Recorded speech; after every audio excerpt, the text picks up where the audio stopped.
Chapter 782. The discussion process with the bigwigs was very simple. Mining 50-50, simple and clear. Li Wangyu and each duke's residence would each contribute half to purchase the land where the lime mine was located, as well as the various mining expenses. As for how the lime mine would be mined and how it would be managed, Li Wangyu did not care. He was prepared to be a hands-off shopkeeper and enjoy the fruits of others' labor. As for recruiting absentee workers, building mines, and many other tedious matters, Chang Yaojin and the other bigwigs patted their chests and took on all of them. Regarding Li Wangyu's lazy behavior, none of the bigwigs expressed any dissatisfaction. After all, this cooperation was purely because Li Wangyu was leading them to wealth. Everyone could see the benefits of mirage mud and knew its value. As for the lime used to make mirage mud, it was naturally a hot commodity. Unlike copper and gold mines, the output of lime mines was very shocking. Li Wangyu estimated that the price of 50 copper coins per dan would not be maintained for long, and would continue to fall. The price of mirage mud would also continue to fall. As for directly using lime to make mirage mud, whether it was Li Wangyu or the other bigwigs, they did not plan to participate for the time being. After all, Pai Lupi had already taken the production of mirage mud back to the imperial court and treated it as a strategic resource. Naturally, it would not be their turn to produce it. Li Wangyu provided the location of the lime mine, so it was only right for the dukes to contribute.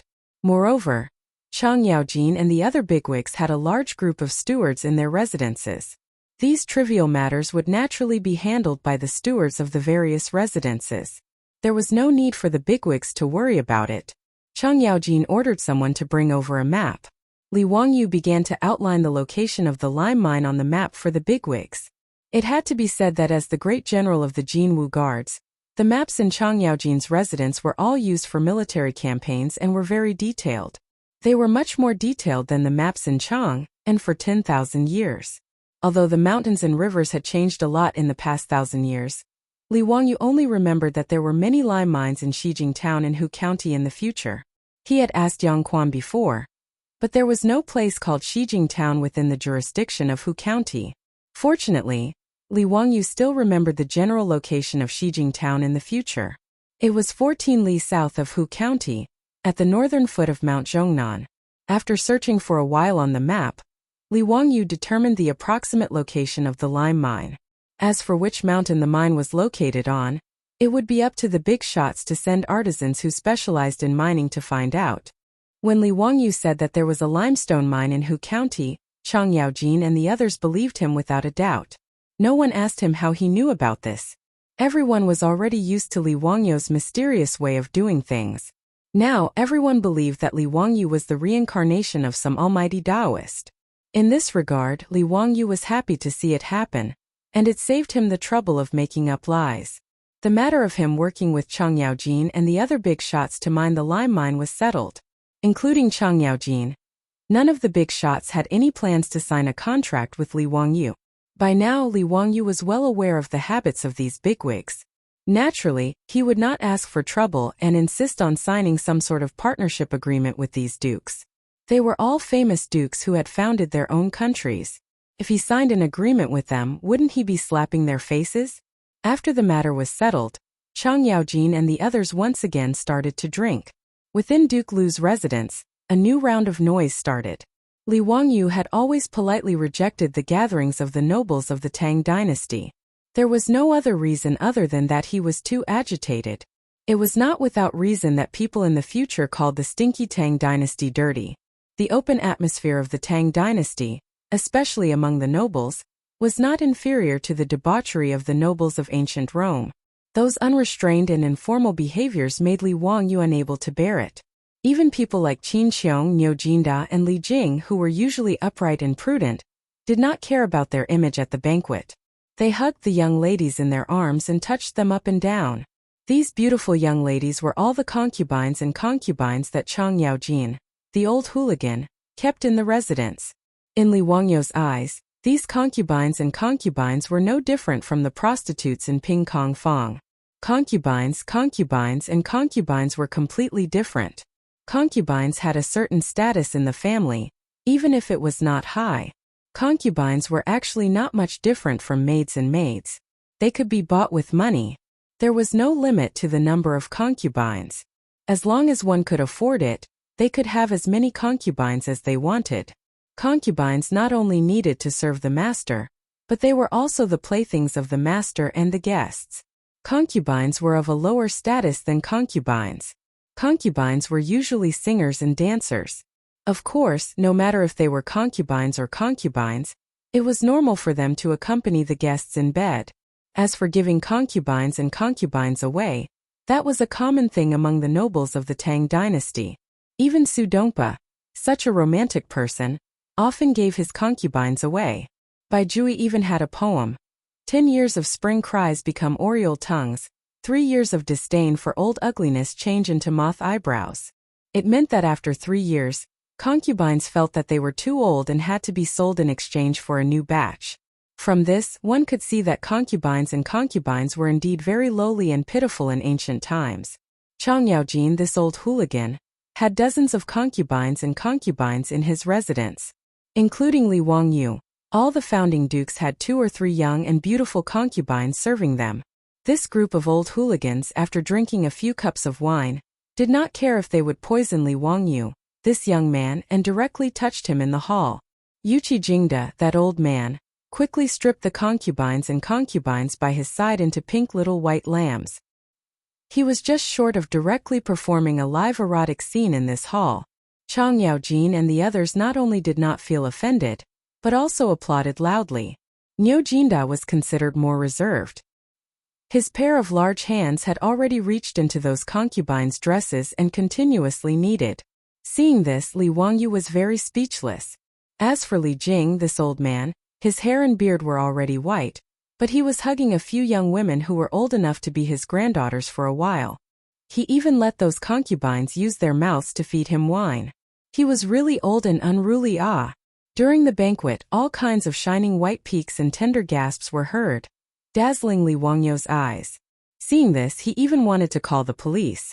Although the concubines of Chang Yaojin's residence were young and beautiful, Li Wangyu did not want to have any mishaps. To have something happen with the concubines of Chang Yaojin, this old scoundrel's residence, just thinking about it was too frightening. Continuing to stay in Duke Lu's residence's main hall to be stimulated and forced to endure was really unbearable. What was the difference between this and watching a later generation Japanese romance movie? Li Wangyu simply glanced at Niu Wu, who was standing on the side, and secretly gave him a meaningful glance. Naturally, the meaning was to quickly run away. Uncle Chang, this little nephew is going to go to the toilet and change clothes. For the time being, I will take my leave. Li Wangyu stood up and bowed to Chang Yaojin, who was playing happily with his concubines. Chang Yaojin did not mind and only let the concubines by Li Wangyu's side accompany him to the toilet to take care of them. Li Wangyu said that he wanted to go to the toilet, but that was just an excuse. In reality, he was planning to escape. How could he be willing to let these concubines follow him? He promptly said that he was familiar with the way, and that it was enough for his own troops to follow and take care of him. How could Chang Yaojin know what he was thinking? He also did not take it seriously.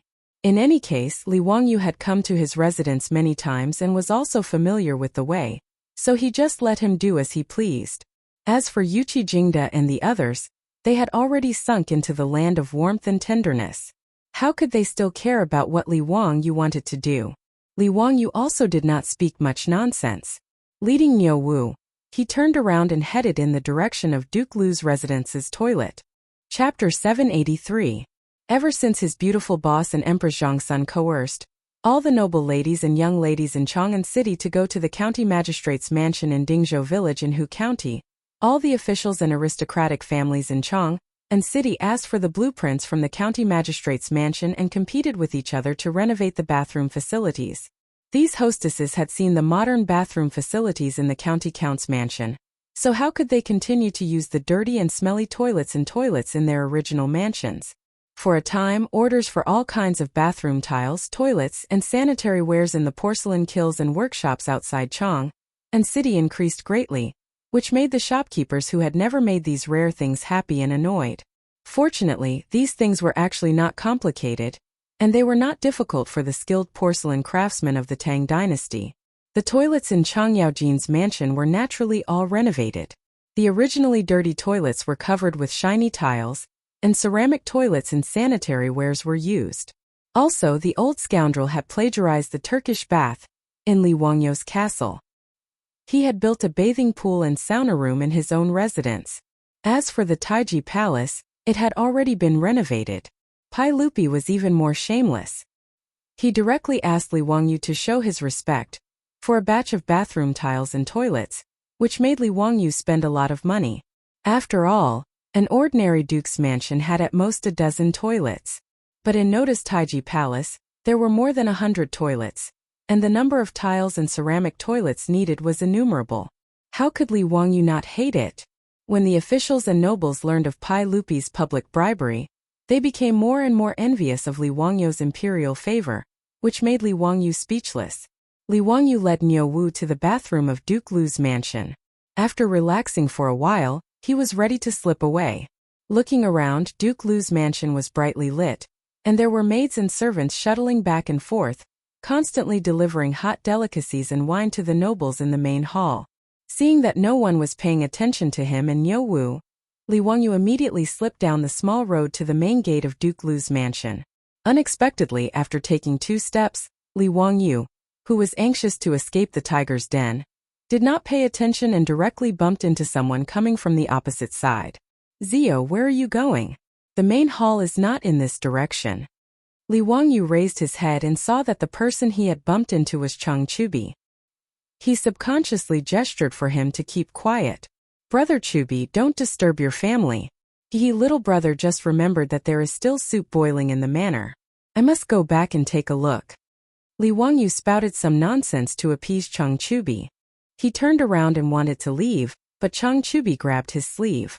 "Zio, what are you doing? Where do you want to go sneakily?" "Oh, I know you want to sneak away. Am I right? Zio, do you dislike my Duke Lu's mansion for not being a good host?" Li Wangyou was stunned. When did this guy become so smart? "Your family's mansion is not being a bad host, it's being too considerate. If I don't run, I'm afraid those concubines will climb onto my bed." Li Wangyou thought that the concubines of Duke Lu's mansion had all served Chang Yaojin, that old rogue, and felt uncomfortable. How could he still have any romantic thoughts? However, he naturally could not say these words to Chang Chubi, and could only be vague. "Brother Chubi, what are you talking about? What's the difference between your family and mine? I really have something to do, and I can't bear to disturb Uncle Cheng's mood, so I left without saying goodbye." Chang Chubi did not pay attention to Li Wangyou's words, and directly shouted with his hoarse voice inherited from Chang Yaojin, "Brother, come quickly. Zio wants to run." "Brother Chubi, don't shout, don't shout." Li Wangyou was shocked and reached out to cover his mouth, for fear that this guy would provoke Chang Yaojin again.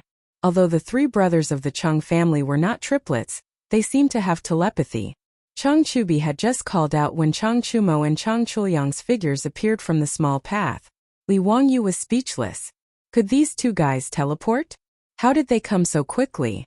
Chang Chubi's voice, was it really not summoning a mythological beast? Surrounded by the 3 brothers of the Chang family, Li Wangyou simply raised his hands and surrendered. "3 brothers, I admit defeat. What do you want? Just say it." Li Wangyou only needed to look at Chang Chumo's sneaky smile to know that this guy absolutely did not have good intentions. Perhaps these 3 swindlers were deliberately waiting for him here. Hearing Li Wangyou's words, Chang Chubi immediately smiled and said, "Wah ha, brother is right. Zio, you really can't hold back your temper and go drink with those old things." Before he could finish his words, Chang Chuliang covered his mouth. Li Wangyou felt a headache coming on. He held his forehead and felt sorry for Chang Yaojin. To be called an old thing by his own son, such an unfilial son, even if he was beaten to death, it would not be wrong. Chang Chumo also ignored his stupid brother, and hugged Li Wangyou's shoulder and said with a sneaky smile, "Zio, let's go. Peace Lane or the Hu Wine Shop, you choose. Today brother is treating, you are responsible for the bill." Wahahaha. These words are really good. "I treat, you pay" naturally came from Li Wangyou's mouth, but it was immediately copied by this group of swindlers. Now they kept saying it every day and it was almost becoming a mantra. Whether it was going to the Hu Wine Shop or Peace Lane, Li Wangyu would accept it. It was better than continuing to stay in the Duke Lu's residence and watch a group of old swindlers act out an erotic scene. At least it was not an eyesore. He accepted his fate and nodded, saying weakly, "Then let's go to the Hu wine shop in the West Market." Compared to harming the poor women of the Tang dynasty in Peace Lane, Li Wangyu would rather lead these swindlers to the Hu wine shop to harm the Hu concubines. The three brothers of the Chang family naturally did not have any objections. They happily escorted Li Wangyu out of their residence and towards the West Market. What made Li Wangyu even more speechless was that this bastard Chang Chumo did not forget to be generous. He actually ordered his servants to immediately go to the other swindlers' residences and inform them to gather at the Hu wine shop in the West Market. Today someone was treating, so hurry and eat. If it were not for the fact that he could not beat these three brothers, Li Wangyu would definitely let them know why the flowers were so red. After a while, the swindlers and Li Wangyu gathered at the Hu wine shop in the West Market and started a new round of revelry. With County Count Hu and a group of young dukes at the door, the shopkeeper of the Hu wine shop naturally did not dare to be negligent. He respectfully invited everyone into an elegant room, and then sent the youngest and most beautiful Hu concubines in the wine shop into the room. Li Wangyu was not some old master or a moralist, so he was very relaxed and at ease with these swindlers. His arms were wrapped around two scantily clad Hu concubines, and he was very happy to take advantage of them. While everyone was drinking and having fun while chatting, Li Wangyu noticed the conversation between Chai Lingwu and Du He and couldn't help but frown. Chapter 784. Just as Li Wangyu was exchanging toasts with Chang Chumo and the others, he heard Wei Shiyu and Chai Lingwu laughing and saying, "Brother Lingwu, I heard that you know Master Faya of the Mercy Temple?" Chai Lingwu nodded. "Yes, there is such a thing. I am acquainted with Grandmaster Faya. The retired emperor missed my mother, so he invited Great Master Faya to my brother's residence to perform a blessing ceremony for my mother." "Why does Brother Shuyu want to find Master Faya?" Chai Lingwu's mother was Princess Ping Yangzhao, Li Yuan's third daughter. Princess Ping Yangzhao could be called a heroine. At the end of the Sui dynasty, when the world was in chaos, she gathered the heroes of Guanzhong and led the army of women to achieve great things. She joined forces with Pai Lupi on the north bank of the Wei River, and together they broke through Chang'an. Unfortunately, in the 6th year of Wuda, Princess Ping Yangzhao passed away, which made Li Yuan and Pai Lupi very sad. Princess Ping Yangzhao was the only woman in the history of Huaxia to be buried with military rites. It could be said that she was truly honored in life and death. Li Yuan also missed this daughter of his very much. He often ordered Buddhist and Taoist, two sects eminent monks and Taoist priests to perform rituals and pray for Princess Ping Yangzhao. It's like this. My mother's birthday is coming soon, and she is a devout Buddhist believer. Therefore, I want to find a Buddhist scripture personally copied by a monk as a gift for my mother. In Chang'an, Master Faya is a monk of the Sand sect. If I can ask him to personally copy a Buddhist scripture, it would naturally be excellent, Wei Shiyu explained with a smile. Chai Lingwu didn't say anything and immediately agreed. Brother Shiyu, don't worry. Leave this to me. Haha, then thank you, Brother Lingwu. Come, let me toast you. Feng Yai couldn't help but laugh. Why are you two patronizing yourselves? Everyone come, today is a beautiful day, and it's rare for Zio to be the host. Don't waste this wine and beauty. Everyone drink up. Hearing Feng Yai's words, everyone laughed and raised their cups. There was a lot of noise in the room. No one paid attention to the conversation between Chai Lingwu and Wei Shiyu. Only Li Wangyu was stunned. Master Faya? Why did this name sound so familiar? Where have I heard of it before? He furrowed his brows and pondered for a long time. Then he suddenly stood up, scaring the wastrels. Zio, what are you doing? You're not going to change again, are you? Brat, are you trying to escape by peeing again? Brothers, keep an eye on Zio. Don't let him slip away. Haha. Li Wang, you did not pay attention to the playboy's teasing. He only remembered who Master Faya was. There was a record in the old book of Tang. 3 years ago, there was a shaman Faya, who entered and left the 2 palaces by chance, but was forbidden from doing so. Faya was resentful and spoke evil words, and was executed. Demon monk Faya. Zhengguan was a very famous case. Although there were only 36 words about Faya in the old Tang book, Its influence was huge. This Master Faya could be considered an eminent monk during the Sui and Tang dynasties. He was loved and respected by Li Yuan and Crown Prince Li Jiancheng. Faya could enter and leave the palaces as he pleased. For a time he was very famous in Chang'an city. Countless noble families and officials tried to befriend him. However, every dog has its day. In the 9th year of Wuda, Pai Lupi risked everything and started the Xuanwu Gate Rebellion. He killed Crown Prince Li Jianxing and Prince Qi Li Yuanji, forcing Li Yuan to abdicate. Li Yuan was forced to make Pai Lupi the crown prince. He then abdicated and lived in the Taiji Palace. However, this Master Faya still frequently entered and exited the palaces to meet with Emperor Li Yuan and discuss Buddhism. If Faya only talked about Buddhism, it would be fine. As an emperor, Pai Lupi would not make things difficult for a monk. However, this great Master Faya was not someone who knew when to advance or retreat.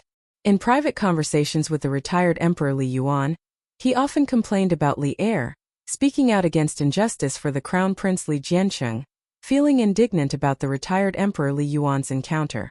Although these words between Faya and Li Yuan were private in Noda's Taiji Palace, how could there be a wall that did not leak out? This matter naturally spread into Pai Lupi's ears. Pai Lupi was annoyed and decided to remove Faya's right to enter and leave the palaces, forbidding him from ever entering and leaving the palaces again. By right, this matter should be considered over. Faya could continue to stay in his Great Mercy Temple as a senior monk and live in peace. However, Faya belonged to the type of person with extremely low emotional intelligence. He actually held a grudge because Pai Lupi removed his right to enter and leave the palaces. He started to call himself the reincarnation of the living Buddha on the streets and wantonly attacked Pai Lupi. He attributed the locust plague and drought in the 2nd year of Zhan Guan to Pai Lupi's immoral behavior, saying that it was God's punishment for the Xuanwu Gate incident, for killing his brother and imprisoning his father. Such treasonous words were naturally reported to the imperial court. Faya was only a monk and not a noble family like the 5 surnames and 7 Wangs. How could Li Er be merciful? He simply ordered the Ministry of Justice to arrest him, and then pushed Faya to Shi City where he was beheaded in public. Not only did Faya succeed in seeking death, he was also given the title of Demon Monk Faya. What was even more tragic was that before Faya died, he accused Prime Minister Peiji of being his accomplice. As a result, Peiji was demoted and sent back to his hometown. Li Yuan also quickly moved out of the Taiji Palace because of this matter, and moved to the cold Dan Palace. 6 years later, he died of an illness in Dan Palace. Li Wangyu recalled this incident clearly, and thought that Wei Shuyu actually wanted to ask for Faya's handwritten Buddhist scriptures for his mother. He felt that something was wrong. Although in the history books it was only recorded that Prime Minister Peiji was unlucky because of Faya, who could guarantee that Wei Shuyu or Wei Zheng would not be implicated because of this? After all, ever since he transmigrated to the Tang dynasty, the changes caused by the flapping of butterfly wings were not few. Who knew if Wei Shuyu had asked for a copy of Faya's Buddhist scriptures for his mother in history? Who could be sure that after Faya was arrested by the Ministry of Justice, he would not randomly accuse others?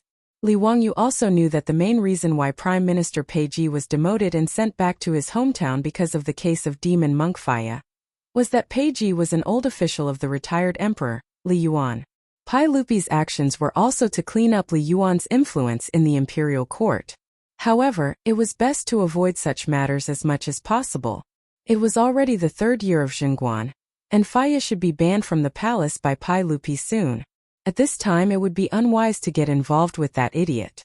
Thinking of this, Li Wangyu could not help but advise, "Brother Shuyu, I advise you to change the congratulatory gift for your mother. You don't need the Buddhist scriptures copied by Master Faya." His words made Wei Shuyu, Chai Linggu and the others stunned. They asked in confusion, "Why do you say that? What's wrong with the Buddhist scriptures personally copied by Master Faya? That's something that many people in Chang and could not get even if they wanted it." Li Wangyu scratched his head in annoyance, but he did not know how to explain it. Should he say that he knew that Faya was about to be unlucky? No one would believe this, and if this were to spread out in the future, it would be even more troublesome. This was a bit of a pain in the ass.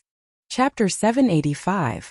In the face of the popinjay's doubts, Li Wangyu could only beat around the bush, vaguely saying, That great Master Faya, I feel that although he is valued by His Majesty the retired emperor, he might not be some eminent monk. Fang Yai asked curiously. Oh? Why do you say that? Everyone in Chang'an knows about Master Faya's reputation. Li Wangyu shrugged. Aren't the disciples of the Sand sect all about jumping out of the mortal world and cutting off worldly ties? Then why does this Master Faya frequently go in and out of the Forbidden Palace? In little brother's opinion, he's just a person that's angling for fame and fortune. On the other hand, old immortal Sun had tactfully refused the title of nobility bestowed by the saint and lived in seclusion in the mountains to research the Tao of medicine. Anyway, Master Faya would seek his own death soon. Li Wangyu didn't care whether or not he would offend this person and directly demoted him to fishing for fame. Wei Shiyu pondered over Li Wangyu's words and shook his head, not saying anything more. He was also a smart person and picked out two phrases from Li Wangyu's words: Emperor Emeritus, and forbidden to enter and leave the palace. Ever since the aristocratic families led hundreds of officials to force the emperor to abdicate in the second year of Chang'an, everyone could see that the so-called filial sons and fathers of the royal family was just a joke. His father, Wei Zheng, was an imperial censor of the censorate and Pai Lupi's confidant. At this time, it wasn't worth it for the Wei residents to form a relationship with Master Faya, the Emperor Emeritus' favorite. If his master was suspected by the saint because of this, it would be bad. Wei Shiyu understood this point and suddenly felt that he hadn't thought it through before. He looked at Li Wangyu with eyes full of gratitude. He faintly sensed that this was probably the reason why Li Wangyu was against him asking Master Faya for scriptures for his mother. In the elegant room, apart from the playboys, there were also 20 to 30 prostitutes present. It was naturally inconvenient to continue talking about this topic. Everyone laughed and started fooling around with the prostitutes again. Of course, Li Wangyu was not a gentleman. After reminding Wei Shiyu, he also drank and made merry with the other playboys. His hands had already reached into Hu Ji's lapel and started to play with the soft parts of the beautiful Hu Ji beside him. He was very happy. Although he wouldn't really do anything if he didn't take advantage of her, wouldn't that be too much of a loss? After messing around with the popinjays, Li Wangyu did not think too much about the demonic monk Faya. In the next few days, he was busy recruiting craftsmen and preparing to start building the theater. But Li Wangyu did not expect that the words he said in the Hu wine shop that day were actually heard by Hu Ji, who was present, and then told it to the other guests as a joke. Gradually, the news that the Count of Huxian was disrespectful to the great Master Faya of the Mercy Temple, and called him a fame-seeking person, quickly spread throughout the city. Many of great Master Faya's followers were unhappy with Li Wangyu because of this. If not for the fact that they were afraid of Li Wangyu's noble status as the founding county count, Li Wangyu's mansion in Kaihua Square would probably have had rotten eggs and vegetables thrown at it in protest. After all, Faya was very famous. He was originally an eminent monk at the end of the Sui dynasty, and was valued by Li Yuan and Li Jiancheng. He had countless followers in Chang'an. When Li Wangyu's words got out, it was like poking a hornet's nest. Among the hundreds of officials and nobles in Chang'an, there were many who were followers of Faya. After all, for Faya to be able to gain Li Yuan's trust, his eloquence was naturally outstanding. Hearing him preach and explain the Buddhist doctrine, many officials and nobles were convinced. Otherwise, why would Wei Shiyu want to use her connections to ask for a scripture personally copied by Faya as a birthday gift for her mother? The common people didn't dare to do anything to Li Wangyu. At most, they would curse him in private. However, these officials and nobles might not be so easy to talk to. Even many of the young imperial censors from the censorate were prepared to impeach Li Wangyu at the court meeting against Pai Lupi for the crime of humiliating a Buddhist monk. When Ma Zhou, Yan Libin, Lu Rengue, and Shangguan Yi learned of this matter, they were also very worried. They immediately ran to Lai Hat to ask to see their teacher. They wanted to see if there was any way to resolve this matter. "Teacher, I heard that many of Great Master Faya's followers are complaining about you. I even heard that some imperial censors in the censorate want to impeach you," Ma Zhou said worriedly in the main hall of Lai Hat. Yan Libin also nodded. "That's right. I also heard about this matter. Teacher is indeed a bit rash. After all, Great Master Faya is a favorite of the Emperor Emeritus. Offending him rashly will cause a lot of trouble." Lu Rengui and Shangguan Yi were now following Su Jingzong to manage the Royal Academy's affairs. They didn't know much about the court matters. Although they were worried for Li Wangyu, they didn't know what to say. Li Wangyu didn't care about the worries of his disciples. After all, in his opinion, Faya was just a grasshopper after autumn. He wouldn't be able to jump around for long. It was already the 3rd year and 4th month of Zhengguan. Pai Lupi would probably issue an edict soon to prohibit Faya from entering and leaving the palace. Of course, others didn't know about this. Li Wangyu didn't expect that his private conversation with the rich kids would cause such an uproar. Li Wangyu didn't know whether to laugh or cry about the influence of these shamans. He waved his hand at his 4 disciples and smiled. "It's fine. It's just a small matter. I'm just talking in private. Don't tell me that Great Master Faya will cause trouble for me?" But Ma Zhou wanted to persuade his teacher again. But he saw the old butler Li Heng hurriedly run into the hall. Lang Jun, Great Master Faya of the Mercy Temple requests an audience. Li Heng's words stunned Li Wangyu. What did Great Master Faya mean by coming to his residence? Did he really come to reason with him just because he said in private that Great Master Faya was fishing for fame? No wonder this guy would seek his own death. His EQ was indeed worrying. Li Wangyu pondered for a moment and nodded at Li Heng. "Invite Great Master Faya in." The old butler Li Heng continued. Lang Jun, Pei Sikong and Duke Song also came with Great Master Faya. Li Wangyu was stunned again. Pei Ji and Xiao Yu also came? What were they trying to do? Were they here to support Great Master Faya? What made Li Wangyu speechless was that it was one thing for Pei Ji to come. In any case, just by looking at how this guy was bitten and dragged into the water by Great Master Faya, he knew that the two had a deep relationship. It was the kind of evil that he brought upon himself. But why did Xiao Yu come? The old man's pneumonia back then was cured by him and Lu Shenwei. There was still a relationship between the two parties. Li Wangyu immediately understood something. Whether it was Pei Ji or Xiao Yu, they were both Li Yuan's old officials. He had scolded Great Master Faya. Presumably, Li Yuan would be very unhappy about it, right? Pei Ji and Xiao Yu might have accompanied Great Master Faya at Li Yuan's behest. On a deeper level of thinking, even though he was Pai Lupi's confidant, he had scolded Great Master Faya. He was afraid that Li Yuan would misunderstand that he had said what he had said at Pai Lupi's behest. Understanding this, Li Wangyu felt very helpless. What kind of nonsense was this? Chapter 786. Li Wangyu was sick of this, but he couldn't refuse to see Pei Ji and Xiao Yu.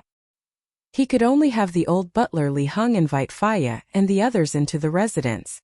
Not long after, Li Heng respectfully invited Pei Ji and Xiao Yu into the main hall. As for the white-bearded old monk beside them, he was obviously Faya. Just from appearance alone, Li Wangyu had to admit that this monk Faya indeed had the appearance of an enlightened senior monk. He looked to have a very pure and tranquil aura. It was no wonder that he was able to obtain Li Yuan and Li Jianqing's trust. If Li Wangyu didn't know about Faya's absurd actions, he might have been fooled by him. Although he knew that Faya had brought Pei Ji and Xiao Yu here to cause trouble for him, Li Wangyu could only pretend that he didn't know and greet the 3 of them politely. "Greetings to Pei Sikong, Elder Xiao. This master must be Master Faya? It's an honor to meet you."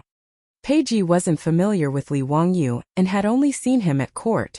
They didn't have much of a relationship, so he only greeted Li Wangyu very calmly. Xiao Yu, on the other hand, had an awkward expression. After greeting Li Wangyu, he didn't say much. It was obvious that coming to Lai Hot to denounce Faya wasn't his original intention. The truth was indeed so. When the monk Faya found out that Li Wangyu, the county count of Huxian, evaluated him as someone who was fishing for fame, he immediately flew into a rage. He immediately ran to Taiji Palace to seek an audience with Li Yuan, hoping that Li Yuan would uphold justice for him. When Li Yuan heard about this, he naturally wasn't happy. He directly sent a message to Pei Ji and Xiao Yu, asking them to accompany Faya to the county count's manor to denounce Faya and demand an explanation. Xiao Yu and Li Wangyu were friends and naturally didn't want to get involved in this kind of mess. However, he couldn't go against the will of the Emperor Emeritus, so he could only reluctantly follow Pei Ji and Faya to the county count's manor. As for Faya, he bowed with one hand. Ba, poor monk greets county earl. However, I'm afraid that County Count Huxian's I'm looking forward to meeting you for a long time, isn't that a lie? When Li Wangyu heard this, he couldn't help but be astonished. Was Faya's EQ really that low? She was just being polite and courteous, but he actually made things difficult for her as soon as they met. Even if she had said in private that he was fishing for fame, it wouldn't make him fall out with her like this, right? No matter what, he was still the founding county earl of the Tang dynasty, while Faya was just a monk. Their statuses were not equal at all. Could it be that Faya had inflated to such an extent because of Li Yuan's favor? Li Wangyu thought about it again, but he was not surprised. This brainless monk, even after Li Er revoked his right to enter and leave the imperial palace, he still held a grudge and spread rumors everywhere. So it was normal for him to attack a small county earl who founded the country. When Li Wangyu thought about this, he couldn't be bothered to lower himself to Faya's level, so he smiled and didn't say anything. On the other hand, when Ma Xizhou and the others heard Faya's words, their faces were filled with dissatisfaction. Li Wangyu invited Faya, Peiji, and Xiaoyu to take a seat in the main hall before ordering people to serve them tea and snacks. Only then did he smile at the three of them and say, "May I know why the three of you have graced me with your presence?" Xiaoyu calmly sat at the side and stared at the teacup in his hand, as if he could see a flower in it. Peiji coughed lightly and said, "County Earl Hu, we took the liberty to visit today because there have been many rumors recently that County Earl Hu seems to have misunderstood Master Faya. That's why I shamelessly accompanied Master Faya here with Master Xiao to clarify this matter." Before Li Wangyu could say anything, Faya rudely interrupted Peiji and asked, "County Earl Hu, poor monk heard that you said that poor monk was someone who fished for fame. Is that true?" Li Wangyu was stunned. This guy really wasn't polite at all. Faya's attitude made Li Wangyu a bit angry, so he straightforwardly nodded and said, "That's right, it is true." He didn't care what Faya thought and didn't want to continue pretending to be a snake. He directly nodded and admitted it. In any case, he was sure that Faya couldn't do anything to him. He was the one who said bad things about him, so what could a bald donkey like him do? Good. Since County Count Huxian has admitted it, then this humble Taoist wants to argue with you. Faya was so angry that his beard trembled. He pointed at Li Wangyu and said angrily. Li Wangyu originally didn't want to bother with him, but seeing him like this, he thought of an elegant story between Su Dongpa and Buddhist Master Foin in history. He couldn't help but laugh, thinking that he could also follow suit and tease Faya a bit more. "Master Faya, I've heard that in Chang'an City, everyone calls you the eminent monk who sits on the purple golden lotus. I wonder if that's true?" Li Wangyu did not answer the question, but asked Faya back with a smile. These 4 sentences came from Su Dongpa's Water Mirror Chronicles. The 8 winds referred to the 8 realms of praise, knowledge, slander, reputation, profit, decline, bitterness, and joy. Su Dongpa's poem was naturally a good one. Moreover, this poem praising Buddha was used to describe Faya, which was even more flattering. When Peiji and Xiaoyu heard Li Wangyu say this, they thought that he was admitting his mistake and couldn't help but smile. When Faya heard this, his face was also filled with joy. He nodded slightly and said, "Ba, it's just the world's wrong praise. Haha, you are indeed not an ordinary person, but..." Li Wangyu's smile disappeared and he said expressionlessly, "It's just bullshit." When he said this, everyone was shocked. Not only did Peiji and Xiaoyu not expect Li Wangyu to swear, but even Ma Zhou and the others were dumbfounded. No matter what, Faya was still a famous eminent monk in Chang'an City. Li Wangyu's comment about him fishing for fame had already caused a lot of trouble. Now he actually scolded him with bullshit. If this matter spread out, it would probably cause even more trouble. Faya, who had been proud of Li Wangyu's poem, was so angry that his whole body trembled. He pointed at Li Wangyu and couldn't say anything for a long time. When had he ever been insulted like this to his face? "Since you are unmoved by the 8 winds, why is it that my casual comment about fishing for fame blew you from Mercy Temple to my residence? What kind of logic is this? Aren't these words bullshit?" Faya froze when he heard this and his old face turned red. If Faya was really a cultivator of the Tao, he naturally shouldn't say anything more.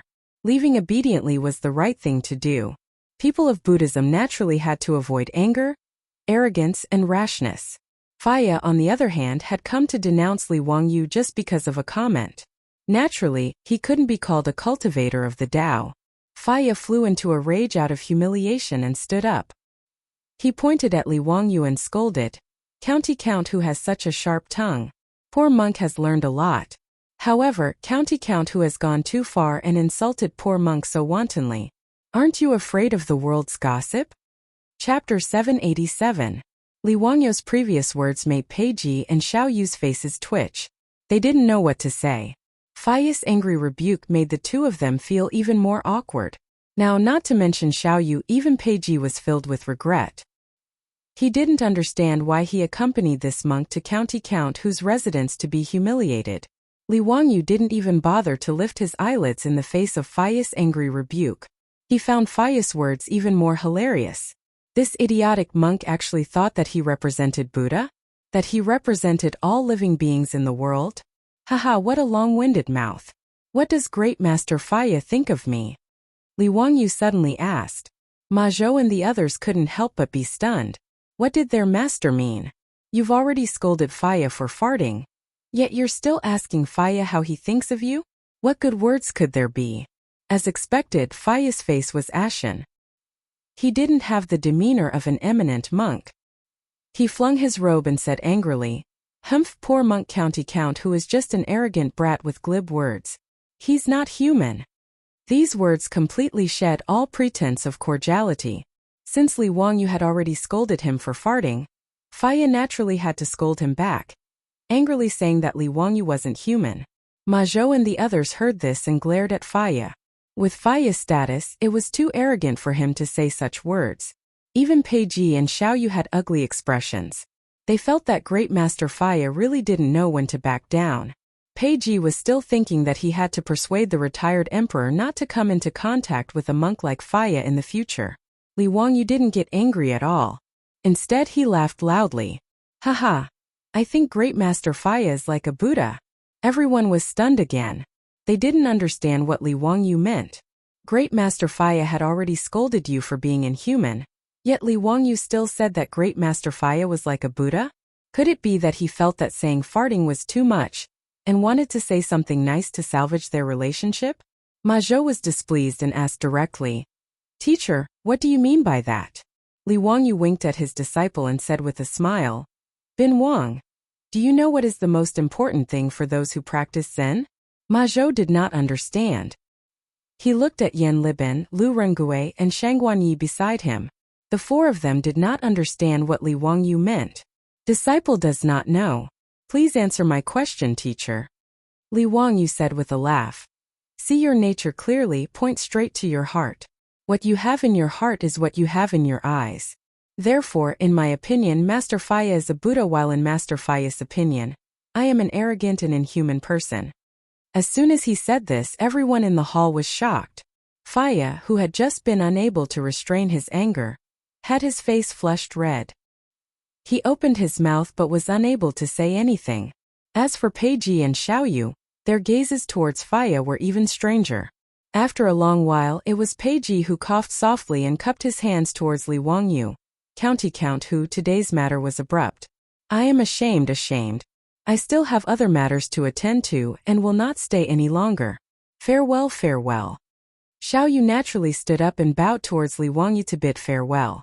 Accompanying Faya on this trip today, he felt that he had lost all his face. At this moment, Faya did not dare to say anything more, and could only leave with Peiji and Xiao Yu. When Peiji and the others left, Ma Zhou, Yan Liben, and the others almost laughed out loud. As for Li Wangyu, this little division commander, he was filled with even more admiration. Their teacher's mouth was really unforgiving. He actually used Buddhist etiquette and beat around the bush to scold Faya, the famous senior monk of Chang'an City. It was really satisfying to the extreme. However, while it was satisfying, Ma Zhou and the others were still faintly worried. After all, Faya's influence in Chang'an City was not small. Many nobles were believers of Faya. Previously, their teacher had only said that he was fishing for fame, and it had already caused quite a stir. Today their teacher had scolded him again. It would probably cause even more trouble. On the other hand, Faya had come to denounce him but had been rendered speechless by Li Wangyu. This made Faya feel even more resentful. He silently returned to the Mercy Temple and kept thinking about how to take revenge on Li Wangyu. However, Ma Zhou and the others did not expect that before Faya could make things difficult for Li Wangyu again, Pai Lupi had found out about his private conversation with Li Yuan. In his fury, Pai Lupi immediately issued a decree forbidding Faya of the Mercy Temple from entering the Forbidden Palace. Faya was actually forbidden from entering the Forbidden Palace by the saint. This matter immediately exploded in Chang'an City. Those nobles who were prepared to make things difficult for Li Wangyu because Li Wangyu had humiliated Faya all kept their mouths shut.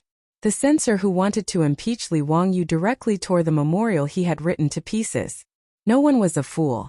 At this moment, they could all see that Faya of the Mercy Temple was in big trouble this time.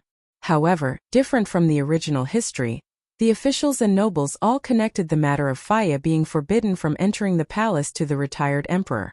In the eyes of the nobles, this was purely the saint standing up for his nephew, Li Wangyu, the Count of Huxian. Not only did the officials think so, but Faya also thought so. This made Faya even more furious, and he became jealous of both Pai Lupi and Li Wangyu. As the saying goes, one can defy the evils of heaven, but one cannot survive the evils of one's own making. The brainless Faya took bigger and bigger steps on the road to death. After that, he caused all kinds of waves. Not only did he drag Peiji down, but he also dragged many people down with him. This was also a variable that Li Wangyu did not expect. However, this was all for later. Let's not talk about it for now. After Li Wangyu sent Faya away, he did not take this person to heart. After all, he still had many things to do. How could he have the time to care about what Faya was thinking? There was good news from the Duke's side. According to the approximate location that Li Wangyu had circled on the map for them, the craftsmen sent by the Duke's public house to explore the mines had already discovered a few lime mines. These lime mines were almost all located in barren mountains. Chang Yaojin and the others did not spend much effort to buy these mountains from Yang Quan. Now they had begun to recruit craftsmen wantonly and were preparing to open the mines. In fact, Li Wangyu was the most concerned about the construction of the theater. After all, this matter concerned his sexual happiness, so naturally Li Wangyu was full of enthusiasm as if he had been injected with chicken blood. The house that he bought from the Chang'an county government was razed to the ground in less than 2 days. The craftsmen that Li Wangyu had recruited had also begun to enter the site and start construction according to his drawings. With the help of cement and the small amount of work, the craftsmen estimated that they would be able to complete the construction of the theater in about a month. After dealing with all these matters, Li Wangyu returned to Dingzhou village and prepared to give the phone to Aphrodite. Of course, the premise was that he had taken the blonde girl as his wife. This was what Li Wangyu was looking forward to the most. Chapter 788. On this day, in the Huxian County Count's mansion, everyone, including the old butler Li Heng, Niu Yong, Niu Wu, and the maids, were shocked to find that their Lang Jun seemed to be a little different. He was trying to please Lady Su to the extreme. Even Su Chongqing's personal maid was chased far away by Li Wangyu. She was like a servant in the mansion, very attentively following Su Chongqing around, asking about his well-being and serving him attentively. Everyone looked at each other in dismay. They couldn't understand what was wrong with their Lang Jun. In the past, although their Lang Jun respected Lady Su, he didn't flatter her like this, even deliberately trying to please her. Seeing Li Wangyu's spineless behavior, the old butler Li Heng shook his head and sighed again, then went to do his own things. His Lang Jun was really hopeless, so the old man simply didn't want to see it. Others didn't know what Li Wangyu was doing, but the beautiful boss was well aware. When Li Wangyu attentively massaged her shoulders, the beautiful boss glanced at him flirtatiously. Has the construction of the theater in Chang'an City started? Yes, it started. It will be finished in about a month. Come Chongqing, try this grape. It's quite sweet. Li Wangyu chuckled and immediately picked a grape. He carefully peeled the skin and put it into the beautiful boss's cherry mouth. The beautiful boss snorted coldly. Humph, you're in a hurry. Are you in a hurry? Li Wangyu smiled and said, Chongqing, what are you talking about? Am I that kind of person? I'm just worried that you'll be bored at home. Humph, keep this nonsense to deceive others, you scumbag. The beautiful boss spat at him. Li Wangyu touched his nose awkwardly, but he couldn't refute. Speaking of this matter, he really was a scumbag. He slept with a goddess like the beautiful boss, but he still ate from the bowl and looked at the pot. If it was in the future, he naturally wouldn't dare to have such thoughts. If he could have a girlfriend like his beautiful boss, he would definitely treat her like an ancestor. He would hold her in his hands, afraid that she would fall, and afraid that she would melt in his mouth. How would he dare to have any improper thoughts? If he was two-timing, his third leg would be broken. It was just that after he transmigrated to the Tang dynasty, his environment and status had greatly changed, which made him unconsciously change his way of thinking a lot. In fact, this was also something that he had no qualms about. As for the beautiful superior, although she was unwilling, she could only turn a blind eye and let him be. Scolding Li Wangyu was just to vent the anger in his heart. The beautiful boss stood up and stretched her waist, revealing the alluring curves of her delicate body. Although Li Wangyu had seen this kind of seductive scenery countless times, his eyes were still fixed on his beautiful boss's alluring body. Su Changqing rolled his eyes. "What are you looking at? Let's go see Aphrodite tonight." Li Wangyu wasn't an idiot. He knew that the more he spoke, the more mistakes he would make. Keeping his mouth shut was the best choice. "I'm going to Chang'an City to take a look at the carriage business and lingerie shop. I won't be coming back tonight. I'll be staying at Kaihua shop." The beautiful boss rolled her eyes at Li Wangyu again. Then she swayed her slim waist in a flirtatious manner and left with a large group of maids and her female assistants, as well as a large group of guards. Li Wangyu naturally understood what the beautiful boss meant. He smiled so widely that his eyes turned into crescents. Nodding and bowing, he respectfully sent the beautiful boss off. After returning to the castle, Li Wangyu went straight to the huge bathroom at home. Seeing that their master was about to take a bath, the maids hurried to serve him, but Li Wangyu waved them away. "You don't need to serve me today. Just go and call Aphrodite over." The maids were a little surprised, but didn't dare to ask any questions. After curtsying, they hurriedly left to summon Aphrodite. They couldn't be blamed for being surprised. Apart from Su Changqing, who was the mistress of the county count's residence, Aphrodite's status was also rather special. Aphrodite wasn't Li Wangyu's concubine, nor was she a maid. Even the old steward Li Heng didn't know how to treat her. Aphrodite didn't have to serve anyone in the residence, much less entertain anyone with her looks. Li Wangyu even assigned her 2 personal maids to take care of her daily life. As for basic necessities, she was only slightly worse off than Su Changqing. Therefore, even though Li Wangyu didn't take Aphrodite as his mistress, everyone, including the old steward Li Heng, tacitly agreed that she was their master's woman. When Li Wangyu suddenly asked someone to summon Aphrodite to serve him, the maids naturally let their imaginations run wild, and they covered their mouths in amusement. Li Wangyu closed his eyes and comfortably soaked in the hot spring water. A pair of soft little hands caressed his shoulders and gently massaged them. Without opening his eyes, Li Wangyu knew that the person who came was the blonde beauty just by smelling the exotic fragrance in his nostrils. He couldn't help but feel a burning sensation in his lower abdomen. He opened his eyes and looked at the blushing blonde with a mischievous smile. He directly reached out to embrace the teenage version of Angelina Jolie and kissed her seductive flaming red lips. The scorching kiss almost made Aphrodite breathless. After their lips parted, the blonde beauty's towering breasts heaved up and down violently. "Master, I..." Aphrodite's heart was beating wildly. Just as she was about to speak, Li Wangyu pulled her into the water, causing her to cry out in shock. After falling into the water, the silk dress became almost transparent and clung tightly to her delicate body. The clothes that were covered in water droplets and the faintly discernible devilish figure made Li Wangyu howl like a wolf. In the huge Turkish bathroom in the count's mansion, soft moaning sounds rang out for nearly an hour. Several maids from Lai Hot stood guard outside the bathroom door with flushed faces. They naturally knew what was happening in the bathroom. In fact, many of the maids who felt that they were pretty were very jealous that Aphrodite could be favored by their master. If Li Wangyu wanted these maids, he didn't need to use force at all. All he had to do was beckon with his finger, and the hundreds of beautiful maids in the mansion would probably line up to climb onto Li Wangyu's bed. However, if that was really the case, Li Wangyu would probably die in less than 3 months and announce the end of their transmigration journey. After an extremely erotic bath, a satisfied Li Wangyu held Aphrodite's hand and led her to his study in the castle. He chuckled and was about to push her into his room. Aphrodite ignored the discomfort in her body and waved her hands repeatedly to refuse. Master, why did you bring me to the study? Big sister Changqing has instructed that apart from you and her, no one else is allowed to enter this study. I can't. Li Wangyu laughed out loud and reached out to scratch her perky nose. Little fool, I brought you here naturally because I received Changqing's permission.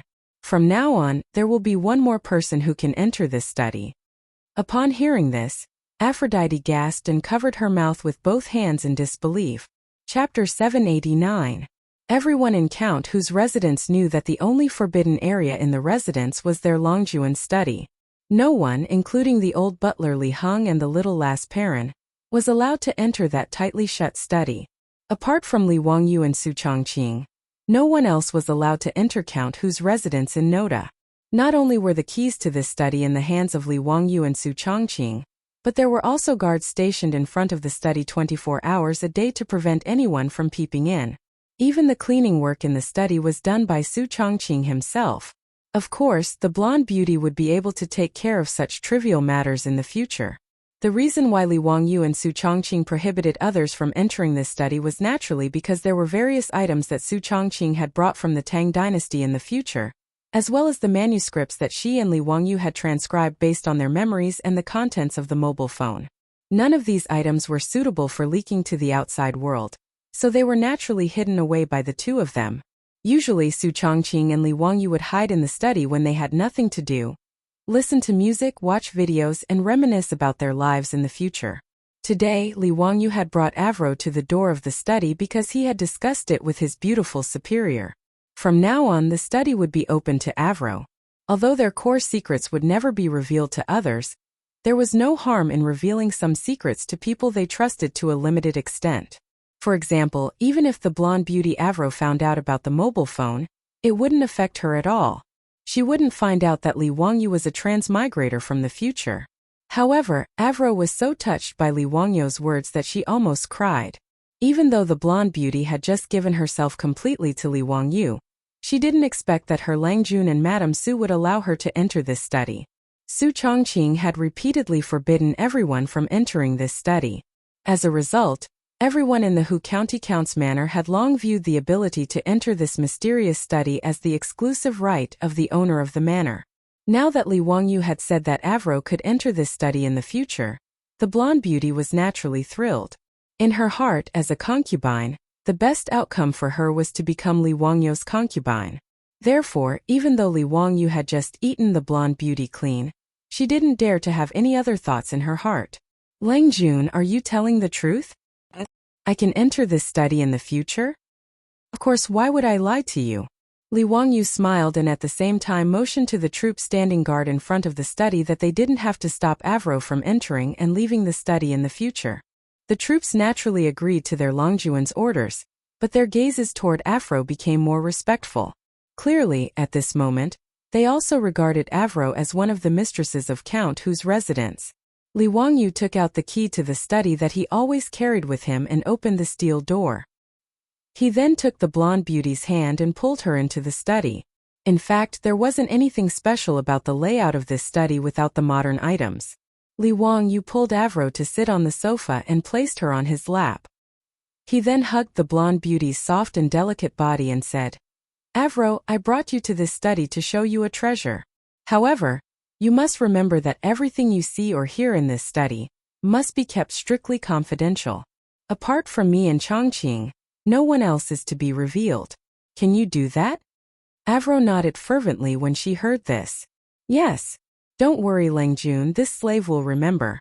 This slave swears to the sun god that even if this slave dies, this slave will not reveal anything about Langjun to anyone else. Li Wangyu stroked the blonde beauty's hair lovingly. It's not that serious. There's no need to talk about dying or living. Just remember to keep it a secret. Avro nodded repeatedly and was very obedient. She was also very curious about what Li Wangyu would show her. In the Count whose residence, the servants and troops all secretly spread rumors that their Langjun was the reincarnation of the celestial lord of the heavens, and had unfathomable abilities. Moreover, their Longjuan's immortal treasure was definitely stored in that study where no one else was allowed to enter. As this rumor spread, not only did Avro believe it without a doubt, but even the old Li family, the old steward Li Heng, and the little lass Perrin believed it. Therefore, when Li Wangyu told Avro to keep it a secret, the blonde beauty recalled the rumors in the residence and couldn't help but feel a little nervous. She didn't know what kind of treasure her Langjun would show her. This European girl Avro had a little habit. Whenever she was nervous, she would subconsciously stick out her pink tongue and lick her red lips. She sat on Li Wangyu's lap and subconsciously stuck out her tongue to lick her rosy lips. The thin layer of perfume added a layer of lustrous color to her already plump, bright red lips. Due to her subconscious action, Aphrodite's innocent face appeared exceptionally alluring. Li Wangyu hugged the soft blonde beauty in his arms, and couldn't help but feel a burning sensation in his lower abdomen when he saw her expression. Langjun, what treasure are you going to show this slave? Langjun, you. The blonde beauty suddenly felt something strange in her lower body as she spoke. She immediately realized what was going on and couldn't help but blush shyly as she became flustered. At this moment, Li Wangyu didn't care about the phone at all. His hands subconsciously climbed up to the peak as he turned into a wolf once more. Finally, the flames of war in the study were extinguished once more. Li Wangyu, whose back was aching, pulled Avro to the sofa again. He lamented inwardly that he really had to seize the time to train his body. Avro ignored the discomfort in her body and carefully wiped the sweat off Li Wangyu's forehead with a silk handkerchief. Li Wangyu took out his phone and handed it to Avro. This is the treasure I'm going to show you. Avro sized up the strange object in front of her curiously, but she didn't know what this thin black thing was for. Langjun, what exactly is this? Don't worry. Open your eyes wide. It's time to witness a miracle. Li Wangyu stretched out his finger and gently tapped on the screen. The next moment, Avro immediately let out a cry of surprise as her eyes widened and her mouth opened slightly. Her face was filled with horror and astonishment. Langjun, is this an immortal magic treasure? Why did you put Sister Changqing in this little box? Did Sister Changqing do something wrong? Avro's words stunned Li Wangyu. He looked down at the phone and couldn't help but chuckle. The screensaver of the phone was a picture of his beautiful boss smiling at him and the blonde beauty. Chapter 790. Faced with Avro's bewilderment, Li Wangyu was stunned for a moment before he burst into laughter.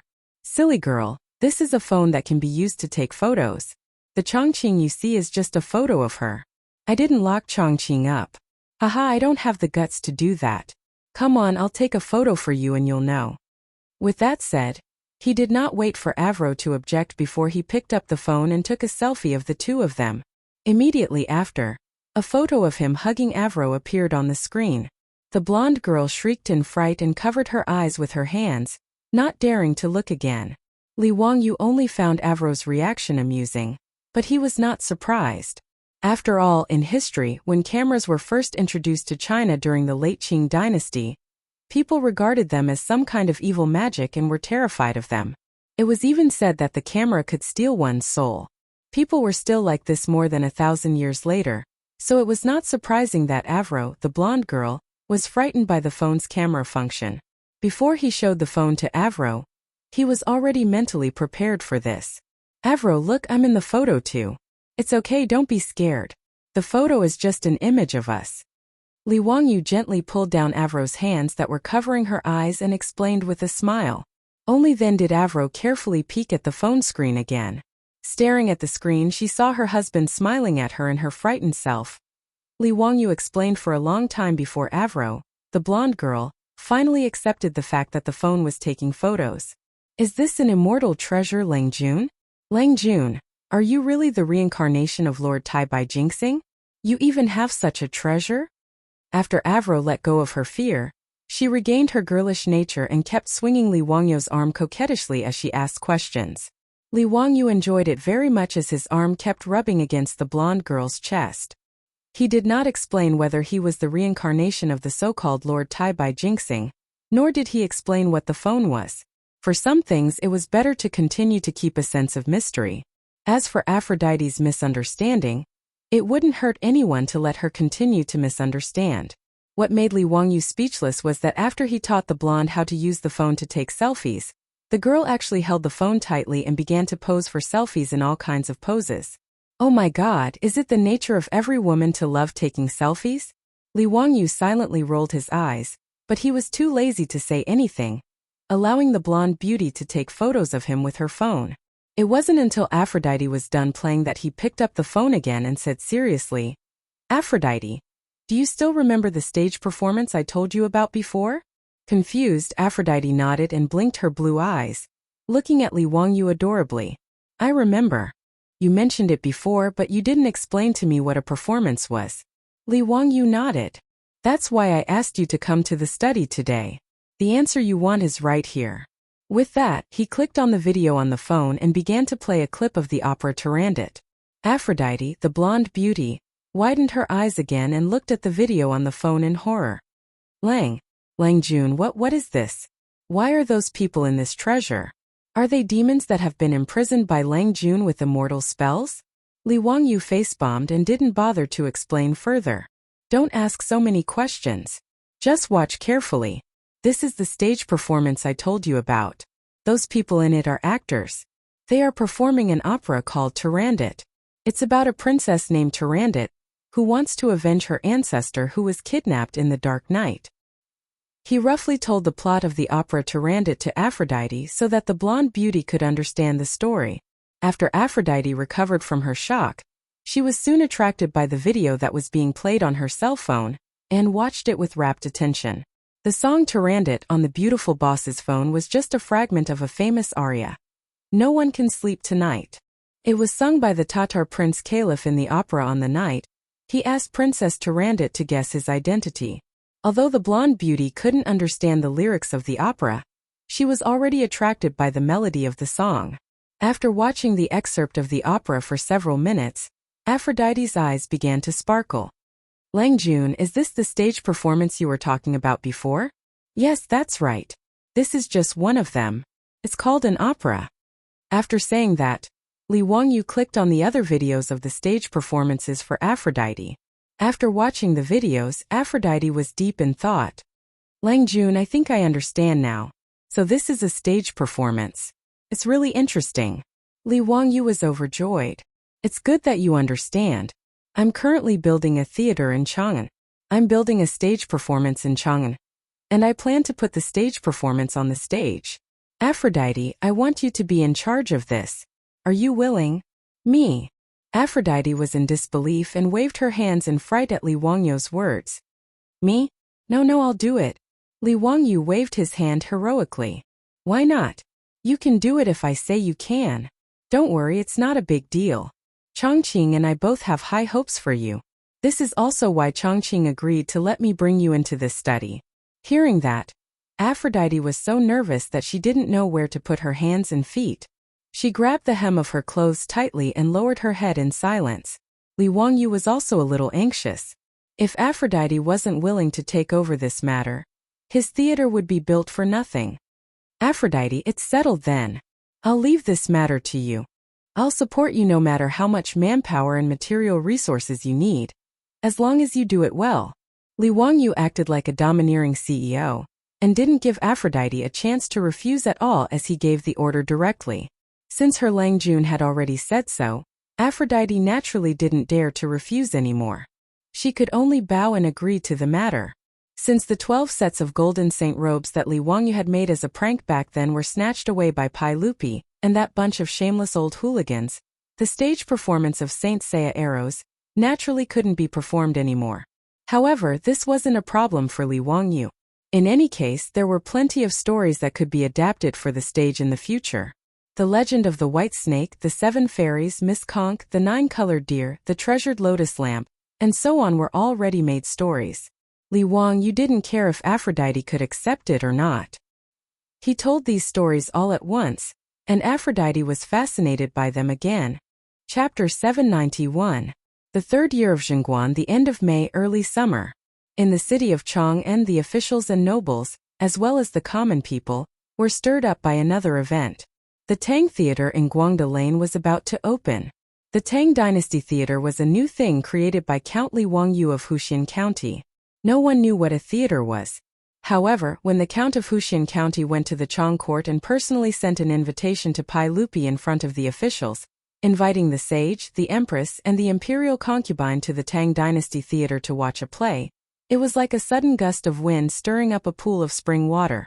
It attracted the attention of the officials and nobles in the main hall. When it came to eating, drinking, and playing, the things that Count Li Wangyu of Huxian County made were all attractive. Needless to say, the food of Count Huxian County was already famous for. Even Pai Lupi had to admit that his nephew really knew how to eat. Even the imperial kitchen in Taiji Palace used cooks stolen from the Count of Huxian County. The Xiaodao wine and tea ceremony were also popular in Chang'an City and the Tang Dynasty. There was no need to talk about playing. Not to mention the baseball league that made everyone in Chang'an City crazy. Even the mahjong and poker games from the Count of Huxian County had long been the favorite toys of the officials and the common people in Chang'an City. Therefore, although the people did not understand what this theater was and what watching a play was, it did not affect their expectations. After all, the entertainment in the Tang Dynasty was really lacking. How could they not be tempted by such a novel thing? Pai Lupi naturally accepted the invitation from his nephew. Zio, what is the meaning of watching a play? Pai Lupi sat high on the throne and curiously looked at the invitation in his hand. Li Wangyu smiled and did not answer. He deliberately kept him in suspense. Your Majesty, of course it is something fun. Your Majesty will know when you see it. If I were to say it in advance, wouldn't I lose the fun? Pai Lupi didn't mind him pretending to be mysterious. He nodded and said with a smile, since that's the case, then we will personally go and take a look. But if you're not interested, be careful that we'll settle the score with you. Your Majesty, don't worry. Your subject guarantees that it will be a refreshing experience for Your Majesty. In Taiji Palace, as the officials listened to the conversation between Li Wangyu and Pai Lupi, their hearts itched with curiosity. They were even more curious about the theater and play that Li Wangyu had mentioned. Chang Yaojin, this old fellow, did not care about etiquette and directly shouted in a hoarse voice in Taiji Palace, Zio, could it be that you only invited His Majesty and not us? When Li Wangyu heard Chang Yaojin shouting like this, he couldn't help but laugh. This Chang Yaojin was really a good supporting actor. Wasn't the reason why he came to attend the Chang court meeting and sent an invitation to Pai Lupi in front of the officials and nobles all for the sake of advertising?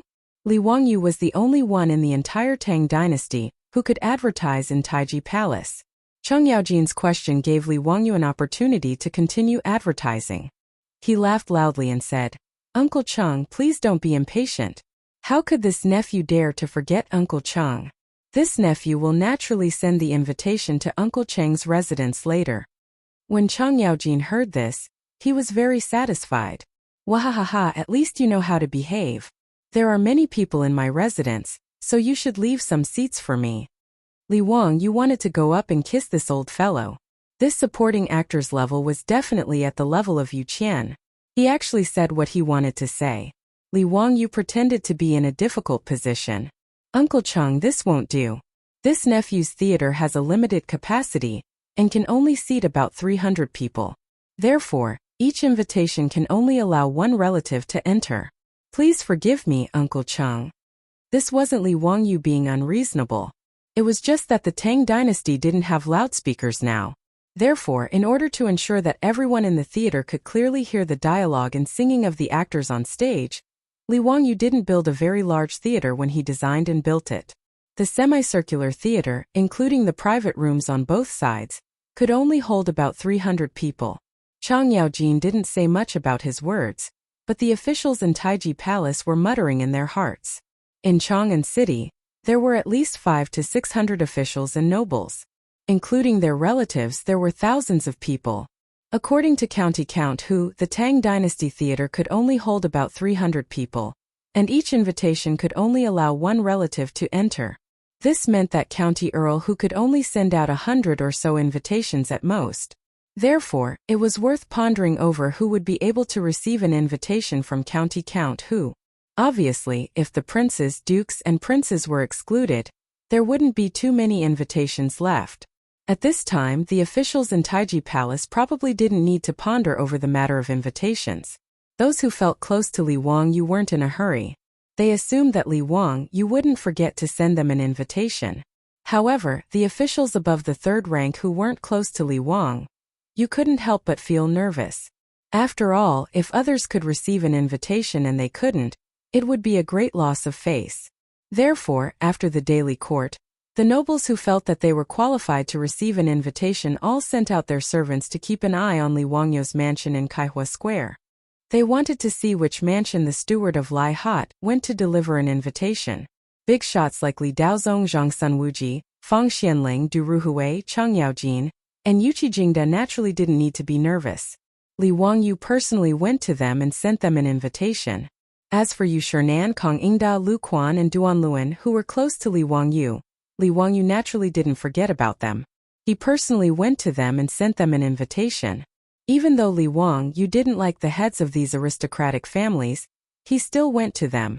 Both sides pretended to be cordial and courteous, then sent an invitation to Chui Xian and the other family heads to the theater to watch a play. After all, Li Wangyu also knew that the heads of the 5 families and 7 families were powerful. Even Pai Lupi didn't want to fall out with them.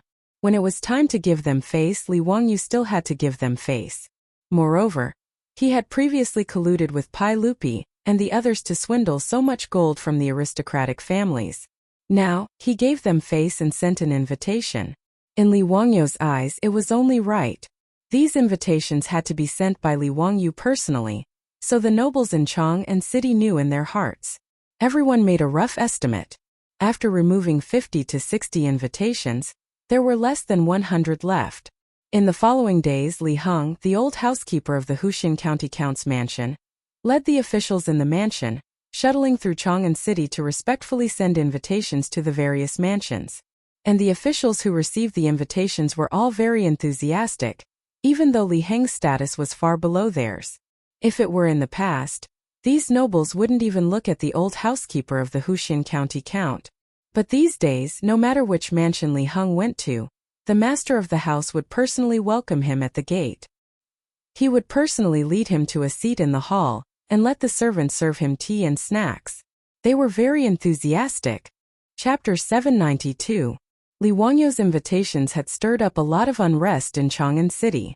Those nobles who thought they had enough status but still hadn't received any invitations from Lai Hot felt even more uneasy. Although no one knew what the Tang Dynasty Theater was for, that wasn't important. What everyone was fighting for was nothing more than face.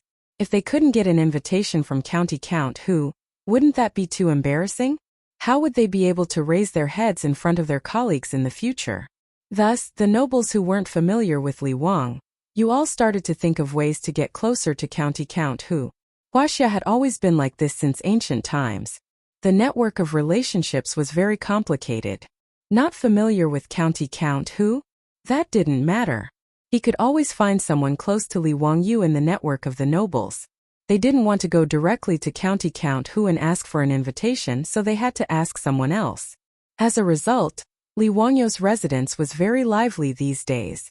Yu Shernan, Kong Ingda, and the others couldn't refuse the requests of their old friends, so they could only shamelessly go to Li Wangyu and ask for an invitation. Even the group of playboys didn't hesitate to ask for an invitation.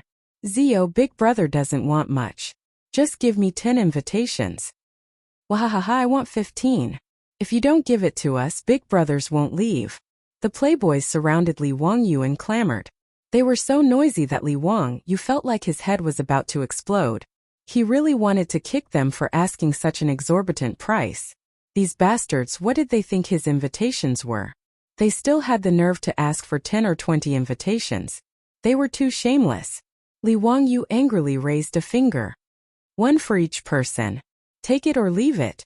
Zio, how can one be enough? Big brother has patted his chest and guaranteed that he will definitely get the invitation from you. You can't let big brother go back on his word, can you? Chang Chumo was not willing to give up and pulled Li Wangyu to ask for the invitation. Li Wangyu rolled his eyes and remained unmoved. Anyway, I don't have any extra invitations right now. Take it or leave it. Fang Yai was furious. He reached out and grabbed Li Wangyu's collar. Zio, are you not going to give your brothers any face? Li Wangyu glanced at him. No. What do you want? In the next second, Feng Ai changed his expression like a Sichuan opera. The anger on his face was replaced by a flattering smile. He loosened his grip on Li Wangyu's collar and gently brushed off the dust on him. It's nothing, it's nothing. Zio, you said it yourself that each of us will get an invitation. Hurry up and give it to me. This bastard. Li Wangyu speechlessly looked at the future cuckold of the Tang dynasty and raised his middle finger to show his disdain. He then asked Li Heng to send over 9 invitations to distribute to the playboys. It was not that he was being unreasonable and unwilling to give out more. It was just that there were too many monks and too little porridge. There were only about 150 invitations in total. It was really not enough to distribute. The playboys were also well aware of this. They had asked for an exorbitant price just now just to tease Li Wangyu. Because of the invitation from Count Huxian, the Tang Dynasty Theater became the most popular topic in Chang'an City. Even the common people, although they had nothing to do with the invitations, did not stop them from gossiping. Just which residents had received an invitation, which residents had not, and just what the Tang Dynasty Theater was doing were all things that the nearly 1 million residents of Chang'an could not help but gossip about. After busying himself for nearly a week, Li Wangyu had distributed more than 150 invitations. Almost all of the top-class nobles of Chang'an City had been swept up in one fell swoop. Other than Hou Junji, Duke of Lu, Li Wangyu did not simply laugh off his enmity and send him an invitation.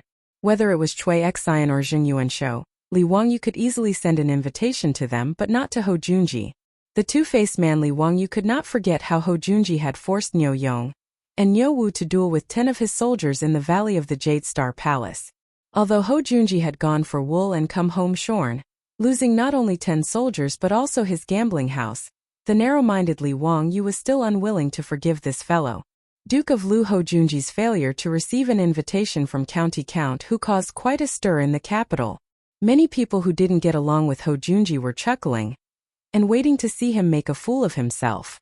When Pai Lupi learned of this matter, he summoned Li Wangyu to the palace and advised him to reconcile with Hou Junji and not let his emotions affect his decisions. But no matter how much Pai Lupi tried to persuade him, Li Wangyu stubbornly refused to budge. In the end, Pai Lupi could only helplessly shake his head and let him be. On this day, it was the opening day of the Tang Dynasty Theater. The morning drum had just been beaten and the doors opened, and the street outside Guangda Square was already packed with spectators. At this time, the doors of the theater were tightly shut, and the plaque on the door was still wrapped in red silk. And in front of the theater there was a ribbon that blocked the way.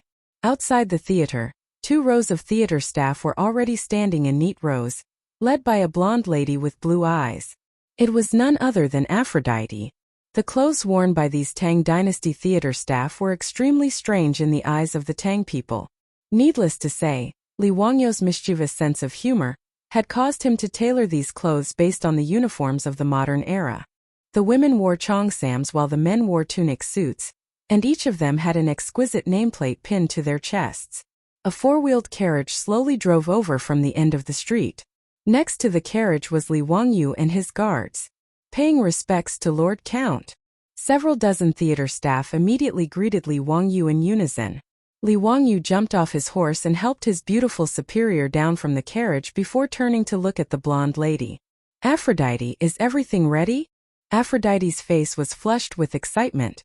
Yes, Lang Jun. Good. When the saint arrives, we will open for business. Yes. The nobles invited by Li Wangyu arrived one after another. Seeing that the theater doors were tightly shut, they were also puzzled. But they were not in a hurry. They got off their carriages and horses on the street, exchanged greetings with their host, Li Wangyu, and chatted in groups of 3 to 5 as they waited. Chang Yaojin, however, was a little impatient and shouted at Li Wangyu. Zio, why aren't you opening the door? As the host, how can you stop the guests outside the door when you're treating them to a meal? Li Wangyu hurriedly explained with a smile. Uncle Chang, don't be anxious. I'm also waiting for the saint to cut the ribbon and open for business. Chang Yaojin naturally didn't know what cutting the ribbon was, but when he heard that they were waiting for Pai Lupi, he could only mumble a few words and didn't say anything else. At this moment, the imperial guards in bright armor trotted into the street and drove the crowd away from the center of the road. Everyone knew that the emperor of the Tang dynasty, Pai Lupi, was about to arrive. Sure enough, not long after, Pai Lupi led Empress Zhongsun, concubine Yang, and the others to the theater under the escort of the imperial guards. Li Wangyu hurriedly went forward to greet them. "Greetings, uncle and aunt." "Haha, don't stand on ceremony." "Zio, why is the theater door still closed?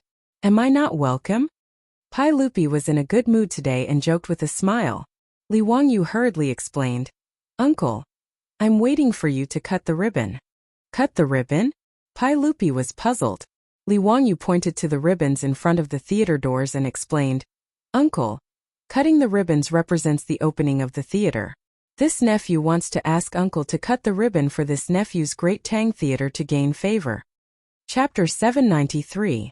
Pai Lupi naturally wouldn't refuse Li Wangyu's request. However, to Pai Lupi and the other nobles of Chang'an City, the ribbon-cutting ceremony was very novel. Led by Li Wangyu, Pai Lupi walked to the ribbon in front of the gate.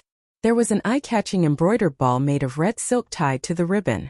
A maid immediately came forward with a tray on which a pair of shiny golden scissors was placed. "Uncle, please use the scissors later to cut this piece of red silk," Li Wangyu explained with a smile. "Zio, this is a novel idea." Pai Lupi didn't stand on ceremony and reached out to pick up the golden scissors. The musicians who had already been prepared on both sides immediately played a cheerful tune under Aphrodite's command, attracting the attention of all the guests. The ribbon-cutting ceremony, which was commonly seen in later generations, had its origins. Some said that it originated from the launching ceremony of a new ship in Europe, while others said that it originated from a shop owner in a small town in the United States. But in any case, there was a reason why the ribbon-cutting ceremony could become popular all over the world in later generations. The nobles waiting in front of the Tang Dynasty Theater were also curious to the nobles who were waiting here. Under Li Wangyu's guidance, Pai Lupi used the golden scissors to cut the red silk. The group of employees in front of the theater immediately began to applaud and cheer, which also led the guests to applaud as well. There was a jubilant atmosphere at the scene. Then, the door of the theater behind everyone opened with a bang, and someone immediately ignited Li Wangyu's specially made firecrackers behind the door. The earth-shattering crackling sounds rang out and smoke filled the air. There was also a strong smell of gunpowder in the air. Pai Lupi and the nobles were naturally not surprised by Li Wangyu's specially made firecrackers, but it was different when the crowd outside the theater heard the commotion. The continuous explosion of firecrackers frightened the people of Chang'an City who were watching the commotion. The crowd kept retreating, causing some disturbances. The sky is clear and the sun is bright. Why is there still the sound of thunder? It seems to be coming from the Tang Dynasty Theater of County Count Who. What is this count up to now? Fortunately, there were some knowledgeable people in the crowd who immediately explained to the crowd that the firecrackers were made by County Count Who. The sound was as loud as thunder and was very awe-inspiring, causing the crowd to exclaim in amazement.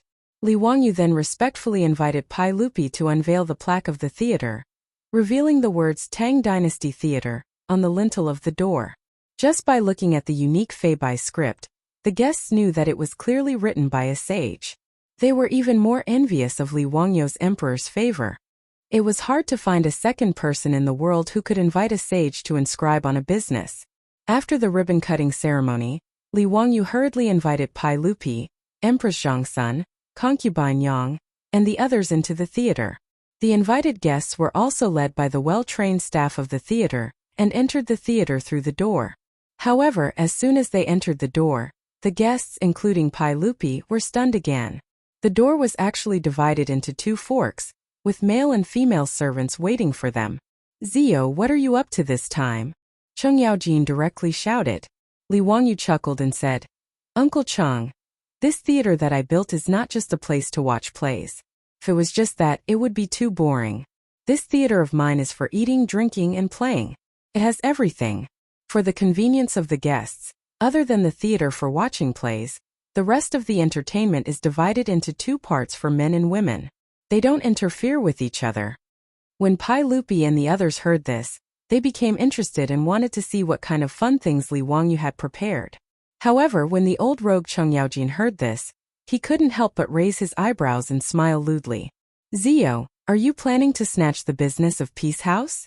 Li Wangyu was choked by Chang Yaojin's words and almost couldn't catch his breath. Motherf asterisk Kerr, this shameless old rogue. Does he think he's running a brothel? Li Wangyu's face darkened. He couldn't be bothered to pay attention to this guy who didn't want virus. He accompanied Pai Lupi to the male section of the theater. As for Empress Zhongsun, concubine Yang, and the other noble ladies who came with the guests, only his beautiful boss and Aphrodite were taking care of them. He didn't need to worry about them. Originally, Li Wangyu only wanted to build a theater for watching plays in the Tang dynasty. However, he discovered that the theater wasn't large at all because of the problem of sound amplification. As a result, only a small part of the land on Guangda Lane was used to build the theater. Li Wangyu naturally wouldn't tolerate such waste. He rolled his eyes and came up with a plan with his beautiful boss. They simply turned the Tang Dynasty Theater into the world's first high-end business club that integrated eating, drinking, and entertainment. In addition to the small theater for performances, the theater also had a chess room for gambling and playing cards, a sauna for bathing and relaxation, and all kinds of delicious food and wine. As for the female guests, there were more shops selling rouge, face powder, all kinds of jewelry, as well as ready-made clothes and underwear. In short, Li Wangyu and his beautiful boss directly turned the Tang Dynasty Theater into a money-squandering establishment for the nobles of Chang'an. Today, Li Wangyu invited Pai Lupi and the other guests to a banquet. Naturally, there was no charge. However, after today, if these big shots came in again, they wouldn't be able to get away without taking out a few strings of copper coins. Moreover, a few strings of copper coins could be regarded as the lowest expense in the Tang Dynasty Theater. There was only more expensive, not the most expensive. When it came to the items sold in the female guests department, it was estimated that many guests would have a heart attack. Among them, the most expensive was a silver-plated bronze mirror that was taller than a person. The beautiful boss didn't hesitate to set a price of 250 taels of gold for this mirror. In this regard, Li Wangyu also cursed in his heart. Who the hell would spend 250 taels of gold on this broken mirror? That person would be a real fool. However, Li Wangyu would soon find out that he was a fool. Because that silver mirror had been taken away on the day of the opening ceremony, Pai Lupi led a group of civil and military officials, as well as members of the imperial family, and followed Li Wangyu to tour the Tang Dynasty Theater. Every time they went to a special place, it would inevitably cause a burst of discussion. Chang Yaojin was the most addicted to mahjong. When he reached the chess room, he couldn't move and insisted on dragging Yuqi Jingda, Qin Qiong, and the others to play mahjong with him. In this chess room set up by Li Wangyu, every room was luxuriously decorated, and there were two beautiful maidservants waiting on them. As for the mahjong, it cost a lot of money to find jade to carve it. Li Wangyu's mahjong had long been popular in Chang'an. Today there were many guests who liked mahjong. Excited, many guests didn't care to continue shopping. They pulled their friends, occupied a private room, and began to build the Great Wall. Li Wangyu naturally let them be. He only ordered the maidservants in the theater to carefully serve these big shots. Then he let Pai Lupi and the others to continue strolling. Chapter 794. Li Wangyu accompanied Pai Lupi to a spacious hall in the theater, which aroused Pai Lupi's interest. Zio, in this hall, what are these tables for? Pai Lupi pointed at the tables. If there was a transmigrator, they would naturally know that they were a few billiard tables. To be precise, they were a few snooker billiard tables. This was naturally Li Wangyu's new toy. Billiard was actually very simple to make. In Europe, the history of billiard was at least 600 years. Therefore, it was not difficult for Li Wangyu to find a craftsman to make it. The cue and countertop of the billiard table were easy to make. He directly let the craftsman lay the ground with polished stone, and then spread a layer of flannelette. Then there would be a high-quality countertop that would not be deformed. The only thing that cost a lot of money was the billiard balls on the table. In the beginning, the billiard balls were also made of wood. Later, billiard balls made of ivory appeared. Finally, in modern times, they were made of synthetic resin. Li Wangyu, the nouveau riche, did not care about the wooden billiard balls. He waved his hand and took out a lot of copper coins. He asked people to buy ivory from everywhere and use ivory to make a batch of billiard balls. Snooker required 1 white ball, 15 red balls, and 6 colored balls. A total of 22 balls were needed. A single tusk could only make 5 billiard balls. Just one snooker machine required at least 3 elephant tusks to make. Moreover, the quality of the billiard balls was high. The roundness had to be round and the weight of each ball had to be the same. Therefore, for this batch of ivory billiard balls, Li Wangyu spent a lot of money. Fortunately, there was no animal protection now. Otherwise, Li Wangyu's extravagant practice would be criticized by many people. However, Li Wangyu did not feel guilty about this. Anyway, even if he did not use the ivory, the elephants would still be slaughtered by Europeans in the future. After all, in history, European nobles slaughtered at least 10,000 elephants every year for ivory billiard balls. Compared to this, the ivory that Li Wangyu used paled in comparison. As for whether Li Wangyu would follow his example of bringing the billiards to the Tang dynasty and hunt those poor elephants, it was none of Li Wangyu's business. In fact, Li Wangyu was not very proficient in billiards, but he was bored in the Tang dynasty, so he naturally wanted to find some fun for himself. That was why he spent a lot of money to hire a craftsman to make these billiard tables. In response to Pai Lupi's question, Li Wangyu smiled and explained the rules of billiards. "Uncle, this is a billiard ball made by your nephew. The game was very simple. Hit the white ball with the cue stick, let the white ball hit the other balls, and hit them in the holes on the 4 corners of the table and on both sides to score points. Different colored balls are worth different points. Red balls are worth 1 point, yellow balls are worth 2 points. As Li Wangyu explained, he took the cue stick and demonstrated it to Pai Lupi and the others. After his explanation, Pai Lupi, Zhang Sun Wuji, and the other big shots became interested. "Zio, this thing is very interesting. It's somewhat similar to Chuuwen. Come, how about playing around with me?" Pai Lupi understood Li Wangyu's explanation and immediately waved for someone to pass him the cue stick. He imitated Li Wangyu's posture just now, lying on the table and gesturing. In response, Li Wangyu naturally did not refuse. He signaled to the maid beside him to arrange the balls on the table for them, and then made a please gesture to Pai Lupi, inviting Pai Lupi to start the game. In the future, although Li Wangyu was not good at billiards, he was still considered skilled. Against a rookie like Pai Lupi, he was naturally at ease. After a round of snooker, he won rather easily. This ignited Pai Lupi's competitive spirit, and he actually pulled Li Wangyu to continue. Li Wangyu naturally could not disobey the emperor's order. However, he did not give Pai Lupi any face, and unceremoniously won another round. This made Pai Lupi so angry that his face turned black. Thus, Li Wangyu, who wanted to continue showing off his skills, was rudely chased off the table by Pai Lupi, and replaced by Zhang Sun Wuji, who was already envious, to continue playing with him. The result was self-evident. After a round of pecking between rookies, Pai Lupi, who had 2 rounds of experience, narrowly won against Zhang Sun Wuji, and finally laughed heartily. "Not bad, this thing is very interesting. Mito, bring a billiard table back to the palace for me." Pai Lupi did not hold back at all. He did not even greet Li Wangyu, the host, and turned his head to instruct Mito, who was beside him. Li Wangyu almost choked with anger, but he had nothing to say. He could only secretly curse the shameless Pai Lupi in his heart. Was there still any law in snatching other people's property so openly? However, even if he had any opinions, he could only keep them in his heart. After all, the world was big, and Pai Lupi was the biggest. Pai Lupi had his fill of billiards, and then he toured around the Tang Dynasty Theater with Li Wangyu. He was very interested in the various entertainment and leisure facilities, and he also praised Li Wangyu.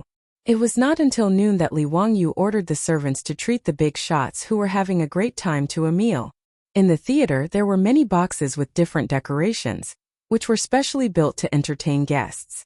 Li Wangyu respectfully invited Pai Lupi and the others to a box called Dongfeng Pavilion. Pai Lupi looked at the words Dongfeng Pavilion on the box, and could not help but ask curiously, "Zio, what is Dongfeng Pavilion?" Li Wangyu was waiting for Pai Lupi to ask this question. He immediately coughed softly and said loudly, "Uncle, this is taken from a poem. You will know when you hear it." "Oh, read it." "The sun and moon are shining in the sky, and the mountains and rivers are strong. Peace is not repaid, and I am willing to send a letter to the Dongfeng Pavilion." Li Wangyu immediately read the poem shamelessly, but Pai Lupi could not help but be a little stunned. Behind him, Zhang Sun Wuji, Fang Xianling, Du Ruhui, and the other big shots had strange expressions. It was no wonder that they had such expressions. It was really Li Wangyu's poem that was too shameless. The poem that Li Wangyu read was written by Qian Shubao, the successor of the southern and northern dynasties. After he became a prisoner, he wrote a poem to flatter Emperor Wen of Sui.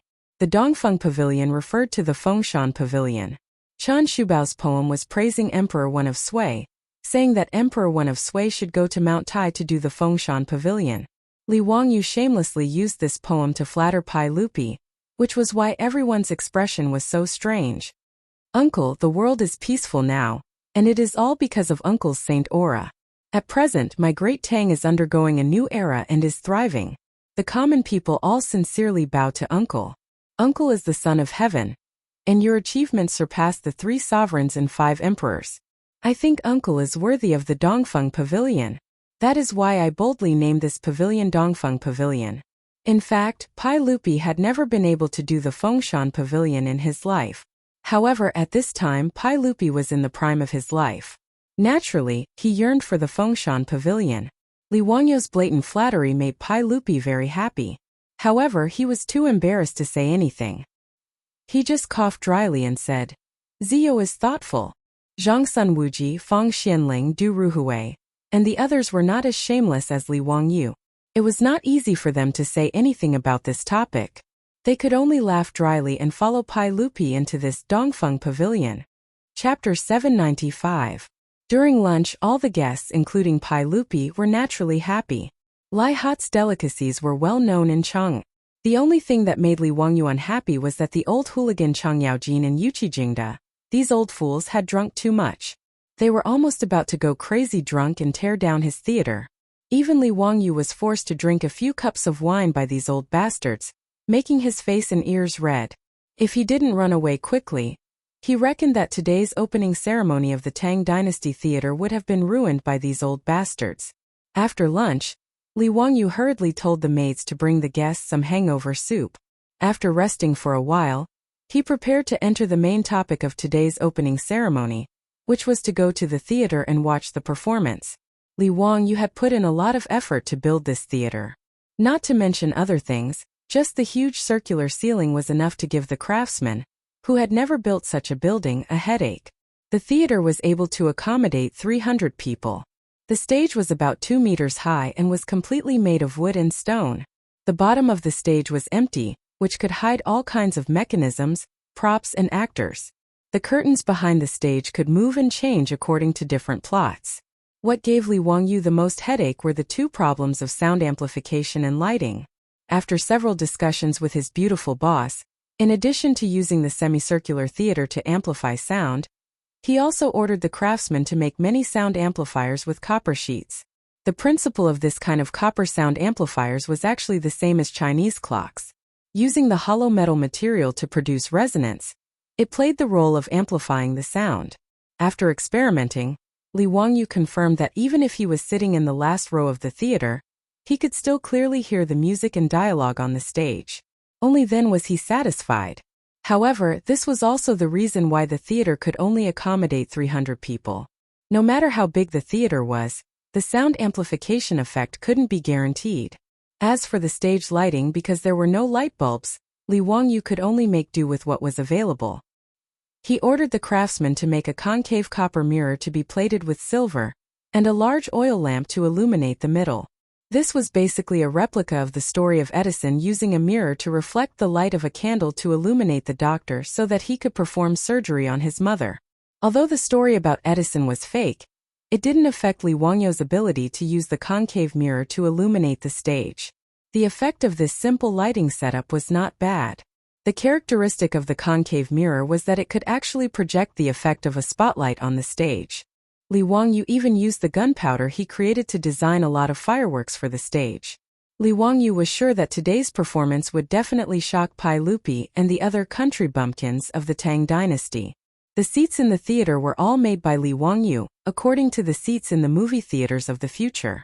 The only difference was that each seat was very wide and soft. There were also wide armrests, making it very comfortable to sit on.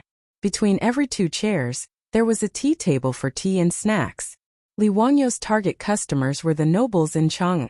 If he wanted to take money out of these people's pockets, he naturally had to give them the best enjoyment. The actors in the theater were all singers that Li Wangyu bought from Taichung Temple, after spending a lot of money and pestering Pai Lupi for a long time. They were given to Aphrodite to train for more than a month. Fortunately, these singers had already undergone professional training in Taichung Temple. Although the rehearsal time was short, Li Wangyu was very satisfied after watching their performance. He didn't consider that these singers were all trained by Taichung Temple with a lot of effort, but they were almost all taken away by Li Wangyu. Because of this, the chief of Taichung Temple had complained to Pai Lupi many times. There were no male actors in the theater because Li Wangyu didn't want to get into trouble. After all, love stories were unavoidable in a stage play. If he let the male and female actors act lovey-dovey on stage, Li Wangyu was afraid that he would be scolded to death by those pedantic people. In this way, Li Wangyu would rather let a woman play the male role than cause trouble. This wasn't a big deal. Anyway, he didn't want to see men perform on stage. In the orchestra pit in front of the stage, dozens of musicians were busy adjusting the instruments in their hands. In an era without tape recorders, these musicians had to perform the dubbing needed to be done live. Needless to say, these musicians were naturally robbed by Li Wangyu from Taichung Temple. Thinking about it this way, he didn't seem to be in a position to say those words when he complained that Pai Lupi robbed his billiard table. The group of guests, under the attentive guidance of the servant girls serving in the theater, entered the theater one after another and took their seats. Immediately, a servant girl brought them tea, snacks and fruits and placed them on the tea table between the seats. Most of the guests were very curious after entering the theater.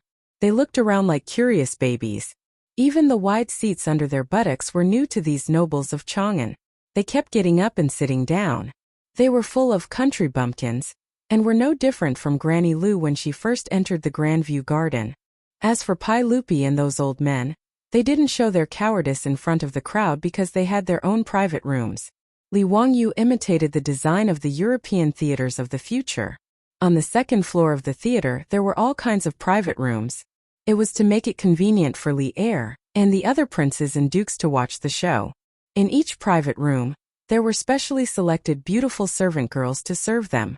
It was luxurious to the bone. After Pai Lupi followed Li Wangyu into the private room, he looked around and was very satisfied. He walked to the railing and looked down. Looking at the stage with thick curtains, he couldn't help but ask curiously, "Zio, what kind of performance is this? What is the meaning of this? Are there singers performing?" He guessed like this because Li Wangyu took away so many singers from Taichung Temple. Li Wangyu didn't explain. He just smiled and said, "Uncle, you will know when you see it with your own eyes. I can only guarantee that you and Aunt will have a worthwhile trip." Empress Zhongsun glared at him and said, "Humph, if it's boring. Be careful that I will settle accounts with Chongqing." Li Wangyu was speechless. Empress Zhongsun acted like a motherly model in front of others. How could she be so stingy to him? In fact, he also knew that Empress Zhongsun treated him like this because she didn't treat him as an outsider. After chatting for a while, it was time for the performance to start. Immediately, the servants in the theater filed in and extinguished the oil lamps that were used to illuminate the theater. Soon, the entire theater fell into darkness. This caused the guests who had never seen a performance before to burst into a clamor. They did not understand what had happened. In the orchestra pit, music sounded, and the noise in the theater below slowly subsided. On the stage, the curtains were slowly opened. Chapter 796. Of the many stories that Li Wangyu had told her, the blonde's favorite were love stories like The Cowherd and the Weaver Girl, and Liang Shambua and Zhuing Tai. Regarding this, Li Wangyu was also very speechless. Sure enough, regardless of ancient times or modern times, women loved these kinds of love stories. No wonder the Korean TV series in the future could earn so many women's tears and money. Because of Avlo's insistence, the first performance in the Tang Dynasty Theater was The Cowherd and the Weaver Girl. Everyone knew the story of the Cowherd and the Weaver Girl. It was about a hooligan who peeped on a girl bathing and shamelessly stole her clothes, threatening her to marry him. After the girl was forced into marriage, she gave birth to a son and a daughter. Later, when the girl's mother found out about this, She took the girl home and magnanimously didn't pursue the responsibility of the hooligan youth. Who would have thought that the hooligan youth wouldn't let it go and chased after the girl? In the end, the girl's mother had no choice but to allow the hooligan youth to see the girl once a year on Chinese Valentine's Day. This was Li Wangyou's understanding of the beautiful love story of the cowherd and the weaver girl. He couldn't understand why a hooligan youth who forced a wife into marriage would become a love classic in the future, and even turn Chinese Valentine's Day into Chinese Valentine's Day.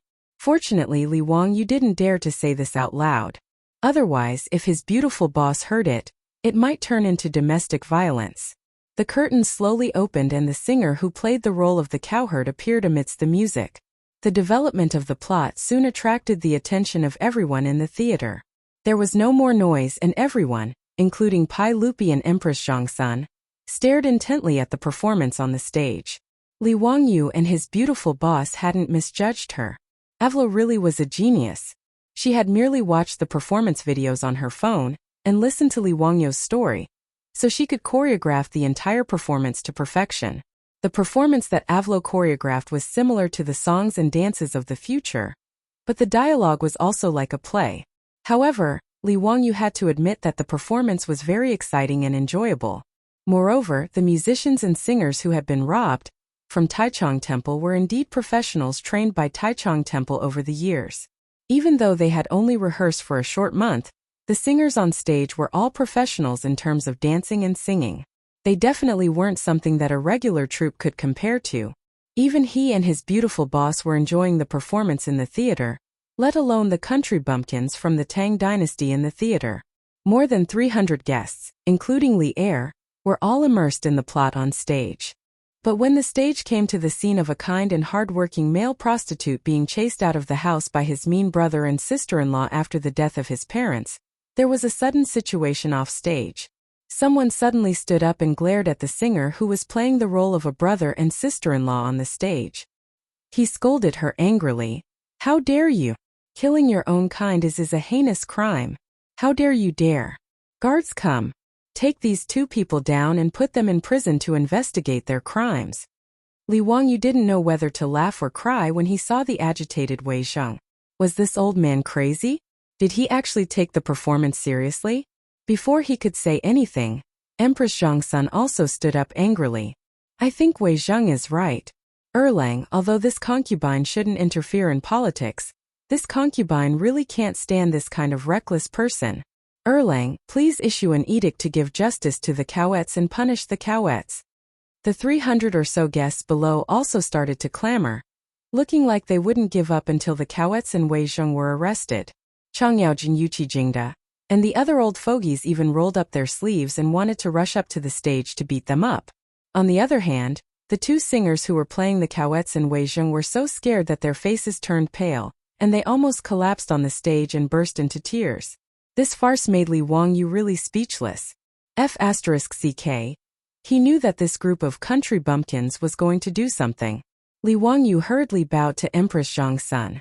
"Auntie, calm down, calm down. This is a play, a performance, fake, all fake. It's just a play. The Cowets and Wei Zheng are only singers. How can Auntie bear to throw them into prison?" With Li Wangyou's reminder, Pai Lupi and Empress Zhangsun, who were still immersed in the plot and unable to extricate themselves, suddenly came to their senses.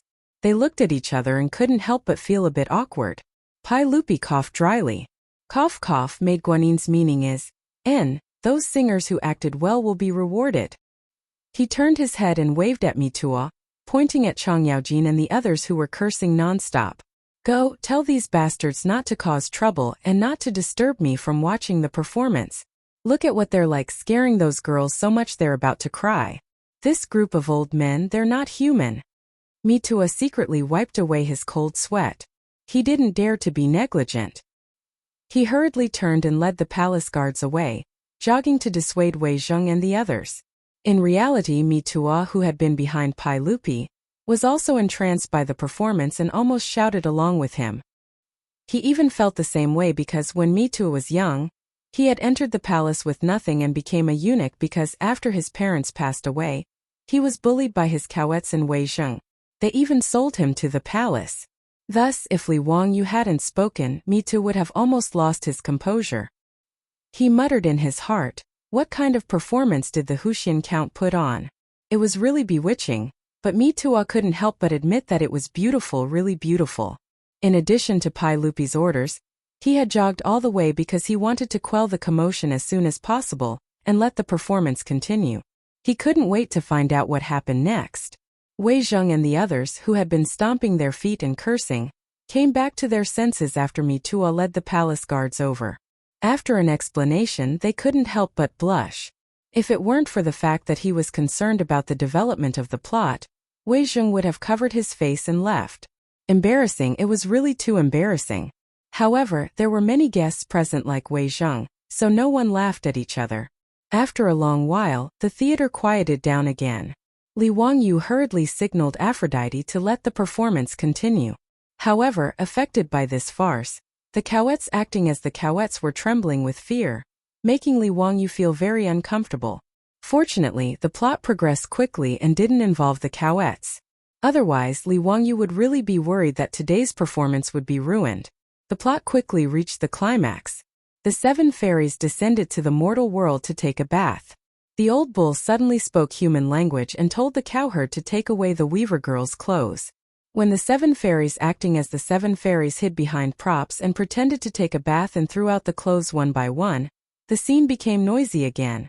Chapter 797. What a disgrace! What a disgrace! How dare you put on such a filthy show in broad daylight? An old man with white hair and beard stood up angrily, pointing at the performance on the stage and scolding loudly. Li Wangyu was speechless again and put his hand to his forehead. *CK What he was afraid of really happened. This kind of pedantic old man really gave him a headache. In fact, Li Wangyu also thought about whether to simplify the scene of the 7 fairies bathing. However, thinking about the atmosphere of the Tang dynasty, which was much more open than the Ming and Qing dynasties, he felt that it shouldn't be a big problem. In fact, after the scene of the 7 fairies bathing began, Li Wangyu stole a glance at the expressions of Pai Lupi, Empress Zhongsun, Concubine Yang, and the others, but he didn't see anything unusual. Even Pai Lupi was a little excited in his seat, twisting his body and leaning forward. Obviously, he was looking forward to the following plot. This pervert despised him. Therefore, it was obvious that only a few pedantic old men would be dissatisfied with this scene. Seeing this clearly, Li Wangyu was relieved and didn't want to pay attention to it. This kind of pedantic old man, when he wanted to build the women's restroom, had already been disgusted. He really didn't want to continue dealing with them. Anyway, Li Wangyu didn't believe that the more than 300 guests present would let this kind of person continue to make a fuss and not want to watch the performance. Sure enough, as he expected, before the pedantic old man could yell a few words, Chang Yaojin Yuqi Jingda, and the other old men jumped up and cursed angrily. Bah! Where did an old fart like you pop out from? Don't make a fuss over there. If you don't shut your bird mouth, do you believe that I won't crush your balls? Old thing, get out if you don't want to watch. Don't disturb your grandfather's mood. Shut up. Who do you think you are? How dare you talk nonsense? The pedantic old man was a little dumbfounded after being scolded by Chang Yaojin and the others. Before he could say anything, the hundreds of guests in the theater started to make a ruckus because of Chang Yaojin and the other big shots. Get out, you pedantic teacher. If you don't want to watch, then don't make a fuss and disturb us from watching the show. That's right, you're so insensible. County Count who kindly invited you to watch a show, but you're so disrespectful.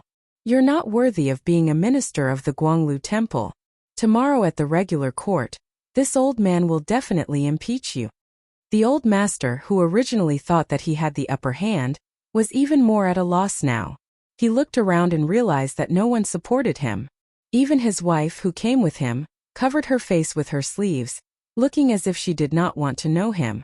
The old master was so angry that his whole body was trembling, but he did not dare to say anything. He was too ashamed to stay any longer.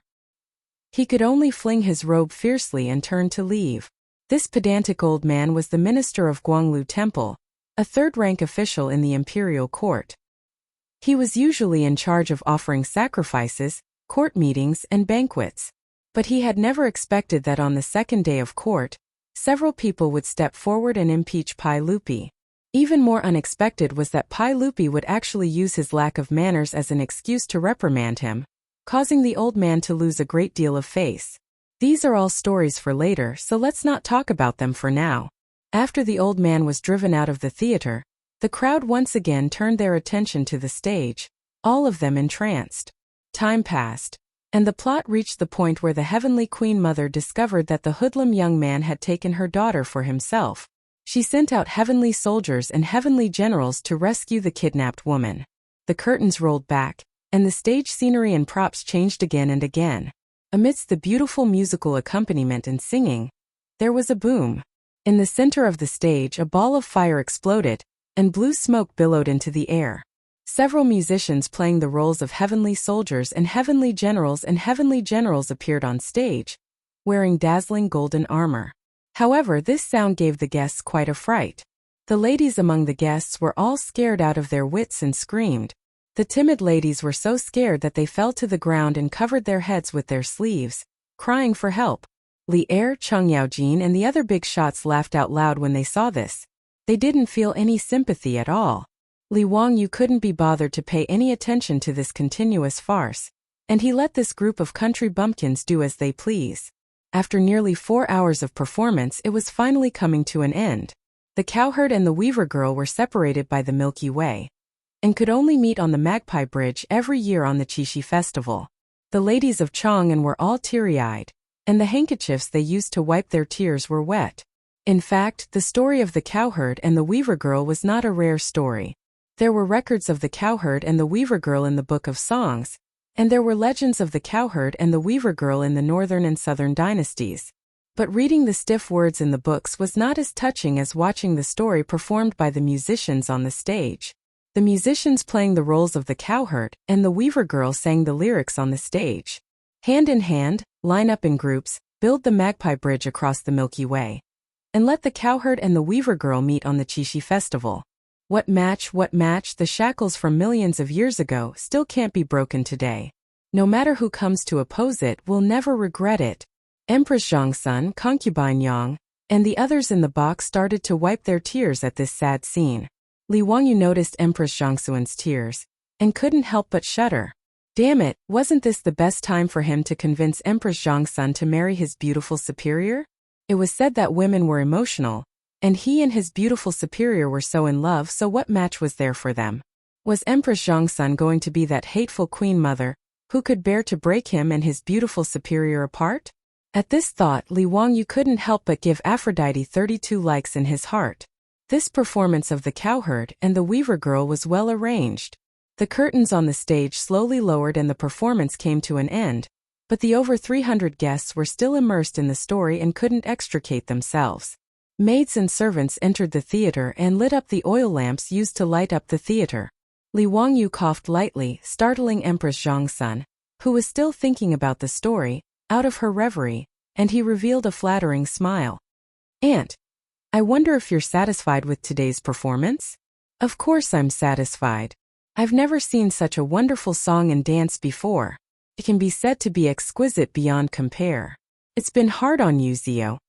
In Empress Zhongsun's view, this performance, which was completely different from the songs and dances of the Tang dynasty, could only be rehearsed by a powerful Taoist like Li Wangyu or a reincarnated celestial lord.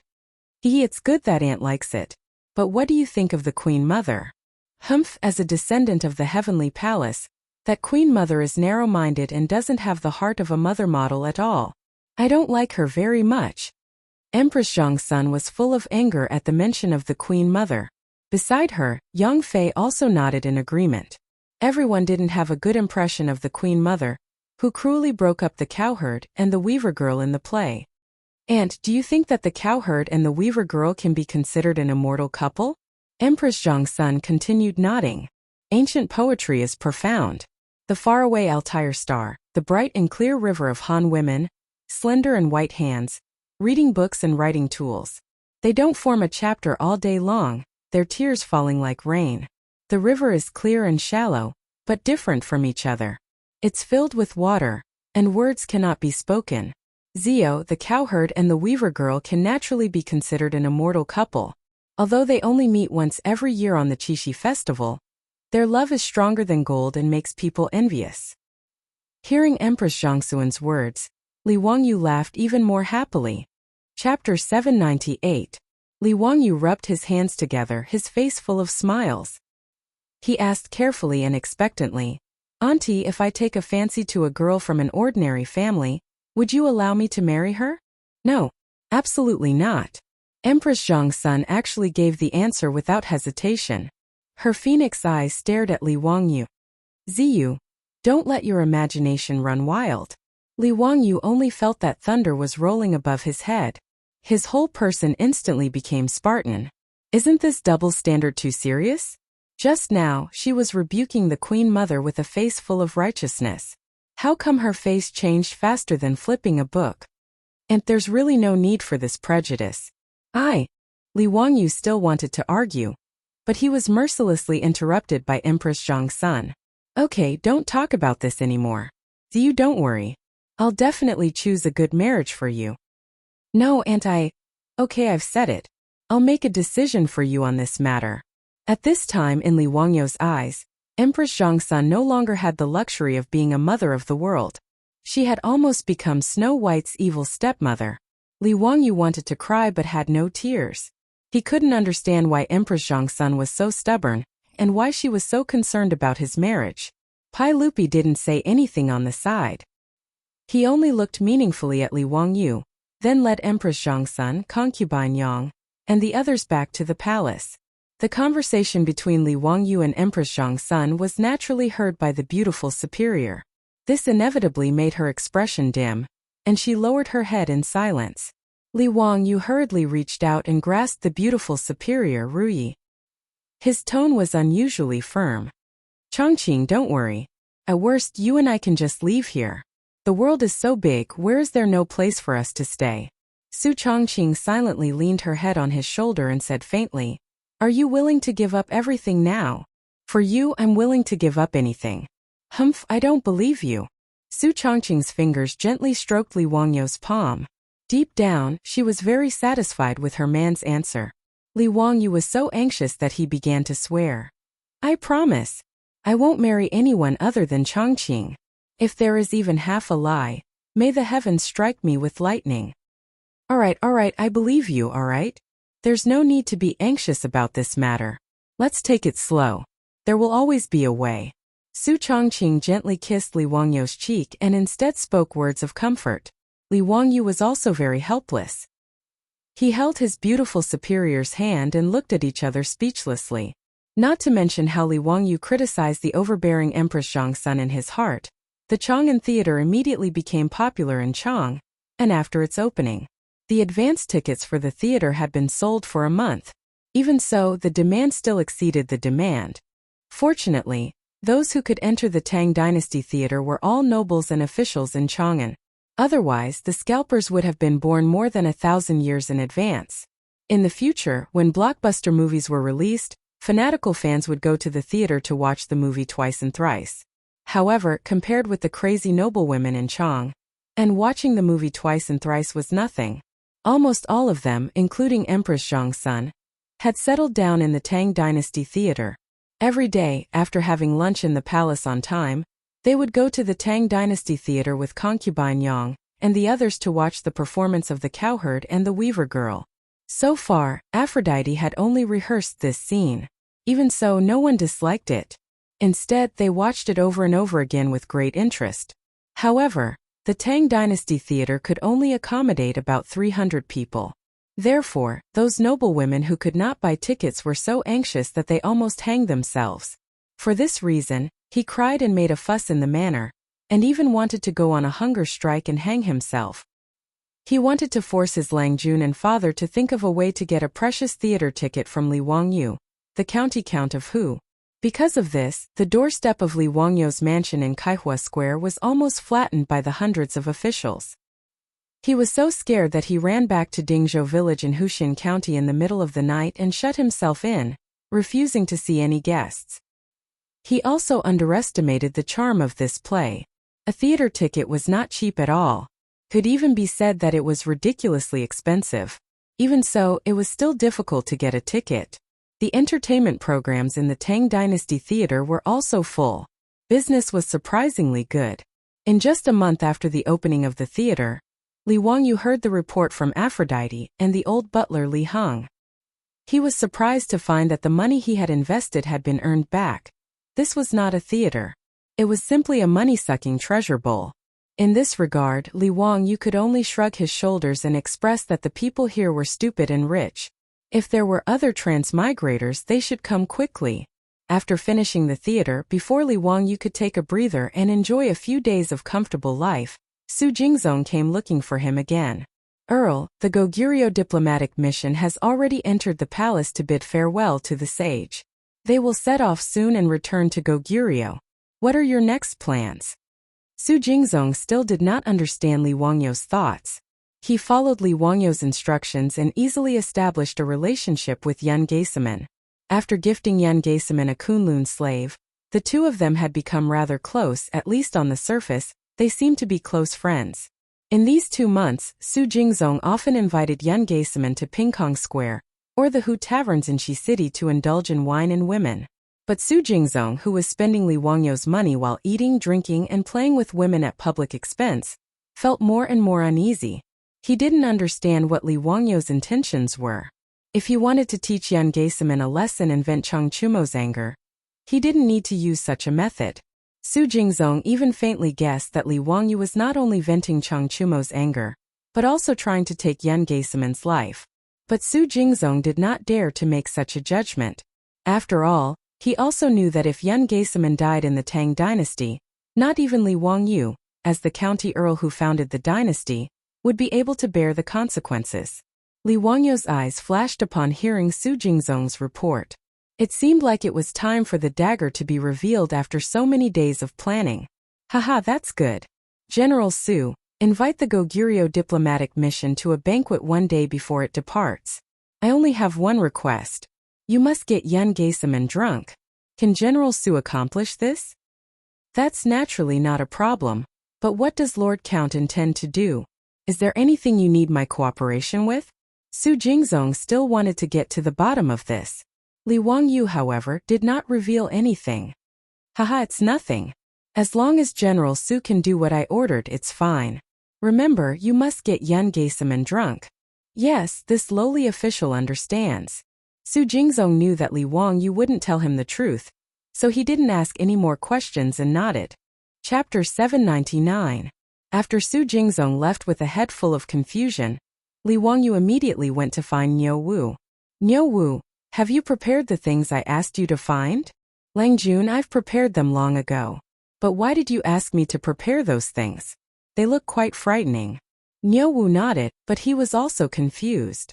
Of course I have a use for them. Let's go. Take me to them. Li Wangyu did not explain. The less others knew about this, the better. It was not that he did not trust Niu Wu. Li Wangyu had absolute trust in this loyal Guanzhong man. But it was better to be safe than sorry. If Niu Wu knew the truth and accidentally let it slip, that would not be good. Thus, although Li Wangyu needed Niu Wu to help him carry out some things, he did not plan on explaining the cause and effect of the matter clearly. Niu Wu was curious about this, but he was smart enough to know what to ask and what not to ask. Thus he did not say much. Li Wangyu did not lead the other troops of the manor. He followed Niu Wu through the manor of Noda, turning here and there until they came to a remote wooden house. This was originally where Li Wangyu had led the Niu brothers to make gunpowder. Because he was afraid that something would happen, he had moved this wooden house to a remote corner of the manor and forbade other people from the manor from coming here. Niu Wu came forward and pulled open the door of the wooden house. Immediately a wave of fierce barking came out. There were several large metal cages placed in the wooden house, each containing a crazed dog. The eyes of these dogs were completely red, and disgusting saliva dripped from the corners of their mouths. When they saw Li Wangyu and Niu Wu, they constantly thrashed about in the cages, looking like they were going to eat someone. The dogs in the metal cages would occasionally twitch and spasm, appearing rather manic. Li Wangyu knew very well that these were classic dogs that had been infected with rabies. He had asked Niu Wu to secretly collect rabid dogs. His goal was naturally to use the saliva of these rabid dogs to go to Death Abyss and Geisaman. Niu Wu, I have something I need you to do for me. Li Wangyu whispered to Niu Wu after observing the rabbit dogs.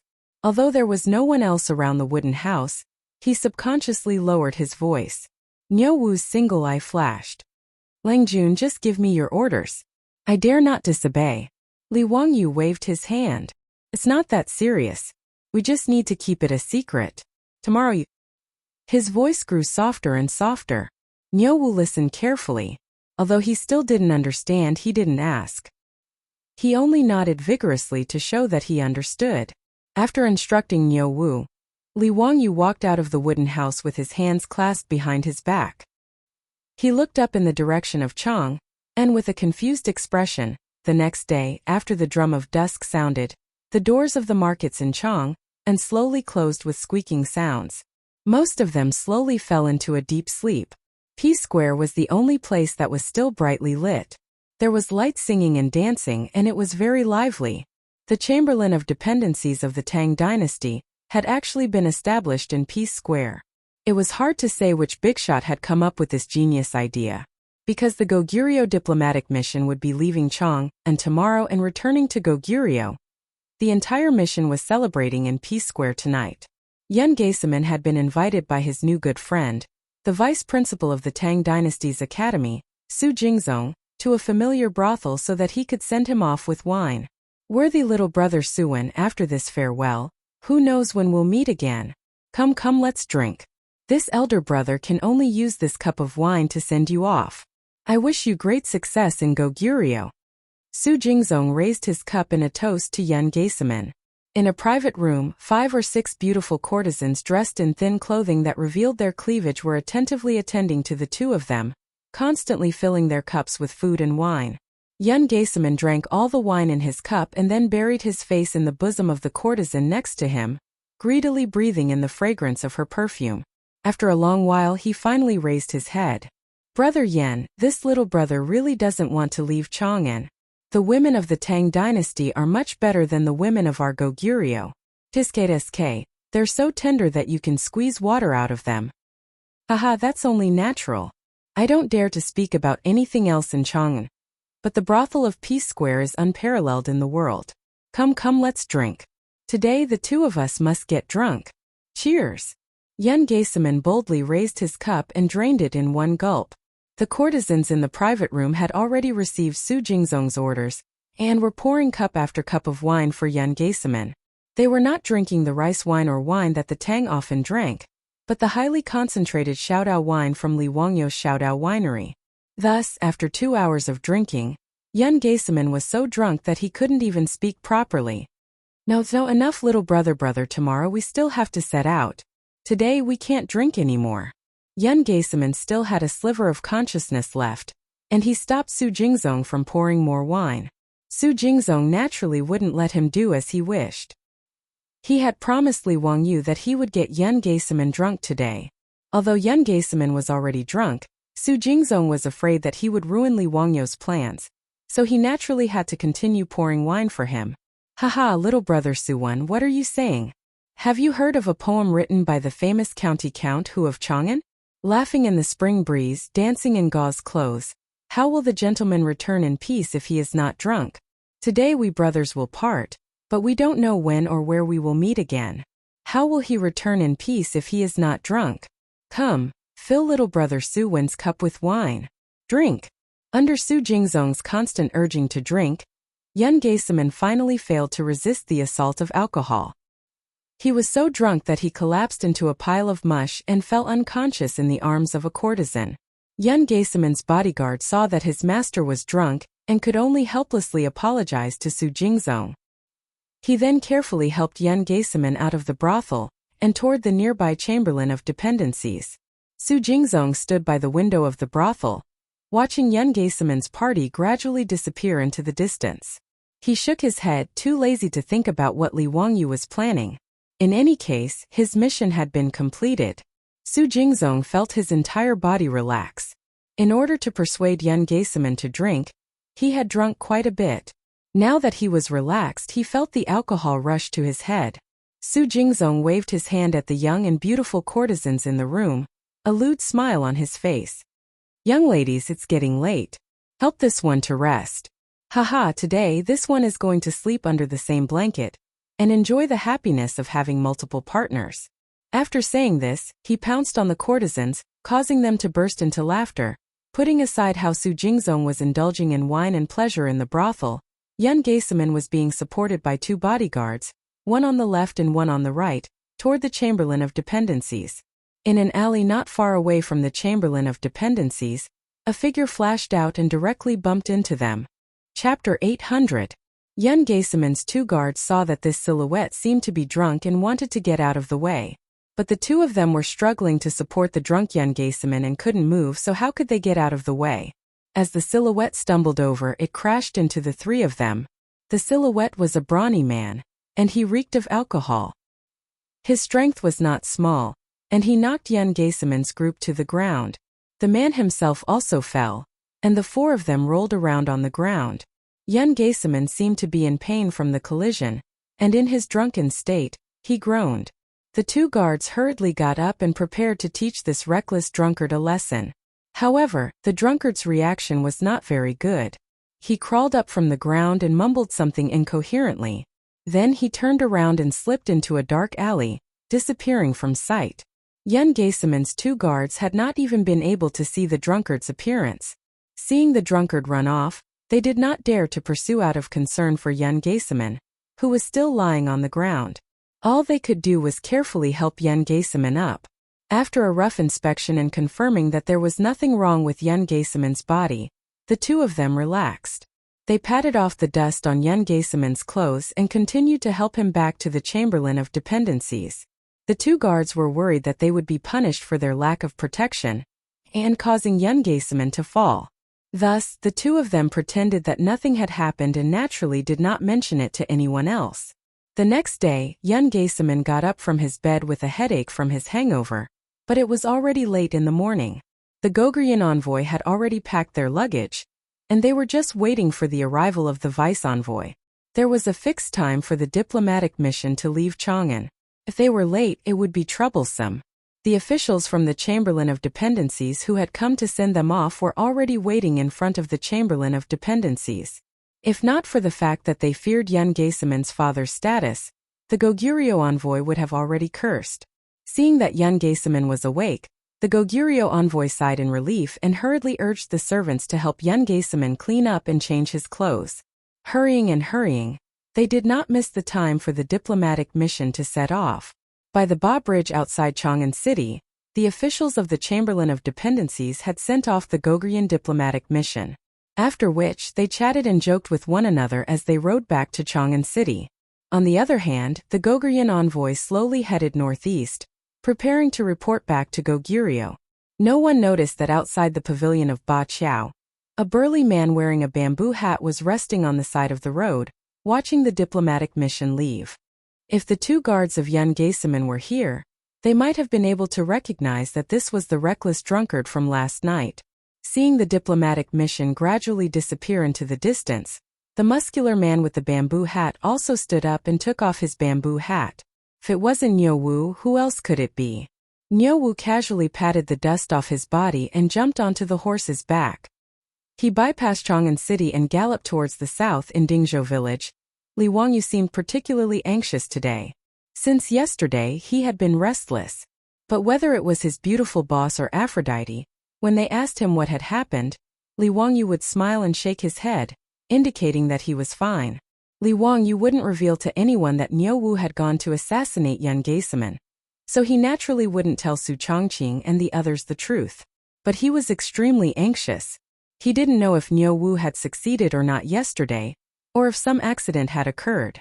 This was the first time in his life that Li Wangyu had planned a murder, and the target was a rather important figure in history. He couldn't help but be nervous. He hated the fact that there were no mobile phones in this era, and he couldn't get in touch with Niu Wu. Thus, he could only suppress his anxiety and continue to wait. It wasn't until noon that Niu Wu rushed back to the mansion, covered in dust, and secretly gave him a sign of success. Only then did Li Wangyu's hanging heart finally relax. Ignoring everything else, he pulled Niu Wu to that small wooden hut in the middle of nowhere. In the wooden house, the iron cage was still there, but the mad dogs that had been locked up in it had disappeared without a trace.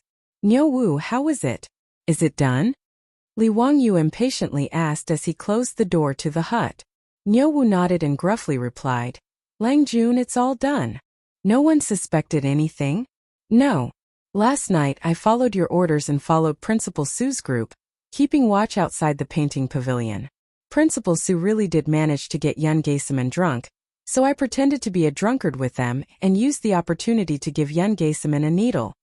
As Niu Wu spoke, he took out a needle made of bamboo from his bosom. Li Wangyu hurriedly had him light a fire and carefully tossed the needle into it. Only when the fire engulfed the needle did Li Wangyu relax. And after that? Did everything go smoothly? Niu Wu nodded. I followed Longjuan's orders and waited outside the Chamberlain of Dependencies for the night. As expected, I saw the Gogurian diplomatic mission return with my own eyes. Yun Geiseman was among them. Good. That's great. Niu Wu, it's been hard on you. Go back and rest. But remember to keep this matter a secret. Don't reveal it to anyone. Niu Wu naturally knew this and immediately replied, Lang Jun, be at ease. Even if I die, I won't say a single word. Li Wangyu gratefully patted Niu Wu's shoulder and said no more. His gaze subconsciously turned to the northeast. Several months later, news came from Goguryeo. The deputy envoy who had just returned from the Tang dynasty, the son of Yun Taizhua, Yun Geiseman, had suddenly developed a strange illness. He feared light, water and wind, and the slightest disturbance would make him go crazy. In his madness he would bite anyone he saw. Although Yun Taizhua had summoned all the famous doctors of Goguryeo to treat his son, none of them could do anything. They couldn't understand what Yun Geiseman's illness was. In his rage, Yun Taizhua beheaded several Gogurian imperial physicians, but to no avail. 2 weeks later, the agonized Yun Geiseman breathed his last. Because of Li Wangyu's appearance, this ambitious and ruthless person who had written a thick and colorful stroke in history had disappeared without a trace before he could even make a splash in the long river of history. When this news reached Chang'an, it didn't cause the slightest stir. It merely served as a topic of conversation for the officials who had received the Gogurian envoy. But when Su Jingzong learned of this matter, he felt a lingering fear. He was sure that Yun Geiseman hadn't died from some strange illness. He would never believe that Li Wangyu hadn't done anything. But Su Jingzong was a smart man. After learning of this matter, he buried it in his heart, not daring to speak of it to anyone else. As for Li Wangyu, Su Jingzong was both respectful and fearful. He didn't know if this young earl knew some immortal art that allowed him to take someone's life from 1,000 li away. After learning of Yun Geiseman's death, Li Wangyu locked himself in his room for several days. When he reappeared, everyone, including Su Chongqing, felt that he had changed a lot. Chapter 801. Spring left and summer came.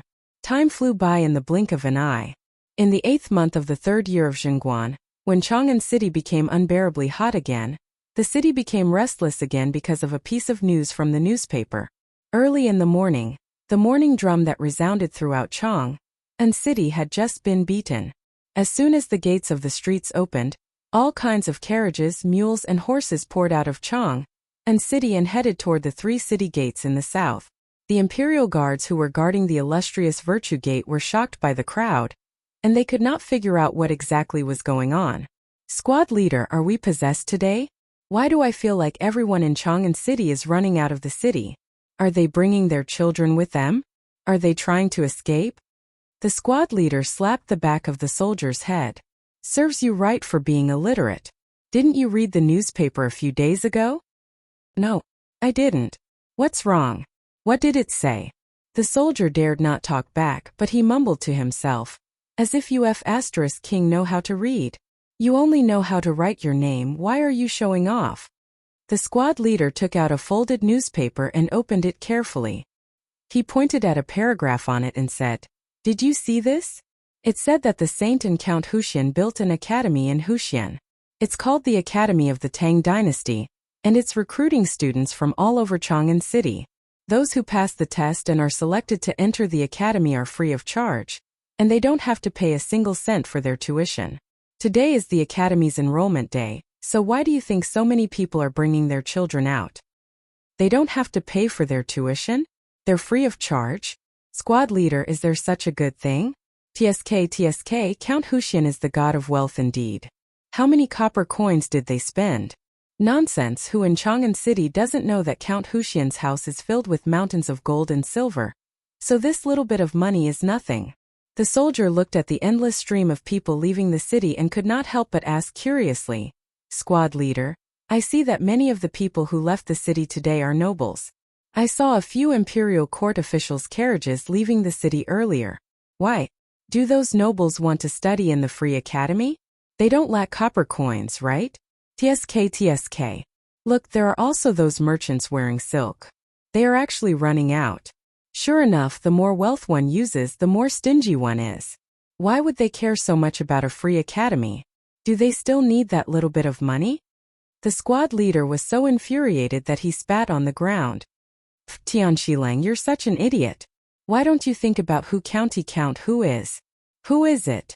Founding County Count? Oh, squad leader. Are you saying that the merchant is going to flatter Count Hu? But that's not right. What are those officials doing? The squad leader was furious. Shut up, I'll be angered to death by you sooner or later. County Count Hu was the teacher of His Highness the Crown Prince and His Highness the King of Yu, the Imperial Preceptor. Imperial Preceptor, do you understand? The court's Imperial Censor Ma and Junior Supervisor Yan have also taken County Count Hu as their teacher. Don't tell me you didn't know about this? Also, in the Golden Year Spring Imperial Examinations, there were 26 Grand Scholars. Do you know who the third ranker is? Those two had also kowtowed to Count Huxian and taken him as their master. I heard that even the Crown Prince and the princes study in that academy. Think about it, what does that mean? The soldier finally understood. He was shocked and gasped. Oh my God, if that's the case, if we study in that academy, won't we become the Crown Prince's classmate? Of course. Why else do you think so many officials, nobles and merchants in Chang'an City are rushing to Hu County early in the morning? The squad leader looked like a child who could be taught. He showed off the information he had learned. The soldier was envious when he looked at the endless stream of people and carriages heading to Hu County. He hated that he was born more than 10 years earlier and did not have the chance to study in the Tang Dynasty's academy. It was a chance for carps to leap over dragons. At that moment, outside Dingzhou village in Hu County, a rainbow bridge had been built over the Gan River to connect the two banks. The land on the other side of the river that was originally barren had a brand new look, and many buildings had been built. Among them, there was even a 20-meter-tall brick tower. It was a magnificent sight. Li Wangyu had a calm smile on his face as he accompanied Pai Lupi, Zhang Sunwuji, Fang Xianling, Du Ruhui, Kong Yingda, and the other big shots on campus. Behind them were Su Jingzong, Shang Guanyi, Lu Rengui, and the others. Ever since he learned about Yan Geisiman's death, Li Wangyu's state of mind had changed. He was very indifferent to many things and seemed to have matured a lot. He was no longer as impulsive as before. Li Wangyu could not help but feel proud that he had secretly removed a stumbling block for the Tang dynasty when they conquered Goguryeo. In fact, he even felt a little nervous. He and his beautiful superior had transmigrated from the future more than 1300 years ago. What would happen if he changed history like this? Li Wangyu did not know, nor did he dare to think too deeply about it. But Li Wangyu realized that his actions might leave a deep mark in history, so he could not help but become more cautious. He did not even care about the academy that he had single-handedly created. He had left everything to Su Jingzong and the others to manage. Today was the academy's enrollment day. If not for Pai Lupi's personal visit, he would probably still be hiding in his own manor, unwilling to show his face. Pai Lupi walked around the academy and was very satisfied. The academy had only been built into the primary school that Li Wangyu had mentioned, but its scale had already surpassed the directorate in the Wubin Square. Especially with the help of cement, most of the buildings in the academy were made of a mixture of bricks and wood. Many of them were 2 or 3 stories high. Li Wangyu had also thrown out a lot of copper coins and ordered people to dig out many towering trees from the Qinling Mountains. They spent a lot of manpower and resources to transport them to the academy for planting. The newly built academy was filled with towering ancient trees and was full of vitality. Zio, I am very satisfied with this academy of the Tang dynasty. Haha, I've troubled you. Li Wangyu unhurriedly bowed and said, Uncle, you flatter me. Actually, I did not do much. It was mainly Principal Su and the others who took care of this matter. Hearing this, Su Jingzong hurriedly stepped out in fear and trepidation. He bowed to Pai Lupi and Li Wangyu and said, I don't dare to accept your praise. Pai Lupi laughed and said, Haha, that's enough. I will naturally remember your contributions. Don't push it around. Let's go. It's getting late. Take me to see how you choose the students of the academy. His sons Li Chang'an and Li Tai were all going to study at the academy. As a parent, Pai Lupi was more concerned about how the academy would choose the children who signed up to study at the academy. Li Wangyu smiled and said, Uncle, the academy chooses students based on their intelligence. They will not let you down. Chapter 802. Pai Lupi and the others were naturally curious about Li Wangyu's words. Pai Lupi smiled and said, Zio, can you tell me? Is it like the recruitment of assistant lecturers in the academy? What kind of psychological test questions? Pai Lupi and the others still remembered the strange questions that Li Wangyu came up with in the Imperial College. Although they did not know why, Pai Lupi had asked Su Jingzong about it, and learned that the students who were selected to teach in the academy were all kind and gentle people who were very suitable for teaching. Regarding this, Li Er naturally shook his head in confusion, but he could only admire his nephew's unfathomable ability. Li Wangyu smiled and shook his head. Uncle, it's hard to explain in a few words. Why don't you and I go and have a look together? Although Li Wangyu did not want to take care of things now, he and his beautiful boss had discussed many ways to select students for the first enrollment of the academy. Oh, then we should go and have a look. Everyone, let's go and see what Zio has come up with. Pai Lupi naturally would not refuse. He called a group of big shots and prepared to watch the admission test. It had to be said that the Academy of the Tang Dynasty established by Li Wangyu was very attractive. After all, Pai Lupi was the dean himself and the Crown Prince Li Chang'an, Prince Li Tai, and the others were studying in the academy. How could it not attract the attention of the officials, the rich and the common people in Chang'an City? Before 9 o'clock in the morning, nearly 1,000 people had gathered outside the academy. They were all ready to sign up. Fortunately, more than 100 students had been selected from the students who had landed in the academy. They had been trained by their beautiful boss for several months, and now these students were good enough. Today's enrollment test was mainly for the new students who came to sign up, and it was these hundreds of assistant lecturers. Li Wangyu led Pai Lupi and the others to the gate of the academy. When he saw the bustling crowd, he could not help but feel a little absent-minded. This scene was so F***ing familiar. Wasn't this the same scene when those famous schools in the future opened? Li Wangyu, on the other hand, could not help but sigh a little. However, no matter how much the academy expanded its enrollment, it could only take in a few hundred children. Moreover, it had to leave enough places for those who had connections. In this way, the number of students that could be recruited was only a small portion of the total number of people who came to register. Li Wangyu looked at Pai Lupi and the others and suddenly felt that something was wrong. Many of those who came to register were civil and military officials of the imperial court. If he let Pai Lupi out like this, wouldn't he be recognized immediately? No matter what, Pai Lupi was the emperor of the Tang dynasty. His safety could not be ignored. Moreover, when those officials bowed, the surrounding crowd would definitely know that the emperor had come in person. When that time came, the scene would be chaotic.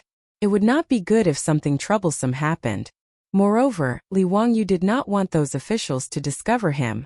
If their descendants could not pass the academy's test and could not enter, he would definitely be dragged by a group of people to get in through the back door.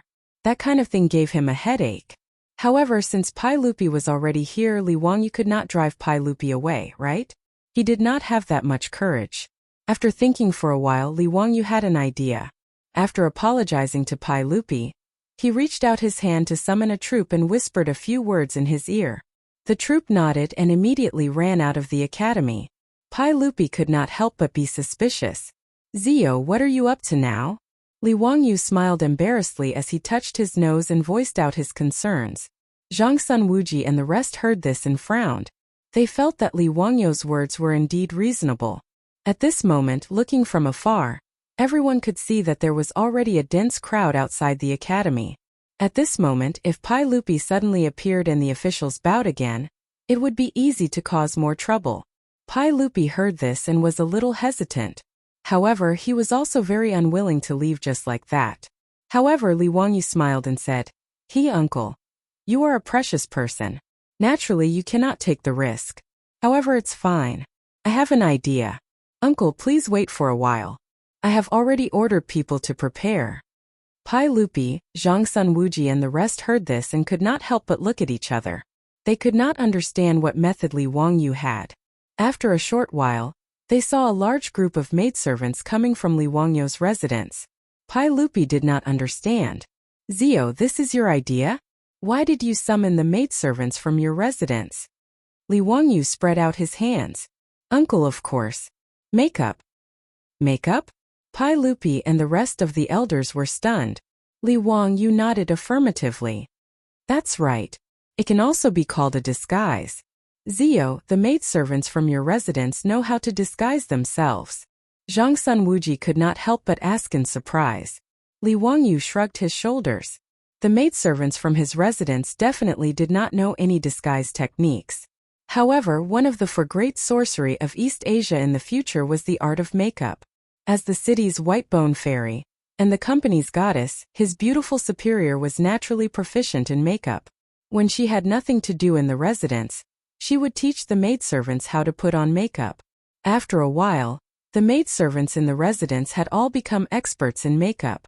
Li Wangyu thought that since this art of makeup could turn a faceless woman into a goddess, it should not be difficult for Pai Lupi and the rest of the rough men to change their appearances. Pai Lupi and the rest naturally did not believe Li Wangyu's explanation. However, Pai Lupi was in a hurry to watch the show, so he simply let his nephew do as he pleased. Therefore, after the group of maidservants arrived and greeted Pai Lupi, Li Wangyu and the rest, they took out various makeup tools and powders and started to get busy. After a period of torment, all the big shots, including Li Wangyu, had their appearances completely changed. Li Wangyu had a fake beard glued onto his face, making him look a bit older. He had become a handsome young man.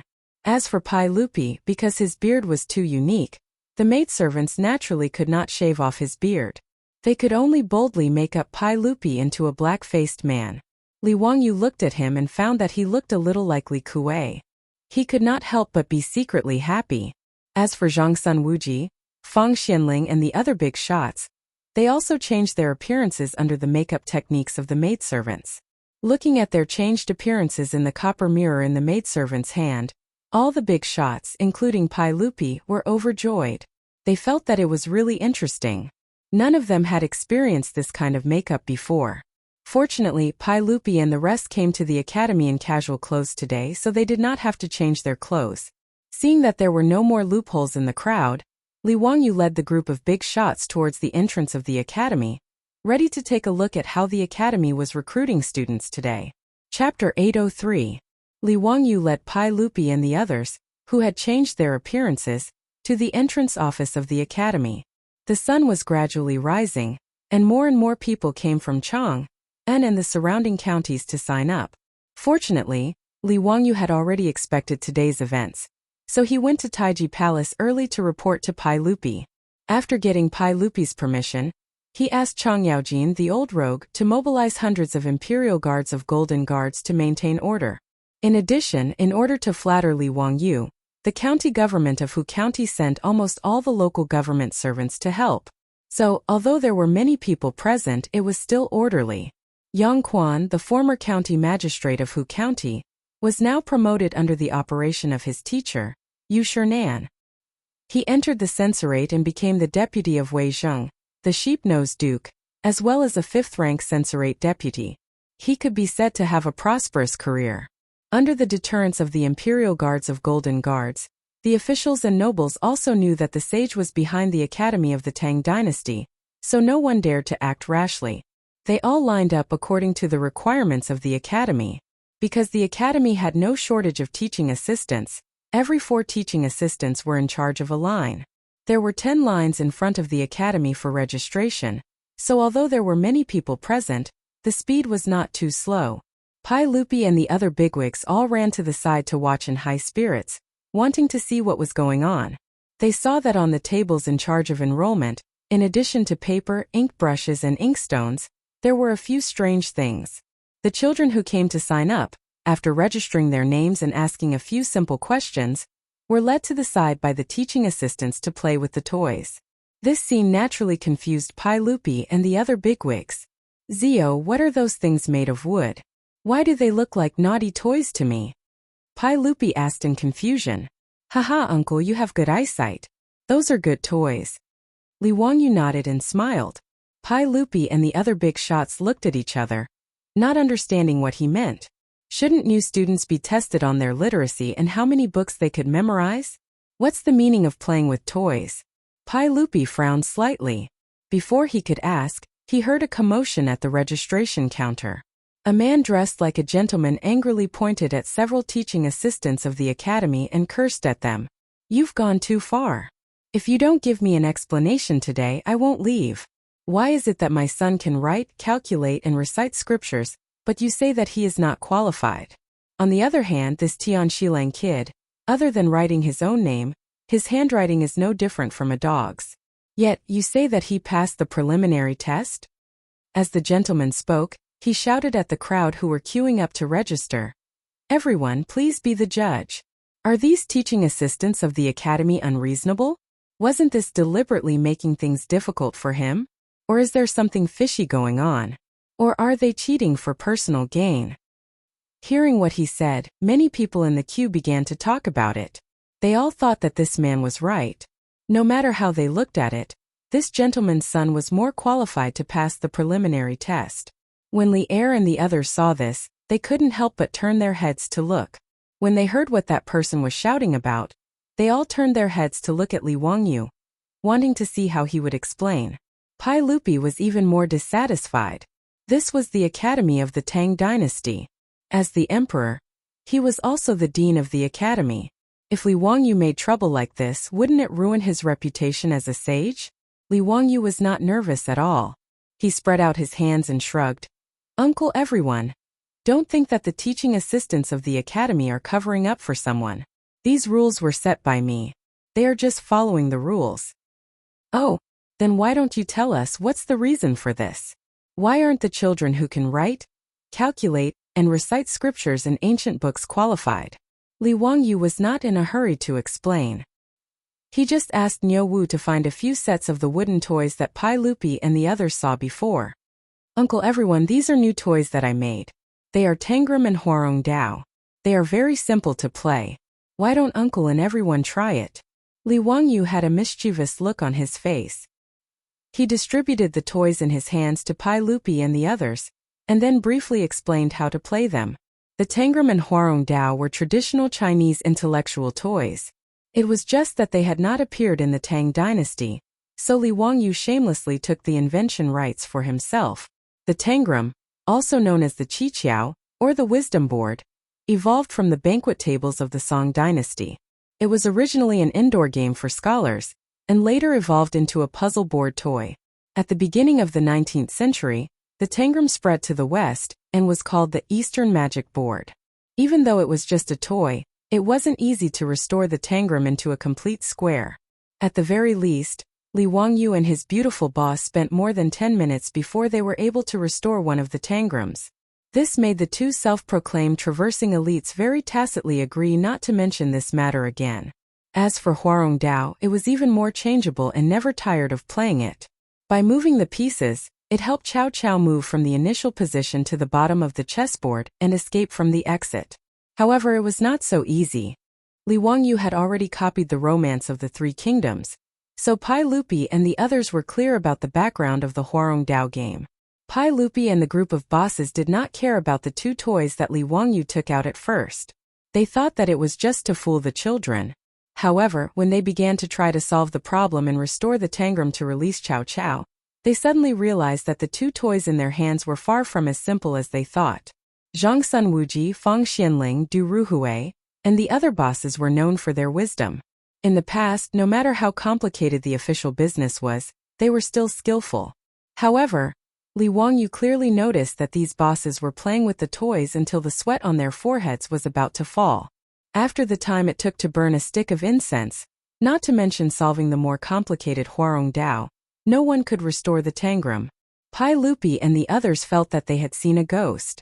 Everyone was very sure that the 7 wooden boards in the tangram were all poured out by Li Wangyu from the square base, but at this time they wanted to restore it, but they could not succeed no matter what. Li Wangyu snickered in his heart. This was the simplest way to play, and it had already stumped Li Er and the others.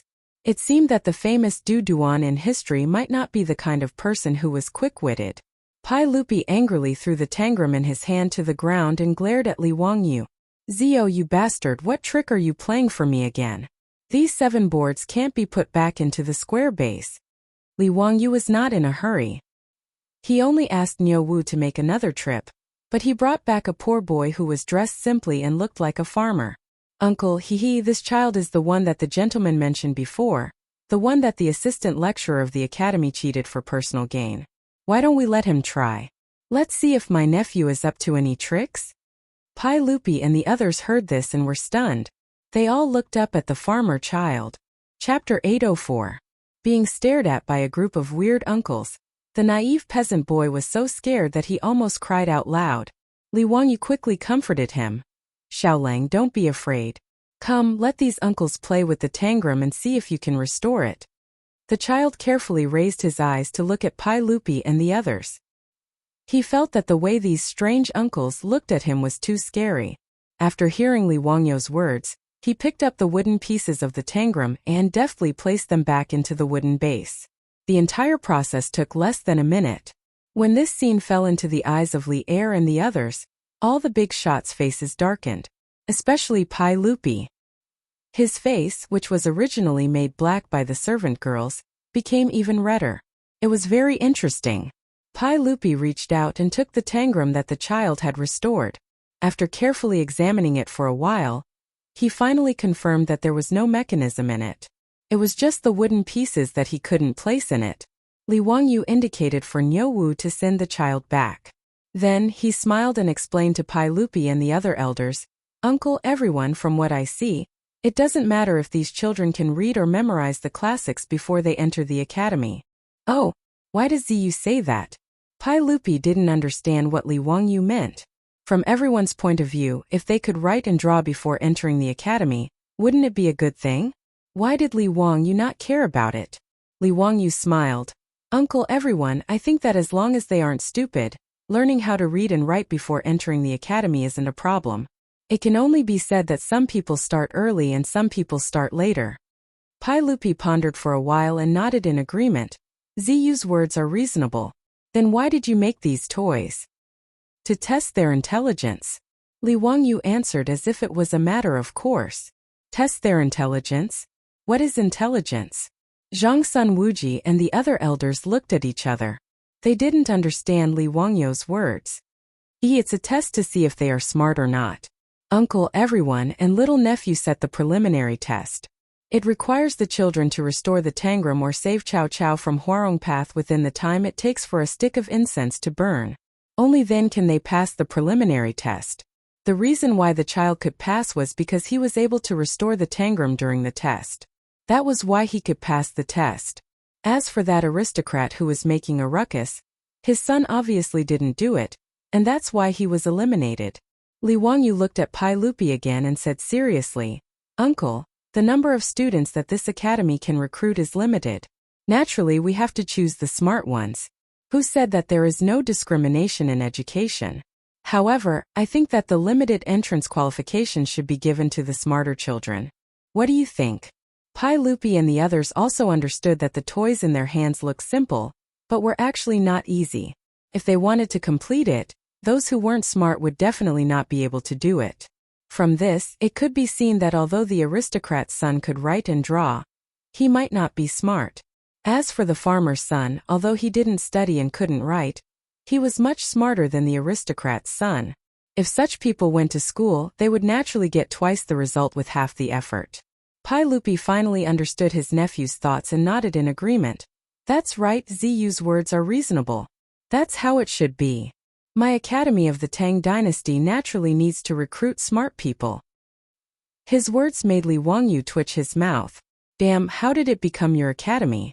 But who asked you to be the boss? I won't fight with you.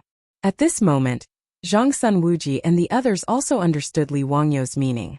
However, when they lowered their heads to look at the toys in their hands, their faces that had just returned to normal darkened again. Damn, this group of big shots just now, including Pai Lupi, none of them could solve the problem within the time it took for a stick of incense to burn. If that was the case, could it be that they couldn't even compare to the child? How could Zhang Sunwuji and the others endure this? Pai Lupi and the others finally understood that it wasn't the teaching assistant of the academy who was playing favoritism. As for Li Wangyou's testing method, they also felt that it was very reasonable. However, at this moment, the aristocrat in front of the academy's entrance was still making a ruckus, causing the order of the scene to become a little chaotic. Seeing this situation, Pai Lupi couldn't help but frown. He was naturally unhappy. Li Wangyou hurriedly let Lu Rengui and Shangguan Yi, who were following behind him, handle it so that it wouldn't affect today's enrollment. This kind of small matter was naturally easy for Lu Rengui and Shangguan Yi to handle. Without much effort, the two of them explained the reason for the situation in today's entrance test to the crowd. After hearing the two's explanation, the crowd waiting in line finally quieted down. The aristocrat was so embarrassed that his face turned red. He pulled his son and hurriedly bowed and apologized to the crowd. Then he hurriedly left, so that he wouldn't continue to stay here and embarrass himself. Many officials and businessmen in the registration line couldn't help but start to worry. Originally, they had the same thoughts as the aristocrat. Their sons or grandsons had already been educated, so reading and writing wasn't a difficult thing for them. In these people's minds, it was a piece of cake for their children to enter the academy. Many people even looked at the farmers who came to register with disdain. However, they didn't expect that the entrance test of the Academy of the Tang Dynasty would be so novel. It made them uneasy. Pai Lupi thought about Li Wangyou's words just now and continued to ask, Zio, you just said that it was a preliminary test. Are those children not enough to enter the academy after passing this test?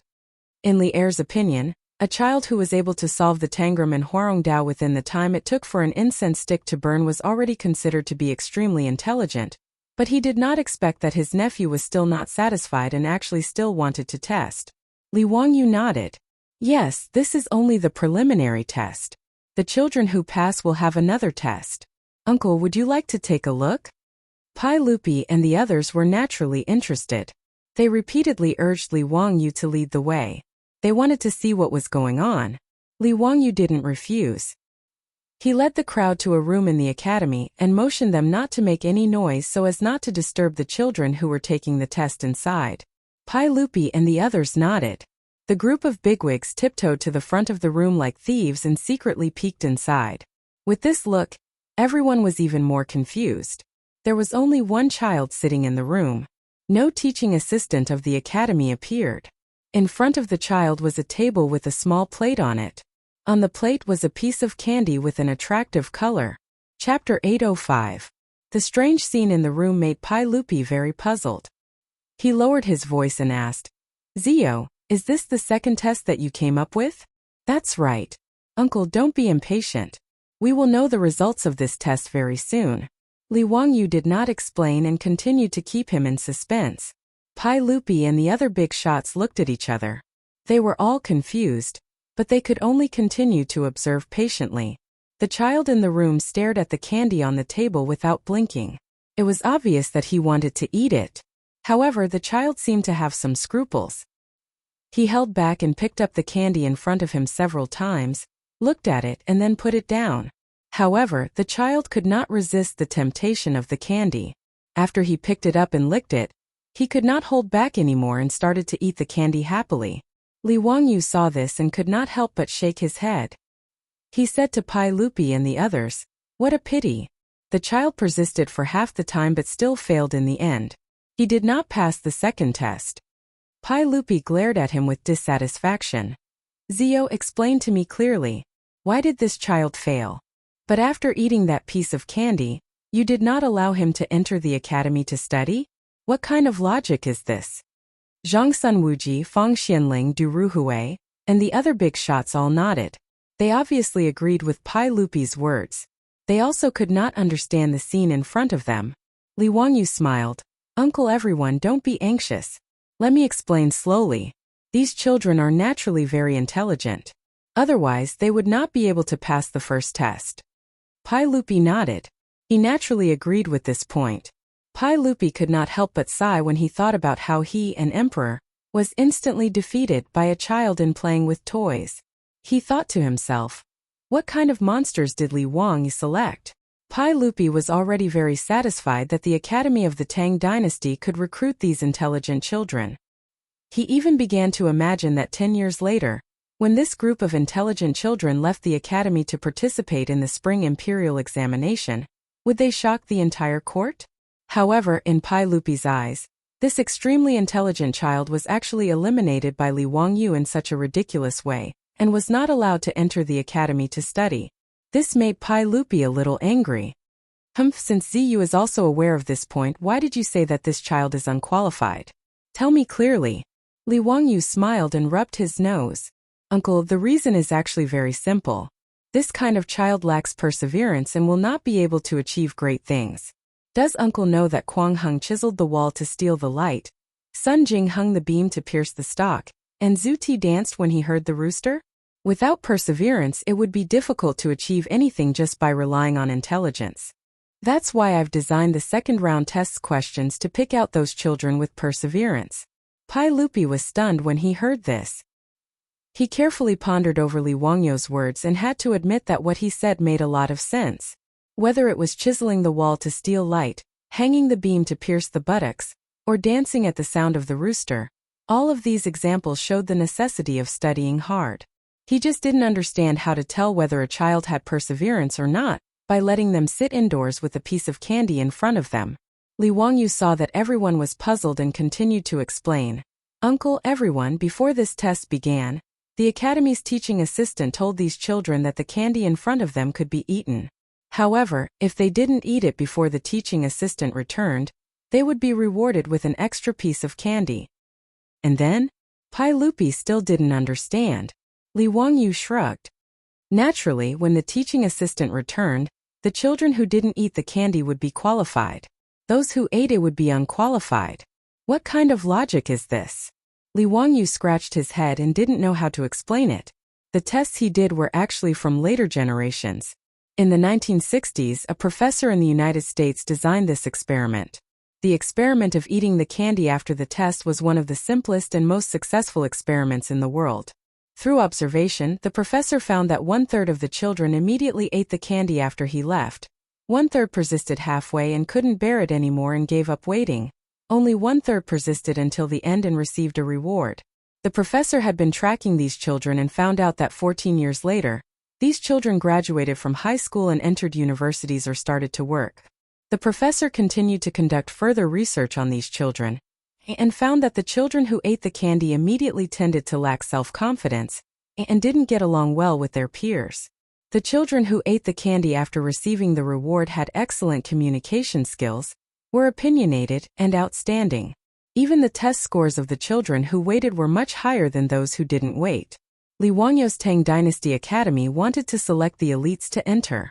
Naturally, he wanted to select the children who were willing to wait, and had self-control. However, Li Wangyu couldn't explain these things to Pai Lupi and the other big shots. Faced with Pai Lupi's question, he could only give a vague answer. The children who ate the candy after the test had more self-control, and would be able to study harder. That's why I made this choice. His explanation naturally didn't satisfy Pai Lupi and the others. Zhang Sun Wuji said, Zio, this method of yours seems to be a little whimsical. How can you be sure that the children who ate the candy after the test are people with perseverance? The logic is simple. The temptation of the candy to the children is no less than the temptation of high positions and high salaries to adults. If these children know how to give and take at such a young age, wouldn't they be able to control themselves better when they grow up? Pai Lupi frowned and thought for a while. Finally, he nodded slowly. Zio's words make sense. Seeing that Pai Lupi had spoken, the others didn't say anything else. They just continued to watch the entrance test of the academy. Li Wangyu had advertised in the international newspaper in advance for the enrollment of the academy today. Therefore, not only was there a sensation in Chang'an City, But there was also an endless stream of people coming to sign up for the academy today.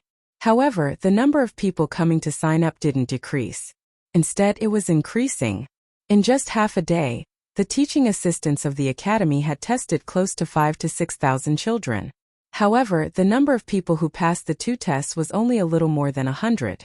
Even Pai Lupi and the others were shocked by such an exaggerated enrollment ratio. Zio, how can I enter the academy to study? In my opinion, it's even harder than the spring imperial examination. Kong Ingda, the chancellor of the Imperial College, was also shocked by the enrollment situation of the academy. Li Wangyu spread out his hands.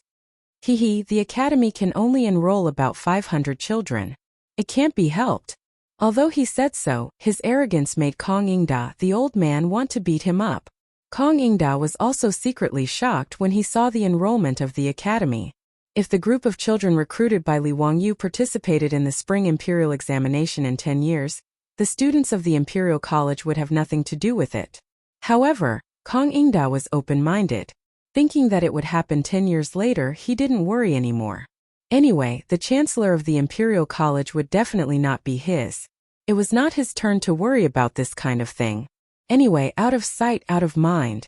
The old man was open-minded.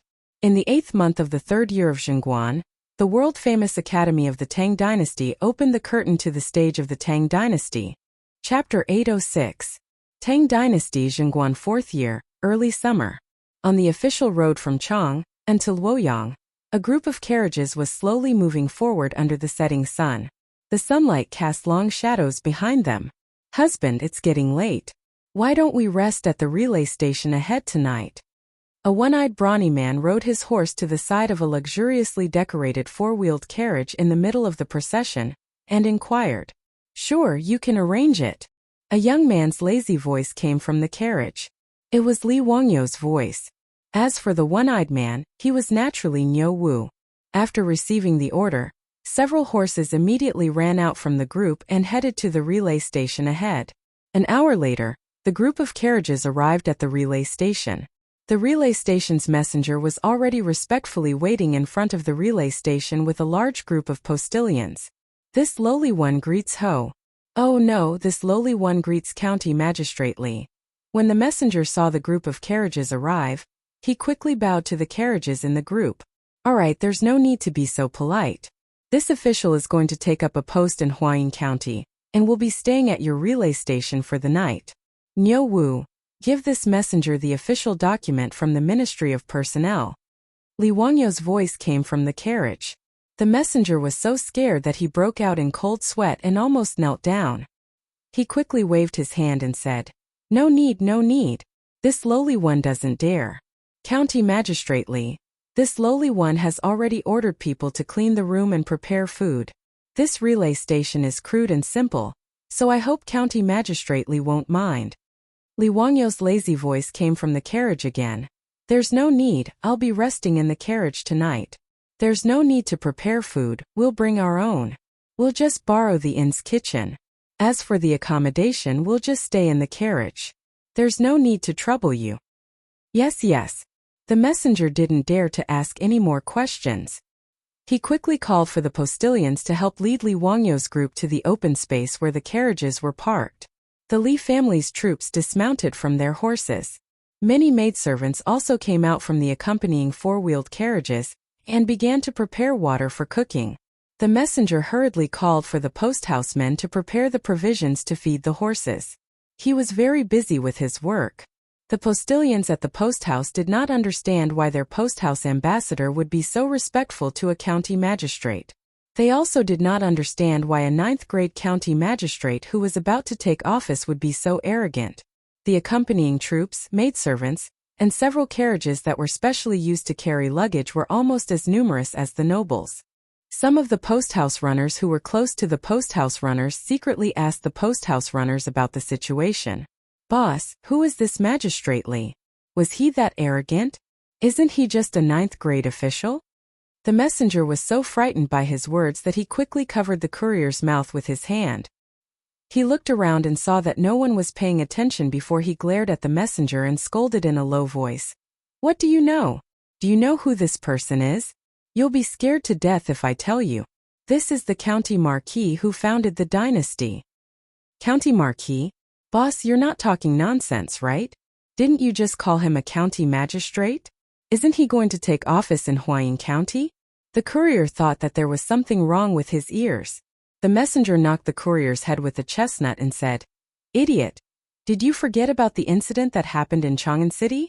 After being scolded by the messenger, the courier came back to his senses. He could not help but open his mouth wide and could not speak clearly. This is the county marquis? The imperial tutor of the crown prince? Then why did you call him magistrately? Isn't that disrespectful? The messenger glared at him and said, "What do you know? This is something that the Marquis of Huxian's troops specially ordered when they came to inform us that we are not allowed to call this person by his title. We are only allowed to call him by his official position." TSK, what's wrong with him? The courier shook his head with a puzzled expression. "Lower your voice, Tian Shalang, what are you saying? Do you want to die?" Yes, Boss, you don't have to be so nervous. The nobles don't care about lowly people like us. TSK, boss, look at this marquis. He's really impressive. He actually brought such a large group of maidservants with him when he went out. He even brought along his own cooking maids and ingredients. He really is a noble. Isn't that nonsense? Don't you know who the Marquis of Huxian is? He's the famous god of wealth in Chang'an City. In the entire Tang dynasty, the only person richer than this noble is the emperor. While the messenger and courier were whispering, Afro was massaging Li Wangyou's shoulders in the carriage. She smiled coquettishly and said, "Lang Jun, why do you insist on others calling you by your official position? Is the 9th rank county magistrate very nice? What's wrong with calling me by my official position? Since someone wants to force me to be a 9th rank county magistrate, then so be it. It's not like I'll lose face." Li Wangyu looked a little annoyed when he mentioned this. Perrin covered her mouth and chuckled. "Lang Jun, you're the one at a disadvantage if you compete with the emperor." The Perrin of today was no longer the little girl Li Wangyu saw when he first opened his eyes when he first transmigrated to the Tang dynasty. 2 years had passed and Perrin was now 15 years old. She was even more beautiful. Li Wangyu rolled his eyes. What's there to be at a disadvantage about? What do you know?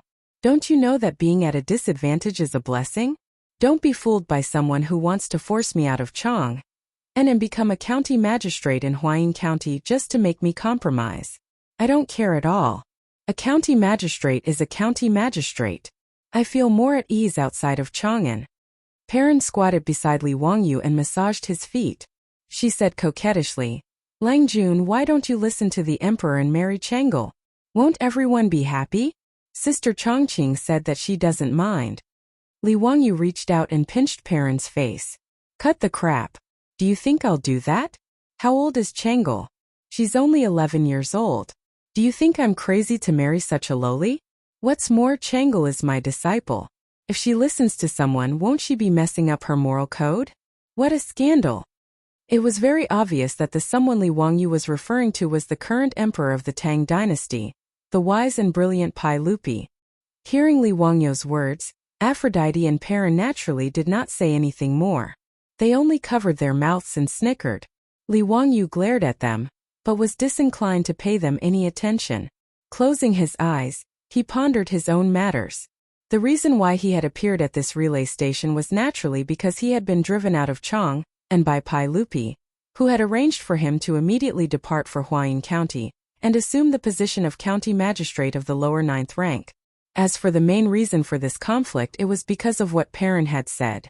Pai Lupi and Empress Zhongsun had actually lost their minds and suddenly wanted to betroth Princess Chang'an to him.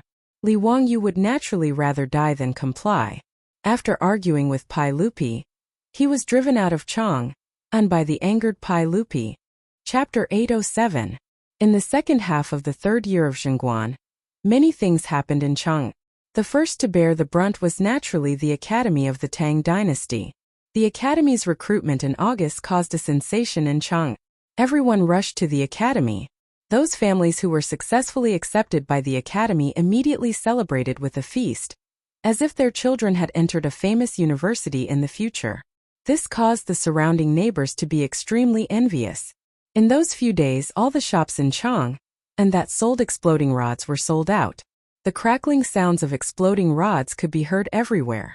It was very lively. The appearance of the Academy of the Tang Dynasty attracted everyone's attention. It also made people admire County Count Li Wangyu even more. As for those aristocratic families, their intestines were now green with regret. Especially the Wang clan of Taiyuan, who was even more regretful. If he had known this would happen, he would have merged with them.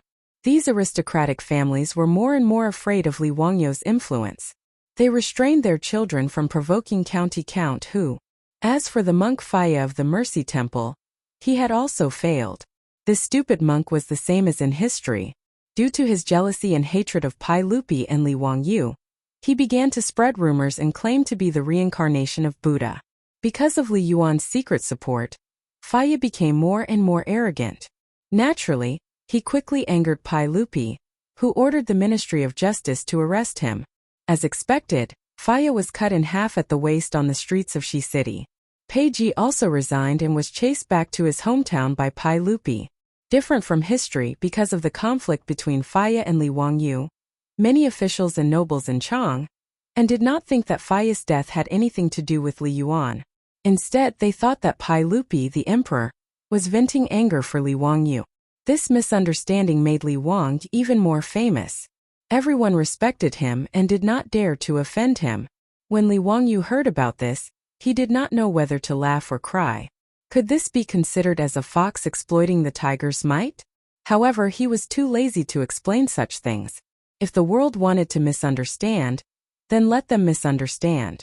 There was no harm in it anyway. Li Wangyu lived a comfortable life for half a year.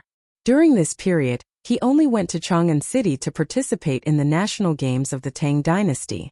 Originally, in the minds of Pai Lupi and the other court officials, there was no such thing as an opening ceremony. However, how could Li Wangyu let go of such a fun opportunity? Together with Chang Chumo and the others, he asked Pai Lupi to take over the opening ceremony. Therefore, this fellow directly plagiarized the opening ceremony of the Huaxia Olympic Games in the future. Of course, the sound, light, and other performances were naturally absent. The performance of thousands of drummers in unison also shocked Pai Lupi, the officials of the imperial court, and the envoys of the vassal states. However, the most shocking thing was the military parade that Li Wangyu came up with.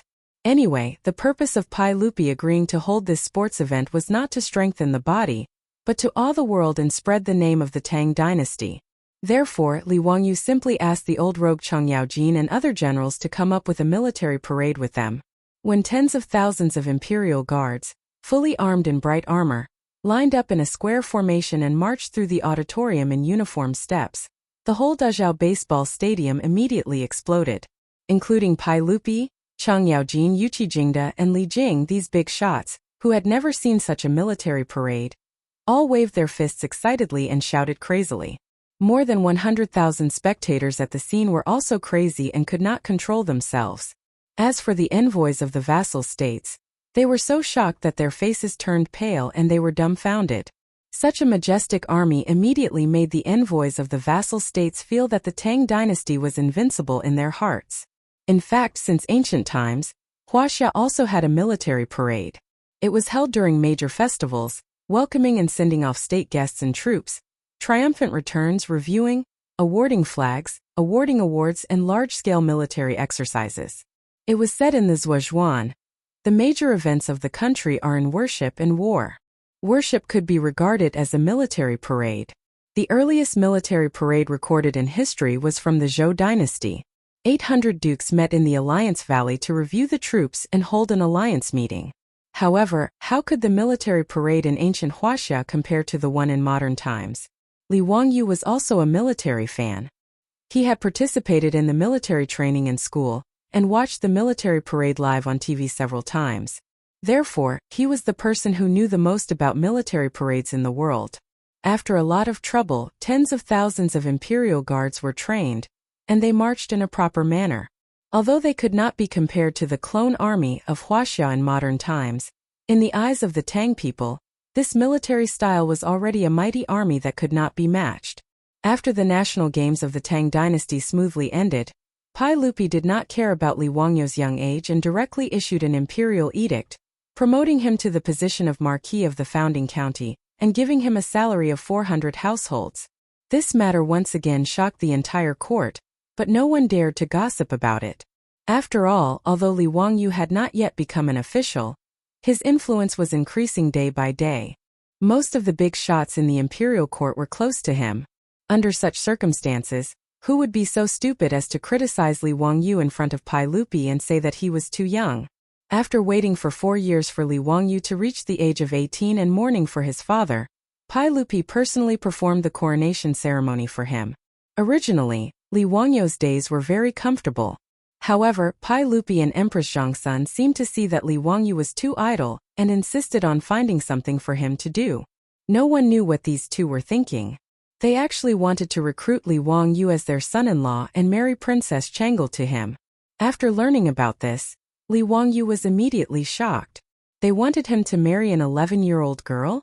Were they crazy? Moreover, he and Pai Lupi were uncle and nephew. He and Li Lizzie were also relatives. Not to mention, Li Lizzie had kowtowed to him.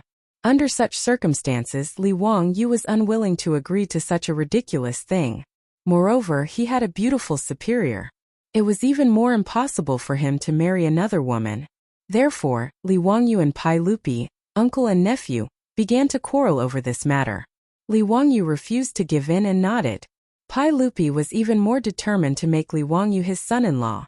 This matter was quarreled over and over again, from Pai Lupi's family matters to the imperial court. Therefore, the imperial court was divided into two factions. Some agreed with it and some firmly opposed it. For a time, Chang'an City was in an uproar over this matter. After Li Wangyu and Pai Lupi argued, Pai Lupi was driven out of Taiji Palace in anger. The next day, Mitu ran to Dingzhou County Marquis Manor with a strange expression. Pai Lupi issued an imperial edict to appoint Li Wangyu as the county magistrate of Huayin County. He was to set off immediately without delay. Therefore, Chang'an City's popular fried chicken, Li Wangyu Marquis Huxian, was driven to Huayin County by Pai Lupi to be a 9th-rank county magistrate. Chapter 808. Huayin County was about 200 miles away from Chang'an City. It was neither too far nor too close. With the speed of a four-wheeled carriage, it would only take a day to arrive. If one were to speed up the horses, they would be able to arrive in 6 to 8 hours by constantly changing horses at the relay station. Even under normal circumstances, it would be easy to arrive in a day. Pai Lupi was so angry that he forcefully ordered Li Wangyu to become an official, but he only made him a 9th-ranked county magistrate in a fit of pique. What was even more strange was that Li Wangyu's title was not removed. Thus, in the history of the Tang Empire, the first secondary Class 3 marquis who founded the country became a Class 9 sesame official after entering the Tang Empire. After Li Wangyu was chased out of Chang, and by Li Heir, he was also very depressed. Thus, he did not rush to take up his post. Instead, he dawdled along the way and enjoyed the scenery. The journey that should have taken him one day took him 4 or 5 days on the official road. Because his beautiful superior had to take care of many properties in the mansion, she had no choice but to stay in Chang'an City temporarily. She arranged for Afro and Perrin to accompany her, while Niu Wu led a large group of troops to protect her. Now that Lai Hot did not want to collect copper coins, Li Wangyu's family head was appointed as an official, so it was naturally a big matter in the mansion. Thus, groups of maidservants and all kinds of daily necessities were loaded into 7 to 8 large carriages. It was a large group of people and horses. Those who knew would say that Li Wangyu was going to take up the position in another city, but those who did not know would probably think that some prince was going on an inspection tour. The inn that they stayed in today was actually only 40 to 50 miles away from Huayin County, but Li Wangyu still found a place to stay, and was not in a hurry to take up the position in Huayin County. A county magistrate was equivalent to the director of the Public Security Bureau in the future. He was in charge of the security of the county and arresting thieves. It was a very small official. Li Wangyu was also angry with Pai Lupi, so he did not allow people to call him by his title, and only allowed people to call him by his official position, which was why the previous incident happened. After Niu Wu finished arranging the accommodations, he went to Li Wangyu's carriage and reported, "Lang Jun, everything is ready. In addition, the Imperial Army soldiers of the Chamberlain of Jin are also camping outside the relay station. Should I send someone to deliver some food to them? The Golden Guards that Niu Wu spoke of were sent out by Pai Lupi under Chang Yaojin's orders to protect Li Wangyu. Although Pai Lupi and Li Wangyu, uncle and nephew, had quarreled over the issue of whether or not to marry Princess Chang'an, Pai Lupi was very concerned about Li Wangyu's safety. Therefore, after chasing Li Wangyu out of Chang'an, he immediately ordered the old hooligan Chang Yaojin to send 100 Imperial Guards to protect him. Along the way, the 100 Imperial Army cavalrymen followed Li Wangyu's convoy from afar to protect them from any disturbances. Let's follow the old rules and have someone deliver the food. Li Wangyu naturally would not neglect these Imperial Army soldiers.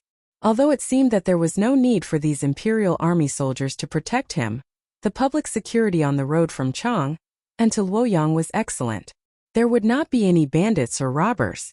Even if there were, it would be impossible for them to be so blind. After all, his convoy had dozens of elite and valiant guards.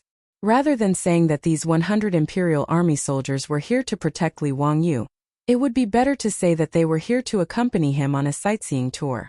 The night passed uneventfully. The next day, the courier at the relay station trembled in fear as he led the courier to send off the 9th-ranked official, Li Wangyu. After delaying on the road for 4 or 5 days, Li Wangyu was finally unable to delay any longer. No matter how long the journey was, there would still be a day when they arrived, not to mention such a short distance. When Li Wangyu and his convoy arrived at the gate of Huayin County, they were shocked by the scene in front of them.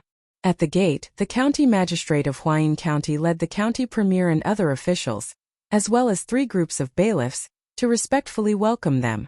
Behind the group of officials and bailiffs, there was also a large group of Huayin County citizens. Seeing this scene, Li Wangyu speechlessly rolled his eyes. Damn, do you want a yellow dirt road and clean water street? He was just a 9th-ranked county magistrate, did they have to be so exaggerated? In truth, Li Wangyu didn't even think about it. Even though he was a rank 9 magistrate of Huayin County in name, he was also a rank 3 marquis of the founding county of Great Tang. Furthermore, Huayin County was so close to Chang'an, so everyone knew what was going on in Chang'an City. As for why this marquis came to their county to be a county magistrate, they were very clear about it. This was simply a fight between gods. Who would dare to treat Li Wangyu as a 9th-ranked county magistrate? That would be a real idiot. Moreover, if one day Li Wangyu relented and married Princess Chang'an, tying the knot with the emperor, what kind of status would he have? As a result, everyone in Huayin County, from the county magistrate to the bailiffs, treated Li Wangyu as a big shot of the court, not daring to be the slightest bit careless. Seeing Li Wangyu disembark from the carriage, the county magistrate of Huayin immediately stepped forward, respectfully bowing to Li Wangyu. This lowly county magistrate of Huayin Shang Zimo pays respects to the county marquis. Li Wangyu did not put on airs, hurriedly helping the county magistrate up. The Ming House is too courteous. I am now a subordinate of the Ming House. How can I accept such a great courtesy from the Ming House? Haha, the Ming House should still address me by my official position. How can this be? As a county magistrate of the 7th rank, how could Shang Zimo dare to be so impudent to a county marquis? Hearing Li Wangyu speak in such a manner, even his tongue was about to curl. Li Wangyu waved his hand.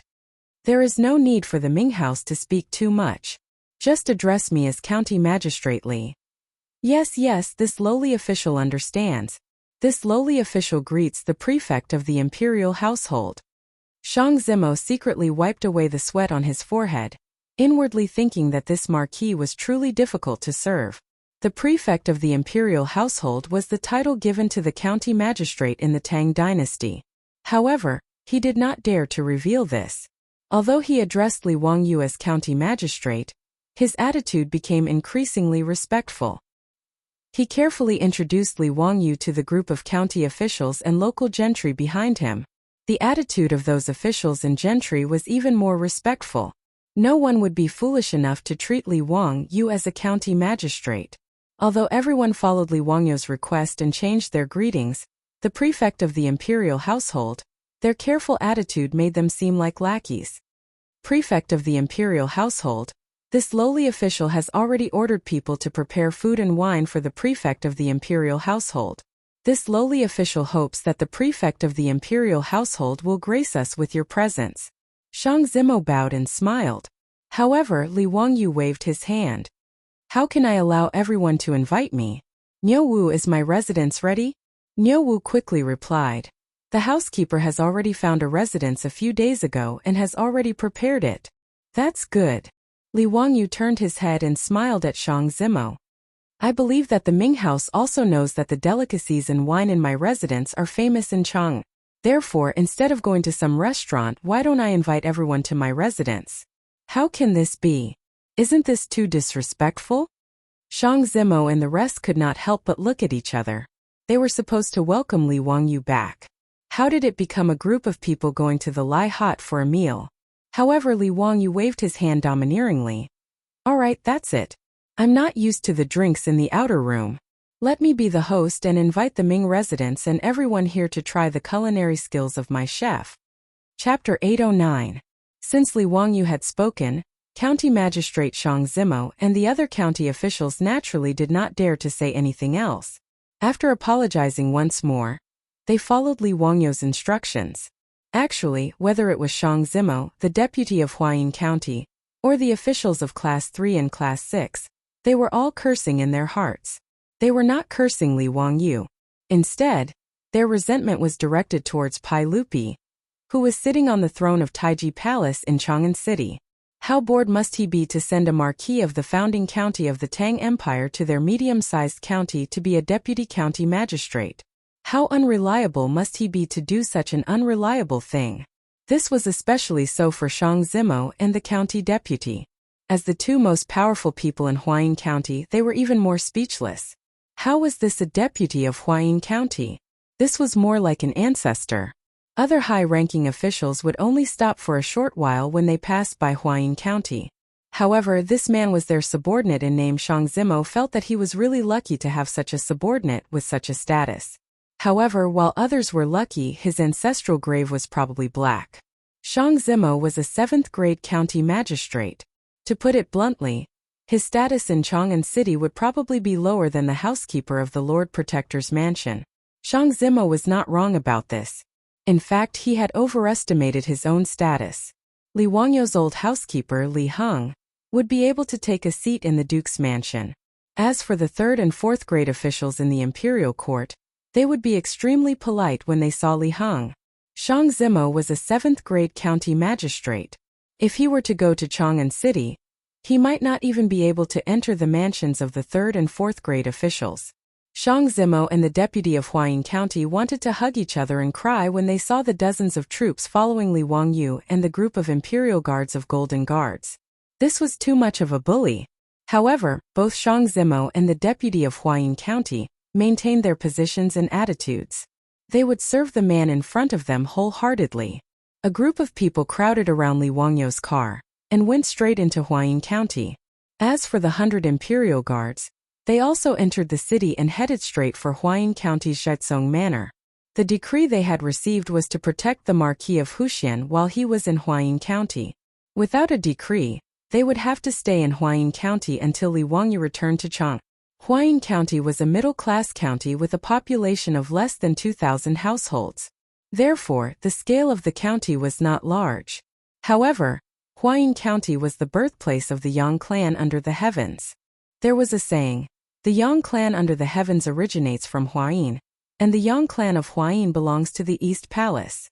The former Sui Emperor Wan Yangjian was from Huayin. As such, the small Huayin County was quite lively.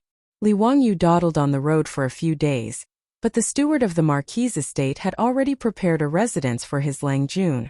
After the steward of the Marquis' estate took a liking to a wealthy merchant's house, he immediately moved out and sold the house to the Marquis' estate of Huxian. Of course, the steward of the Marquis' estate was not one to bully others. As Li Wangyu did not lack copper coins, he increased the price by 30% according to the market price and gave the wealthy merchant enough copper coins. In the next few days, the four-wheeled carriages of Shunfeng Carriage Company traveled back and forth between Huayin County and Dingzhou Village. Like ants moving to a house, They transported all kinds of decorations and tools to the Marquis' estate in Huayin County. His beautiful superior even threw out a large amount of copper coins and recruited hundreds of craftsmen from Chang'an City. She directly sent them to Huayin County to renovate the house. After working day and night, Li Wangyu finally reached Huayin County after he was done dawdling on the official road. Within a few days, the Marquis' estate in the county had already been refurbished and everything was ready. While Li Wangyu was exchanging greetings with Shang Zimo and the rest, the accompanying maidservants and most of the troops had already entered the city to make preparations. By the time Li Wangyu and the rest arrived at his estate in Huayin County, everything was already prepared. Shang Zimo, the district deputy and the rest looked at the refurbished estate in front of them and were secretly shocked. They had been invited by the wealthy merchant to a banquet and had been guests at this estate before. Who would have thought that Noda's estate would completely change in just a few days? The newly painted red door had a plaque above it with the words Marquis' Estate of Huxian written on it in gold. On both sides of the door, there were guards of the Marquis' estate who were dressed in martial attire and holding weapons in their hands. They looked like they were keeping strangers away. However, Li Wangyu was not satisfied and instructed Niu Wu, "Get someone to change this plaque. I am now the county lieutenant of Huayin County. Why does it say Marquis' estate? Aren't you afraid of being laughed at?" Niu Wu held back his laughter and nodded his head in agreement. However, Shang Zimo and the rest had a weird look on their faces as they thought to themselves, "Who is so blind to dare to laugh at this master?" Li Wangyu invited everyone into the estate. However, they heard the sound of hurried horse hooves coming from the streets. Everyone stopped and looked over. It was a few people wearing dark red official robes riding on horses. They were panting as they rushed over. Li Wangyu did not recognize them, but Shang Zimo and the rest did. Their expressions turned even weirder. There was no other reason other than the fact that the group of officials that came were the provincial governor and officials of Huazhou. Huayin County was under the jurisdiction of Huazhou. Huazhou was the central province of the Tang dynasty, and the provincial governor was a fourth-grade official position. Needless to say, the arrival of the Marquis of Huxian had even caught the news of the Huazhou provincial governor's arrival. He hurriedly brought all the officials of Huazhou over to greet Li Wangyu. The county lieutenant of Huayin County Shang Zimo and the deputy beside him looked at each other. They could see the helplessness in each other's eyes. The provincial governor of Huazhou led all the officials of Huazhou to the front. He quickly got off his horse and respectfully greeted Li Wangyu.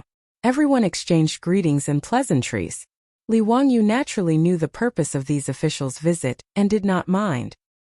He only smiled and invited everyone into the estate to take a seat in the main hall.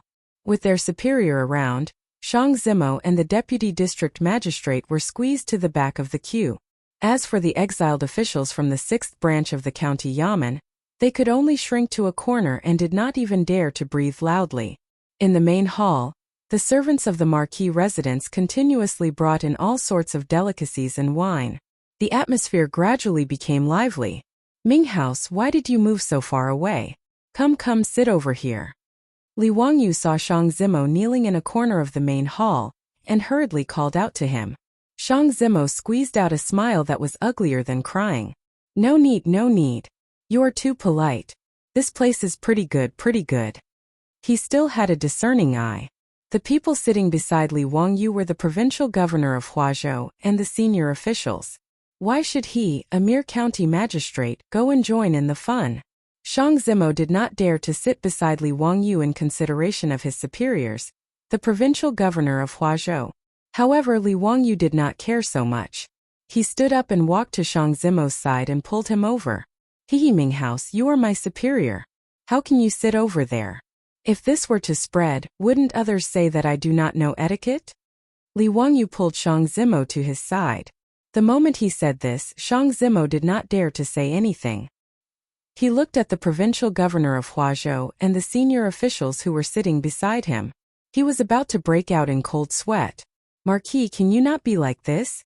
Shang Zimo was still mourning for himself in his heart when he saw a servant of the Marquis residence rushing in to report. "Lang Jun, the crown prince and king, you are here to visit." The moment he said this, the originally lively main hall suddenly became silent. Chapter 810.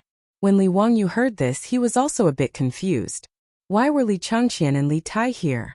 Immediately, Li Wangyu's face was filled with anger. Summon the two of them in. When he said this, everyone in the hall, including the Huazhou provincial governor and chief clerk, was even more stunned. Many people's mouths were so wide open that eggs could be stuffed in.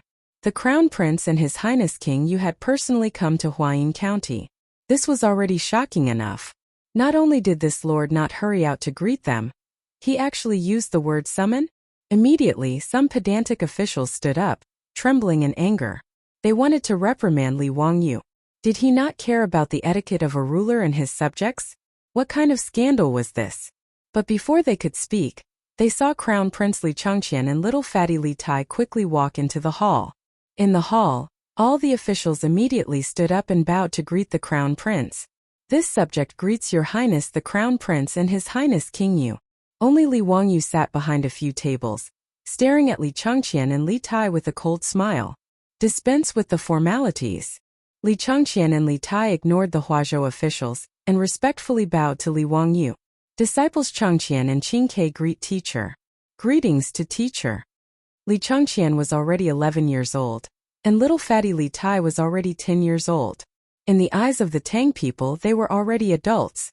But in Li Wangyu's eyes, they were just two little brats in the 5th or 6th grade of primary school. Li Wangyu's face stiffened and he asked coldly, "Why did the two of you appear in Huayin County today? Today isn't a day off, so why aren't you studying at the academy? Did you play truant? Niuwu, go and fetch my imperial ruler. Today, I will let these two know the consequences of playing truant." His words frightened the Huazhou officials in the hall. Many of their jaws were dislocated. What frightened the Huazhou officials even more was that Crown Prince Li Changqian and Li Tai actually knelt down in front of Li Wangyu. This scene immediately caused the elderly officials' vision to turn black, and they fainted on the spot. Li Changqian and Li Tai both knelt in front of Li Wangyu, laughing merrily as they replied, "Teacher, please don't take out father's golden ferrule. Teacher, you've misunderstood. The two of us aren't playing truant. We're here on our father's orders to serve teacher in Huayin County and learn from him." Did uncle really send you here? Of course it's true. Li Changqian and Li Tai both nodded their heads like little chicks pecking at rice, afraid that Li Wangyu would misunderstand. Li Wangyu's expression eased after hearing the two little ones' words. "If that's the case, then stay here. However, you still have to complete your homework as usual. I will check on you every day. Don't think that you don't have to do your homework after coming to Huayin County." Li Wangyu's words caused Li Changqian and Li Tai's expressions to turn bitter. Ever since the Tang dynasty's academy opened last year, they and the other princes had been sent to the academy to study by Pai Lupi. Originally, the teaching assistants of the academy were all trembling with fear and respect towards the crown prince and the princes. However, whether it was Li Wangyu or Pai Lupi, they had repeatedly requested that the teaching assistants of the academy be strict and treat everyone equally. They could not indulge the crown prince and the princes in their studies. As a result, Li Changqian and the others were met with a tragedy. After all, the children who were able to study in the academy, other than the children of officials who had spent a large amount of money to enter the academy, were all carefully selected by Li Wangyu. They were all talented and intelligent people. Although Li Changqian and Li Tai had received the best education since they were young, their starting point was much higher than the other children. However, the other children, especially the children of ordinary families, greatly treasured this learning opportunity that was hard to come by. All of them studied very hard. In less than a year, Li Changqian and Li Tai's results in the academy exam could only be ranked in the middle of the 500 or so children in the academy. Although Pai Lupi was the emperor, he was also a parent. Under the competitive mentality of a parent, Pai Lupi immediately felt very displeased. How could the son of the emperor's first wife not be able to learn better than a group of farm workers' children? Even if the uncle could tolerate it, the aunt could not. Thus, whether it was Pai Lupi or Empress Zhongsun, their requirements for Li Changqian and Li Tai became increasingly harsh. Their daily homework also became increasingly heavy, causing the princes to complain incessantly. Even Li Changqian and Li Tai's daily homework gave them headaches. They had originally thought that the two of them would be temporarily liberated from their trip to Huayin County, but they did not expect Li Wangyu to pour a bucket of cold water over their heads. Yes, your disciples understand. Li Changqian and Li Tai replied weakly. When they thought of so much homework, the two of them felt their teeth itch. Li Wangyu, however, did not care about their thoughts. In any case, he had been tortured by homework since he was young. Now that it was his turn to torture others, how could he easily let it go? Seeing Li Changqian and Li Tai's displeasure, Li Wangyu felt very pleased. As expected, happiness was built on other people's pain. Actually, Li Changqian and Li Tai had come to Huayin County with a mission. Li Wangyu had fallen out with Pai Lupi because of Chang'an's matter. In a fit of anger, Pai Lupi sent him to a remote and desolate place to be a county magistrate. However, this caused Li Changqian and Li Tai to be in a difficult position. On one side was their teacher, and on the other was their younger sister, the emperor, and their mother. No matter how they chose, they would be wrong. Of course, from the bottom of their hearts, they naturally hoped that their teacher would be obedient and marry their younger sister Chang'an.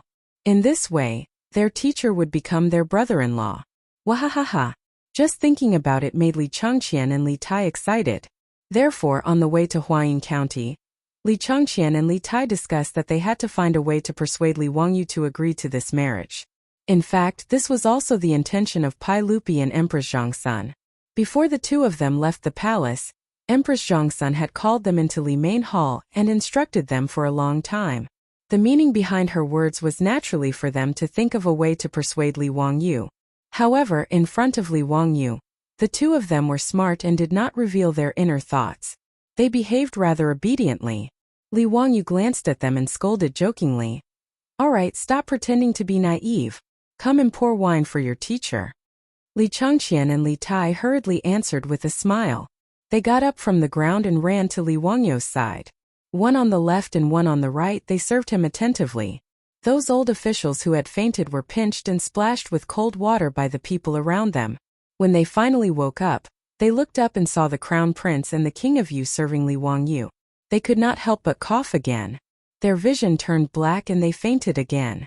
In the hall, all the officials of Huazhou did not dare to make a sound. They all did not know what to do. The county magistrate of Huayin County and the provincial governor of Huazhou, who were sitting on the left and right of Li Wangyu, felt as if they were sitting on pins and needles. They were in incomparable pain.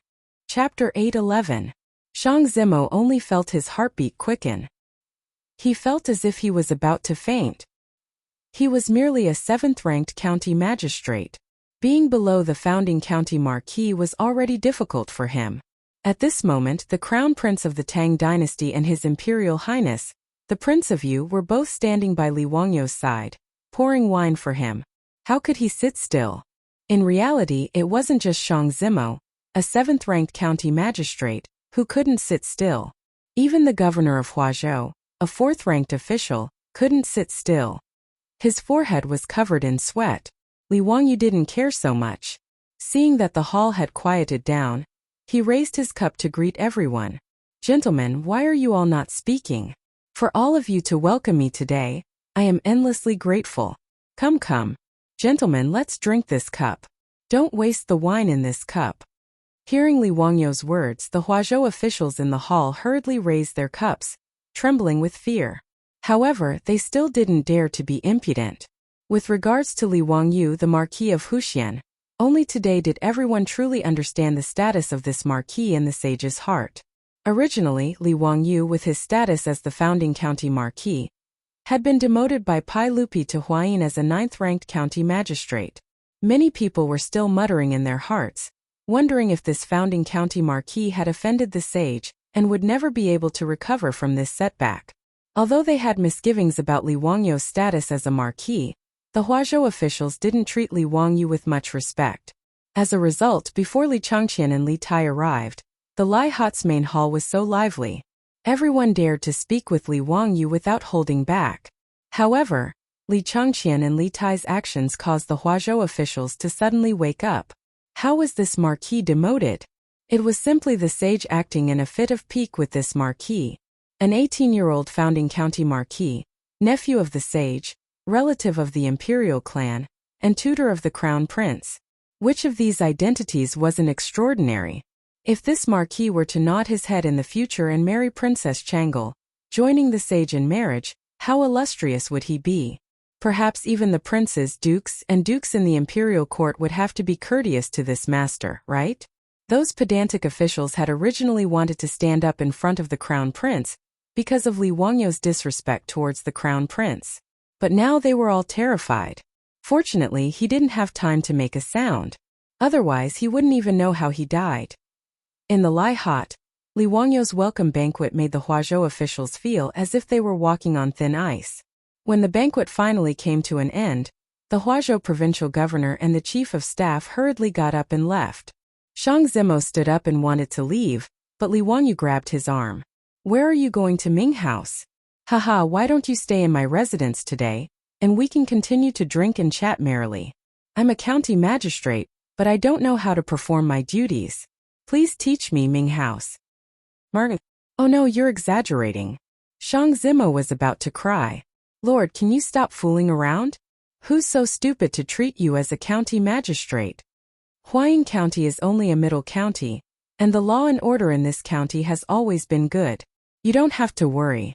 If there's anything, I and the county deputy will handle it." Shang Zimo carefully organized his words, afraid that he would anger the marquis. Li Wangyu waved his hand disapprovingly. "How can that be? Since I'm the county magistrate of Huayin County, I'm naturally in charge of arresting bandits and maintaining the law and order of the county. Ming House, don't worry, I'll take up the post tomorrow." Shang Zimo opened his mouth but didn't know what to say. He prayed in his heart that if this marquis really became a county magistrate, nothing would happen. Otherwise, his heart disease would really act up. The night passed silently. The next morning, Li Wangyu changed into a light green rank 9 official robe and went to the county magistrate of Huayin County. To be honest, Li Wangyu was actually a little excited about being a county magistrate. To him, being the director of a county's public security bureau was quite interesting. Catching criminals, solving cases, and catching murderers. Such fun things could only be seen on television in his past life. Li Wangyu had seen Detective D. Renjia from start to end. In the future he could also say, "Niu Wu, what do you think of this?" Wahahaha. Just thinking about it made Li Wangyu feel very excited. He had completely treated being a county magistrate as a life experience. The county magistrate of Huayin County had a brand new look. Since ancient times, officials didn't build their own offices. The Along the River during the Qingming Festival painting had drawn over 100 buildings. In the painting, there was a 3-room bungalow at the entrance of the city. It was the only government office in the Along the River during the Qingming Festival painting. The tax office. However, this tax office looked very simple and was similar to a normal residence. It was much inferior compared to the restaurants and shops along the streets. If a local official built an office without permission, he would be impeached and punished. However, the county magistrate of Huayin County today was different. Not only was the originally modeled door repainted, the dilapidated walls were also repainted with lime. The county magistrate was also cleaned clean. Not to mention rubbish, there wasn't even a speck of dust left. This was naturally the result after the banquet last night. Shang Zimo and the county magistrate had spent the night looking for craftsmen and urged all the officials in the county magistrate to clean the place overnight. Although officials didn't build their offices, it depended on the timing. The Crown Prince and King Yu had both arrived at Huayin County. If they were to accompany that lord and come to the county magistrate to take a look, what would happen if the county magistrate came to take a look? Shang Zimo also believed that no one would be so blind as to impeach him over such a matter. When Li Wangyu left for the county magistrate to work, it was a little scary. Li Changqian and Li Tai insisted on following Li Wangyu. Not only was Li Wangyu curious about working in the county magistrate's office, Li Changqian and Li Tai were also curious about it. Naturally, the two of them wouldn't let go of such a fun opportunity. When Li Wangyu took up his post in Huayin County, Pai Lupi sent out 100 Jinwu guards to protect him. Needless to say, his 2 sons were even more so. The imperial guards and palace guards that followed Li Changqian and Li Tai were no less than 1,000 people. The small Huayin County naturally couldn't accommodate so many imperial guards. Hence, most of the imperial guards were stationed outside the county. Even so, there were still 100 imperial guards that followed Li Changqian and Li Tai. Beside Li Wangyu, There were naturally more than 10 guards led by Niu Wu. It wasn't that Li Wangyu was arrogant. It was just that as the county magistrate who founded the country, he should have his own guards. Therefore, when Li Wangyu and his entourage arrived at the gate of Huayin County under the protection of over 100 troops and imperial guards, the bailiffs of Huayin County were terrified. Was this lord really here to take up his post? Huayin County was only a middle county. There were only 30 to 40 guards in the county magistrate's office. Looking at the tall and sturdy troops and imperial guards behind Li Wangyu, the calves of many yamen runners began to tremble. Chapter 8:12. The county magistrate, Shang Zimo, led all the officials in the county office to welcome Li Wangyu and his entourage into the county hall. Everyone exchanged greetings for a while. Huayin County may not be big, but the county magistrate, deputy, and county lieutenant all had their own office. Li Wangyu was led into a spacious office by Shang Zimo. He looked around and nodded his head in satisfaction. Haha. Thank you for your hard work in the Ming House. What should I do next? Shang Zimo secretly wiped the sweat off his forehead. This office was the most spacious in the county office. It used to be his office, but it was cleared out last night. As the county magistrate, he had to work in the office of the county lieutenant. Shang Zimo did not feel wronged, but he was afraid that Li Wangyu would not be satisfied. Hearing Li Wangyu's question, he quickly explained in detail. In the county office there were 3 classes and 6 offices. The military and disciplinary offices, as well as the strong and quick offices, were all under the jurisdiction of Li Wangyu, the county lieutenant. Although the county office was small, the 6 offices corresponded to the 6 departments of the imperial court. The military office was in charge of military affairs, while the disciplinary office was in charge of law enforcement and prison litigation. There were 3 classes of yamen runners. The soap class was in charge of maintaining order in the county office. The strong and quick offices were in charge of arresting and guarding. Li Wangyu's understanding was that the soap class was for the bailiffs, the quick office was for the criminal police, and the strong office was for the armed police. In Huayin County, the only officials with ranks were Li Wangyu, Shang Zimo, and the county lieutenant. The other 6 offices were just exiled officials and official officials. As Li Wangyu was the 3rd in command of the county office, all the yamen runners and leaders came forward to greet him. No one who hung around in the county government was a fool. No one would take Li Wangyu as a county magistrate.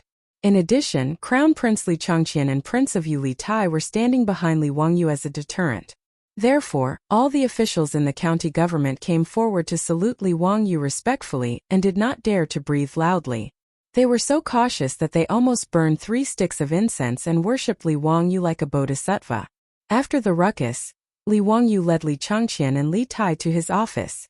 Niu Wu led a group of troops, as well as the palace guards beside Li Chang'an and Li Tai. They surrounded the office so tightly that not even a drop of water could trickle through.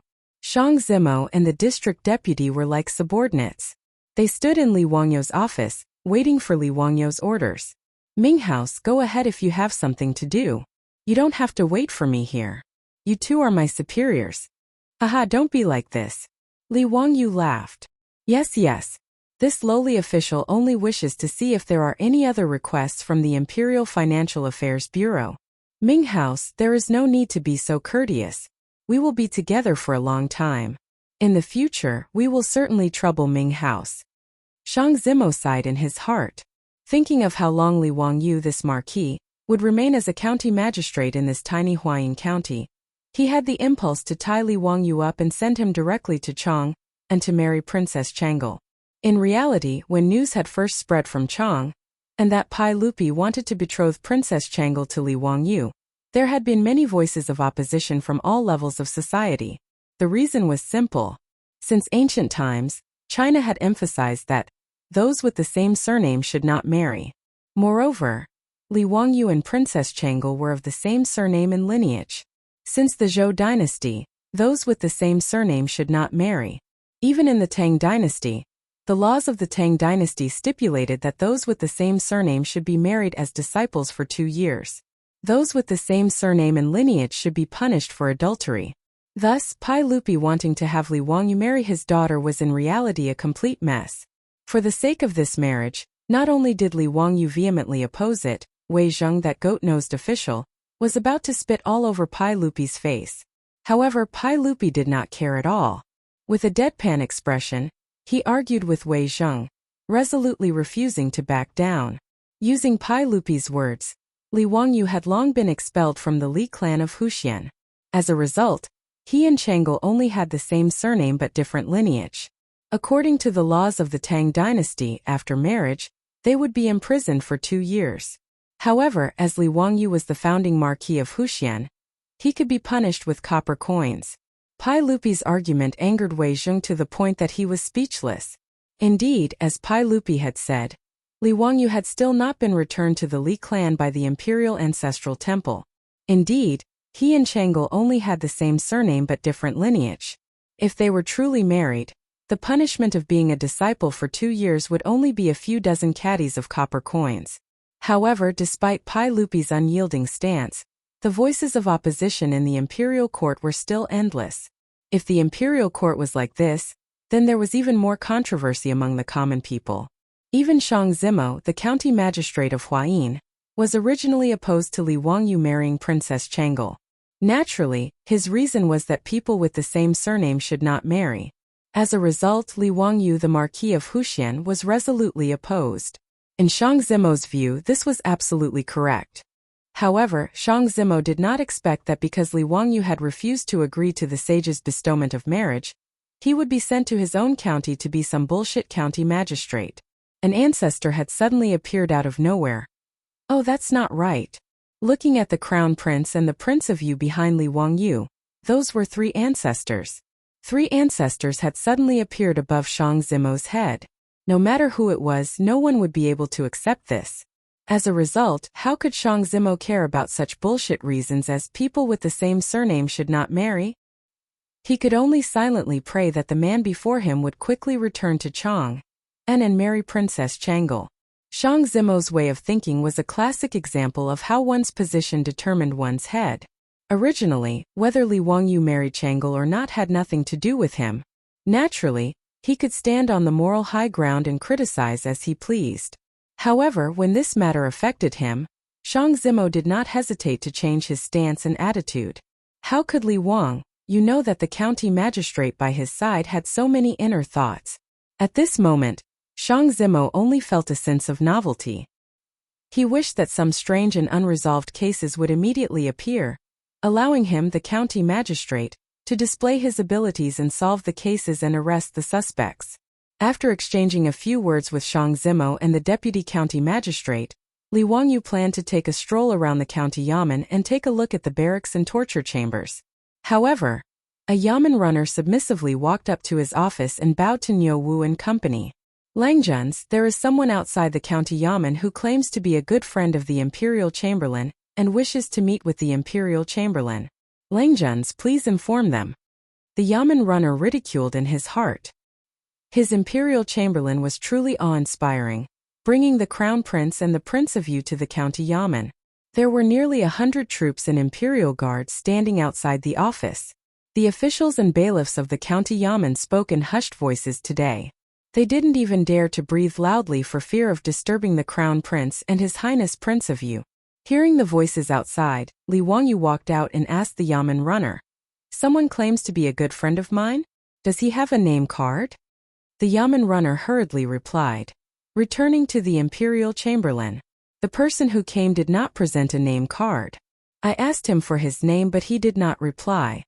Li Wangyu found it strange. He did not know anyone in Huayin County. Why would someone come to the county yamen and claim to be his good friend? Lead the way, I want to see who is trying to mystify us. Li Wangyu had nothing to do, so he gestured for the yamen runner to lead the way. He wanted to see what was going on.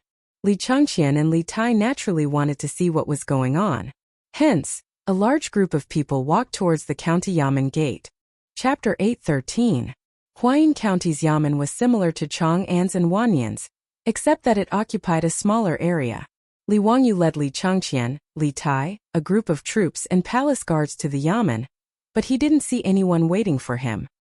He couldn't help but find it strange and asked the yamen runner on duty, "Where are the people who said they were my good friends?" They returned to the imperial treasury. I don't know either. They suddenly disappeared after sending someone in to pass on the message. I found it strange too. Li Wangyu looked left and right at the entrance of the yamen. He felt strange. Who was playing a joke on him? He shook his head and was about to turn back when he heard a rush of horse hooves from the corner of the street. He looked up and saw more than 10 masked men with weapons in their hands. They were rushing toward the yamen along the street. These masked men waved the weapons in their hands and shouted in a strange voice, "Kill! Capture the county marquis alive!" This scene immediately caused chaos in front of the yamen. Niu Wu, Lai Hat's troops, and the palace guards beside Li Changqian and Li Tai all drew their sabers and blocked in front of Li Wangyu and the others. Niu Wu shouted at Li Wangyu, "Go quickly, Lang Jun. I'll lead my brothers to stop these thieves." The palace guards were even more nervous. They surrounded Li Changqian and Li Tai and slowly retreated into the yamen. The yamen runners were so scared that their faces turned ashen. They scrambled into the yamen and prepared to call for help. However, Li Wangyu pressed down on Niu Wu's arm that was holding the knife. He smiled calmly and said, "Niu Wu, don't panic. Get the people to put away the knives. Be careful not to hurt anyone." Lang Jun. Niu Wu was stunned. He didn't understand Li Wangyu's meaning. The surrounding troops also looked at each other. They didn't know what was going on. These thieves of unknown origin were about to kill them. But their Lang Jun was telling them to put away their sabers? Li Wangyu separated the troops in front of him and strode out. Niu Wu quickly went forward and wanted to pull him back. "Haha, Niu Wu, don't panic. Watch how I deal with them." Li Wangyu laughed and waved at Niu Wu. He turned his head and shouted at the masked men, "Brother Chumo, have you played enough?" "What? This group of masked men were Chang Chumo and his group?" Niu Wu and the group of extremely nervous troops were all dumbfounded. They looked stupidly at the slow horses that were trotting over. Following Li Wangyu's shout, the masked men on horseback were also stunned. They pulled on the reins and looked at each other. Then one of the masked men tore off the black cloth covering his face, revealing a rough face that resembled Chang Yaojin. "It's Chumo's face." "You bastard, how did you know it was us?" "Motherf *her, I said this guy is as smart as a monkey. I can't scare him at all." Chang Chumo dismounted and muttered loudly. The other masked men on the horses also pulled off the black cloth on their faces. They were Fang Yai, Chai Linggu, Yuchi Baolin and the others. "That's right. How did you know it was us at a glance?" "It must be Brother Chumo's broken voice. I told you not to make a sound." "Bullshit. I just pinched my throat and shouted. I don't believe Zio can recognize it." Chang Chumo was very dissatisfied with the pig teammate's behavior of shifting the blame. Obviously, this group of foppish men had nothing better to do. They wanted to pretend to be villains and attack the county government to scare Li Wangyu. Li Wangyu laughed and said, "You bastards, do you think I can't recognize you just because you cover your faces with a black cloth? Please, if you want to pretend to be villains, can't you be more professional?" He pointed at the foppish men's clothes and scolded jokingly, "How can there be villains wearing brocade clothes to assassinate people? Are they that flashy? And the few of you, can't you be more attentive and take off the jade sachets from your waists? Even if I'm blind, there's no way I can't recognize those jade pendants on you, right?" The foppish men looked at each other and couldn't help but laugh. Of course, more importantly, Li Wangyu looked at the foppish men and wondered if he would lower his IQ if he knew this group of idiots. More importantly, can you not wear sunglasses when you pretend to be villains? Damn it, you took them from me. Do you really think I'm blind? After Li Wangyu said this, the foppish men looked at each other. Everyone was wearing a pair of extremely flashy crystal sunglasses on the bridge of their noses. The foppish men were crying because of their own stupidity. This was really embarrassing. Chang Chumo didn't care at all. He walked up casually and gave Li Wangyu a bear hug. "Wahahaha, Zio, your brothers are here to see you. Are you touched?" "Hehe, I was just joking with you just now." Li Wangyu naturally knew that this group of bastards wanted to scare him.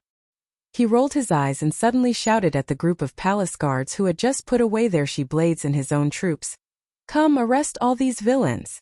The palace guards and troops were stunned. Arrest a group of dukes? What kind of game was he playing? However, they didn't dare to disobey Li Wangyu's orders. They pulled out their she-blades again and swarmed forward. They pressed down the arms of the foppish men who hadn't recovered from their shock and put the she-blades to their necks. Feng Yai and the others were dumbfounded.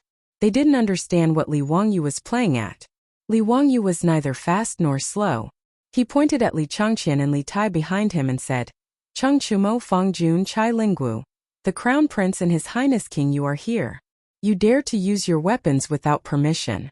Do you have the intention to assassinate the Crown Prince and His Highness King you? Humph, you clearly want to rebel and assassinate the king. Although I am familiar with you, I can't bend the law for personal gain."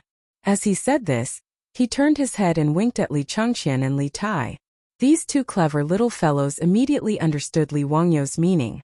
Their unscrupulous teacher wanted to take revenge. Li Changqian coughed lightly and stood out. He said with a stern face, "The Marquis of Huxian is right. You are court officials, descendants of dukes and prefectures. Instead of serving the court, you actually want to assassinate me." Li Tai, the little fatty, also jumped out. That's right. Not only do you want to kill Brother Crown Prince, you don't even want to let me go. Your conduct is truly vile.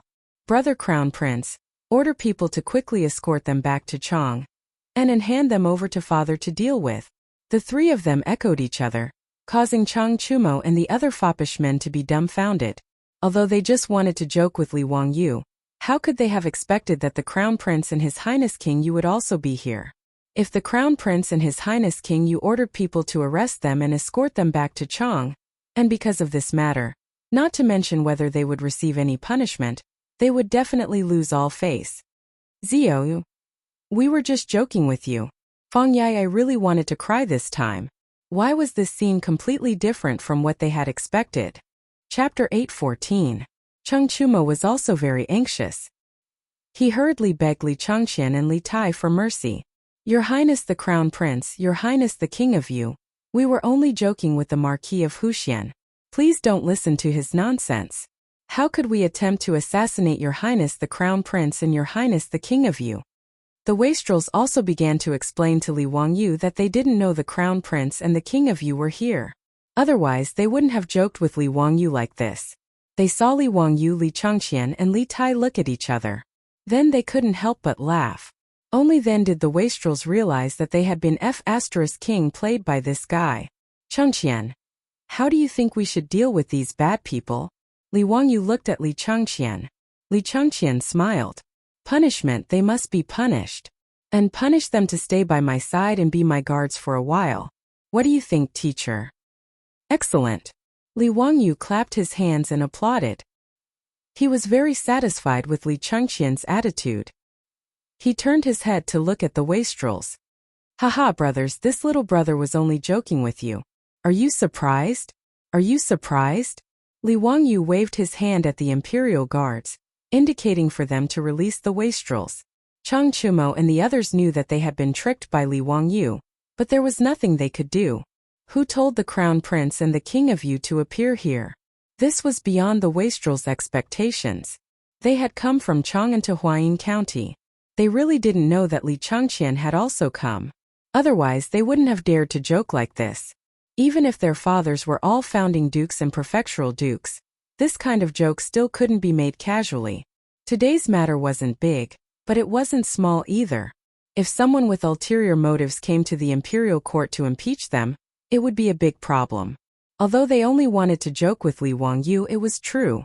They had used their weapons in front of the Crown Prince and the King of Yu.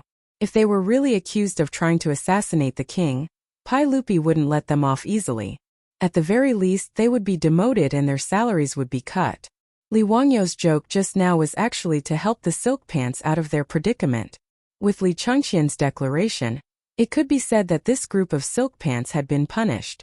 In the future, there would be no need to worry about people causing trouble in the imperial court. Naturally, there were also smart people like Wei Shuyu and Chai Linggu among the silk pants. They understood Li Wangyu's intentions and cupped their hands towards him to express their gratitude. After receiving the report from the bailiff, the county magistrate, Shang Zimo, rushed out in a panic with dozens of bailiffs. When he saw this scene, he shook his head and smiled bitterly. Well, it was not enough that 3 ancestors had come. Now 10 ancestors had come. How could he, a 7th-grade county magistrate, provoke a group of young dukes. Shang Zimo looked at the sky at a 45-degree angle and tried his best to hold back the tears in his eyes. It was truly a shame for a county magistrate to be reduced to such a state.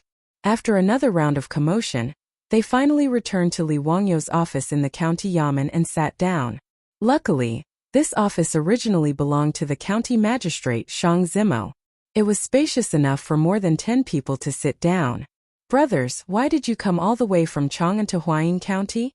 Li Wangyu asked someone to serve tea and started chatting with the silk pants. Chang Chumo laughed loudly and said, "Wahaha, we were afraid that you would be wronged in Huayin County, so we came to accompany you. How is it? Brothers are loyal, right?" Li Wangyu glanced at him from the corner of his eyes. When this fellow was lying, the corners of his mouth would twitch. "Did the saint send you here?" Li Wangyu suddenly asked. Chang Chumo was stunned and subconsciously replied, "How did you know?" Before he could finish his sentence, Fang Yai, Wei Shiyu and the rest covered his mouth. How could that be? We were afraid that Zio would be taken advantage of in Huayin County, so we came here to share your joys and sorrows. There's no such thing as the saint. There's no such thing. Fang Yai flatly denied. However, even a fool would know the meaning behind his words. Li Wangyu was disinclined to investigate the silk pants' intentions. Being used as a lobbyist by Pai Lupi was not a big deal. He had guessed correctly. The silk pants had originally been born in Chang'an County and had planned to find Li Wangyu in Huayin County to pass the time. However, before he left, he was summoned to the Taiji Palace by Li Eryo. Li Eryo gave him a personal lecture. The meaning behind Li Eryo's words was that he wanted the debauches to think of a way to persuade Li Wangyu to stop being so stubborn and hurry back to Chang and to marry Princess Chang'an. Naturally, the silk pants would not say these words to Li Wangyu.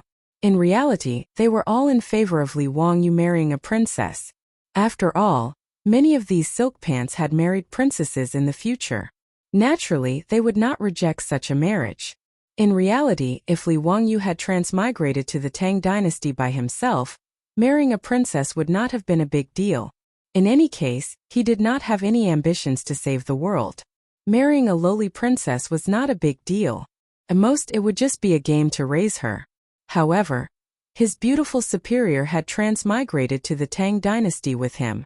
No matter what, Li Wangyu would not give up on Su Chongqing.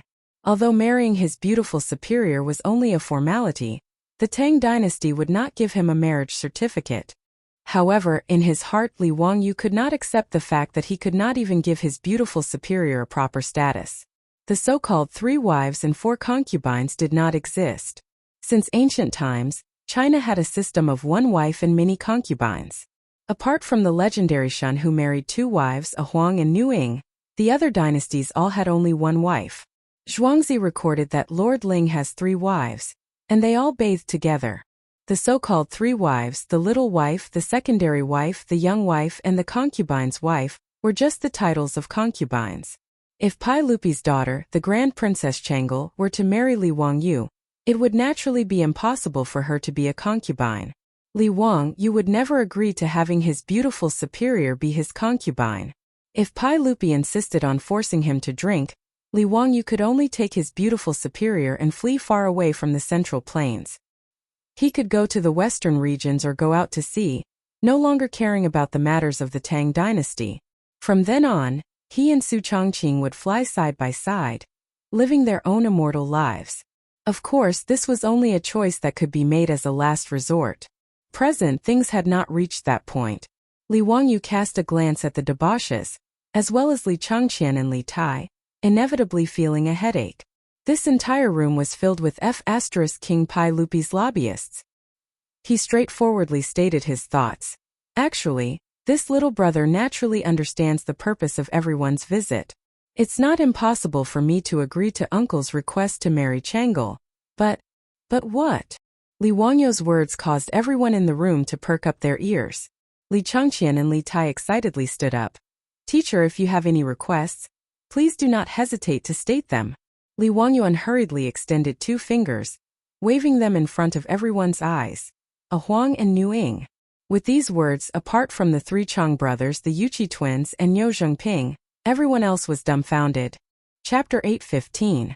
Li Changqian and Li Tai looked at each other, not knowing what to say about their teacher.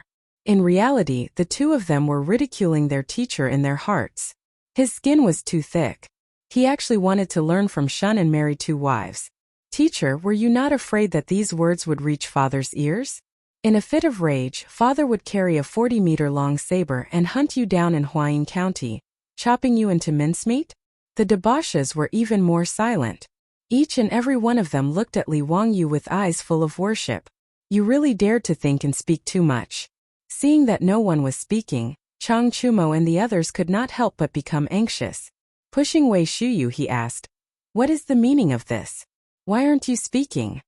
Wei Shuyu glared at him unhappily. It's just that Zio wants the sage to agree. He wants to be like Shun, marrying 2 wives at the same time.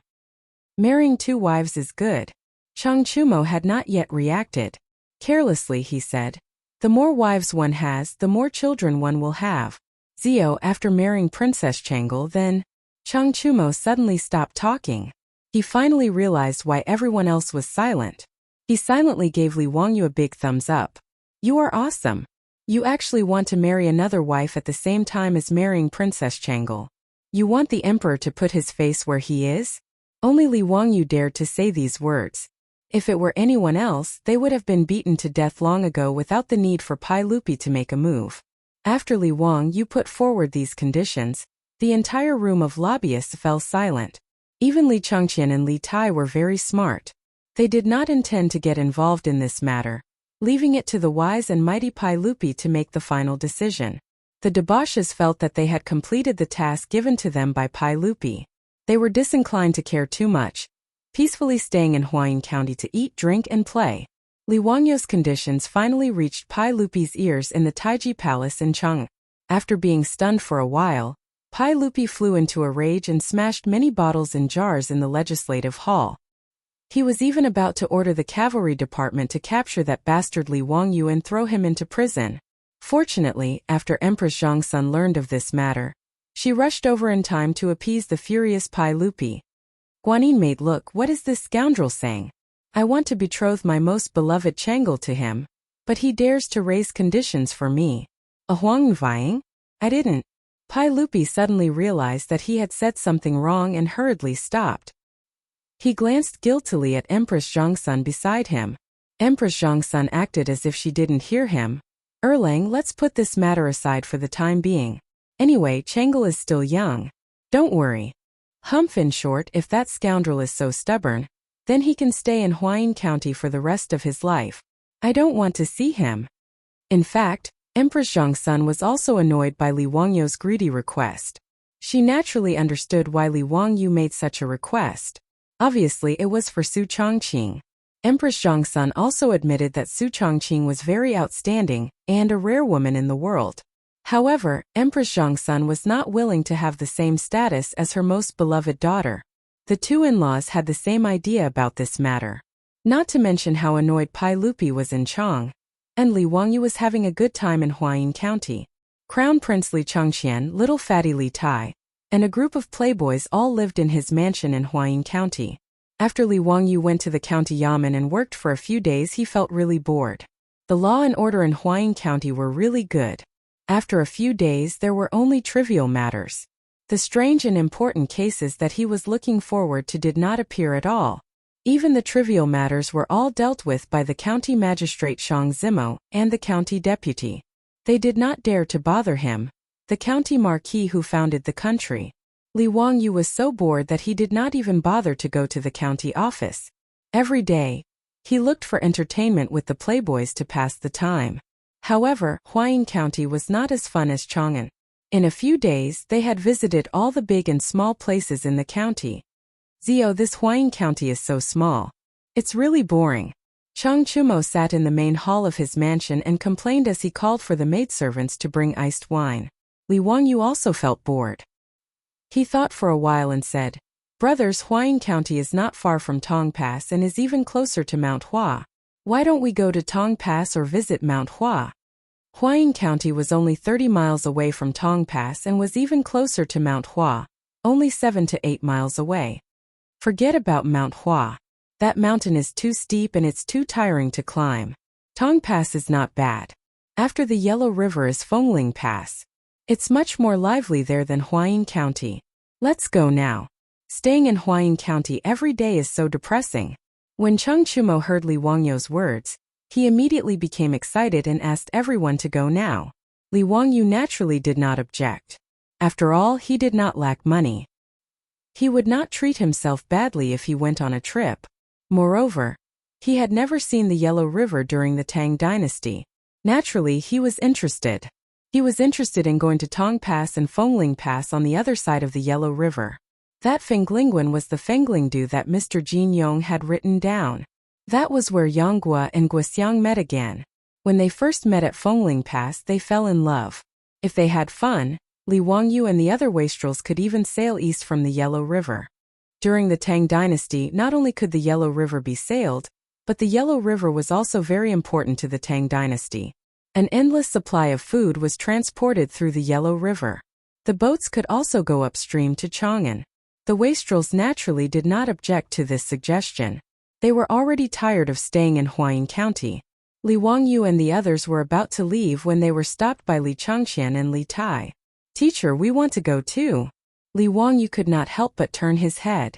Bringing the Crown Prince and the King of Yu to play? If Pai Lupi found out, would he be unlucky? More importantly, these two little fellows were of noble status. They were surrounded by countless palace guards at all times. Now that the two of them were staying in his residence, the palace guards had already surrounded it. Even a fly would not be able to get in. If he really brought them out to play, there would be a large group of guards behind them.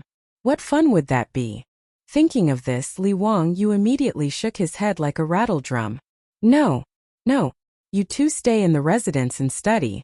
Or you can go back to Chang'an. Li Changqian and Li Tai looked at each other and shook their heads. We will not go back to Chang'an. We will stay with our teacher. They were not stupid. If they went back to Chang'an, they would definitely go back to the academy to study. In comparison, it was more comfortable to stay in Huayin County. Li Wangyu had said that they had to study by his side. However, he was actually a lazy person. How could he teach Li Changqian and Li Tai? Moreover, during this time, Li Wangyu was busy playing with the wastrels. Li Changqian and Li Tai did not have to study. They were naturally happy. Therefore, Li Changqian and Li Tai did not want to go back to Chang'an. Chapter 8:16. Not going back to Chang'an? Then stay in the manor and study. I'll be back in 2 days. The two little ones looked at each other and shook their heads again like rattle drums. No, we have to follow wherever the master goes. Be good and listen to me. Stay in my manor. I'll bring you gifts when I come back. Li Wangyu coaxed Li Changqian and Li Tai like he was coaxing children. However, he didn't consider that the children of the Tang Dynasty were different from the children of later generations. Although Li Changqian and Li Tai were 11 and 10 years old, they were like little adults. They were quite precocious. After all, when Pai Lupi married Empress Zhongsun, he was only 12 years old. Li Wangyu's words could coax the children of later generations. However, if he wanted to coax Li Changqian and Li Tai, it was simply wishful thinking. Li Changqian rolled his eyes and actually threatened, "If teacher isn't willing to take us, we'll tell father that teacher is a county magistrate who doesn't do proper work and neglects official duties. All he does is eat, drink, and play." When Li Wangyu heard him say this, he was so angry that his nose was almost crooked. He didn't care about Li Changqian's identity as the crown prince. He directly reached out and twisted Li Changqian's ear. "Fine, I'll teach you this unfilial son. You actually want to tell on me? Do you believe that I won't expel you from the sect? Besides, do you think I'm afraid of you snitching? It's best if you tell your father to remove me from this bullshit county magistrate position. I can't even thank you enough." Li Wangyu was a man without desires. He didn't want to be an official at all, let alone a position as small as a county magistrate. Wasn't it good for him to stay in Dingzhou village eating, drinking, and playing? Li Changqian saw that his strategy was ineffective and hurriedly begged for mercy. "Hurts, it hurts. Teacher, please let go." This disciple was wrong. Li Wangyu naturally wasn't really angry. He was just teasing the two little ones. He let go and laughed. "If you dare to deceive your teacher again, I'll teach you a lesson." Li Changqian rubbed his ear and simply changed his strategy. He learned from his younger sister Chang'an and acted spoiled. Teacher, please take us. Li Wangyu felt goosebumps all over his body. Stop. Speak properly. Don't make fun of Chang'an. Teacher, don't even think about leaving me and Qingke behind to play with Chengchumo and the others. Li Changqian rolled his eyes and came up with an idea. If you don't take us, I won't allow Chengchumo and the others to go. Teacher, don't forget. Chengchumo and the others are now my and Qingke's guards. When Li Wangyu heard this, he couldn't help but be dumbfounded. He had forgotten about this matter. Chengchumo and his group of spoiled brats came to Huayin County to scare him. They actually pretended to be bandits and used weapons in front of Li Changqian and Li Tai. In order to get rid of this group of bastards, he had purposely let Li Changqian punish them that day, making this group of silk pants temporarily act as the two little ones' guards. He could ignore Li Changqian and Li Tai, but Chengchumo and the others could not. Li Changqian's identity as the crown prince was right there, so how could these wastrels ignore it? Damn! How did these two little fellows suddenly become so smart just to go out and play? Li Wangyu rubbed his temples with a headache. Chijin Qingke, I'll tell you the truth. It's not that I don't want to take you out to play. It's just that the Imperial Guards by your side are too much of an eyesore. With such a large group of people, what's the point of going out to play? In his agitation, he even cursed. Li Wangyu's words made Li Changqian and Li Tai a little dumbfounded. Seemed that their teacher was right. They had come to Huayin County with over 1,000 Imperial Guards and many palace maids by their side. If they took these people out, it seemed that there would be no fun to play. However, the little fatty Li Tai was quick-witted. He waved his hand to indicate for the palace maids to leave. Then he lowered his voice and said, Teacher, elder brother, why don't we avoid these palace maids and guards and sneak out? It'll be like how father often goes out of the palace in plain clothes. It'll definitely be fun. Sneak out? A few black lines appeared on Li Wangyu's forehead. Damn! Bring the crown prince of the Tang dynasty and his highness King Yu for a private visit? TSK, it's quite exciting just thinking about it. If Pai Lupi found out, would this overprotective emperor order people to chop him into mincemeat? However, who cares? It'd be best if he pissed off Pai Lupi and drove him back home in his anger. That would fulfill Li Wangyu's wish. It would be best if Li Er was so angry that he would cancel the betrothal. That would be good. Thinking about it like this, Li Wangyu felt that it would be quite interesting to take the two little ones out to play. Thinking up to here, Li Wangyu couldn't help but lower his voice. It's not impossible to bring the two of you out, but once the two of you leave, you must listen to Master. Remember, you must not act on your own. Of course, we'll listen to teacher's orders. Hearing that they could go out to play, the two little ones didn't have any objections and nodded repeatedly. The two of them grew up in the palace. Other than going to Dingzhou village and entering the academy, they were relatively free. At other times they were followed by a group of people at all times, and they had long been tired of it.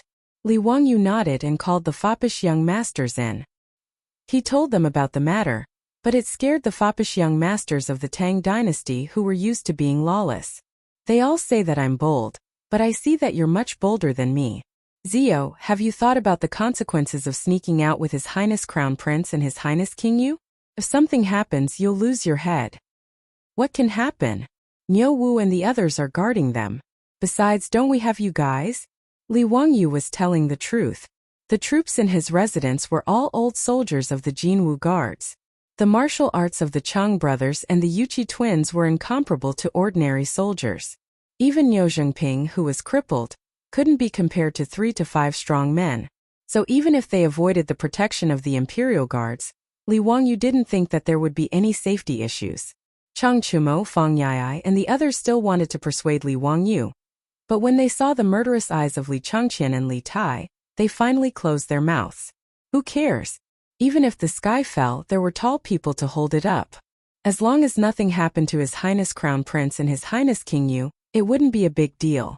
Wei Shiyu waved his folding fan and said with a smile, Zio, your residence is tightly surrounded by the Imperial Guards. In addition, there are palace maids in your residence. If you want to hide from them and take His Highness Crown Prince and His Highness King Yu out, I'm afraid it won't be easy. That's right, His Highness Crown Prince and His Highness King Yu. It's not that we don't want to, but it's really hard to do. Chai Linggu also quickly nodded in agreement. Li Changqian and Li Tai naturally knew this and couldn't help but look at their teacher. In any case, they couldn't think of a way. It was up to Li Wangyu whether he had an idea. This isn't difficult," Li Wangyu said with a sly smile. "Everyone come closer." Chapter 8:17.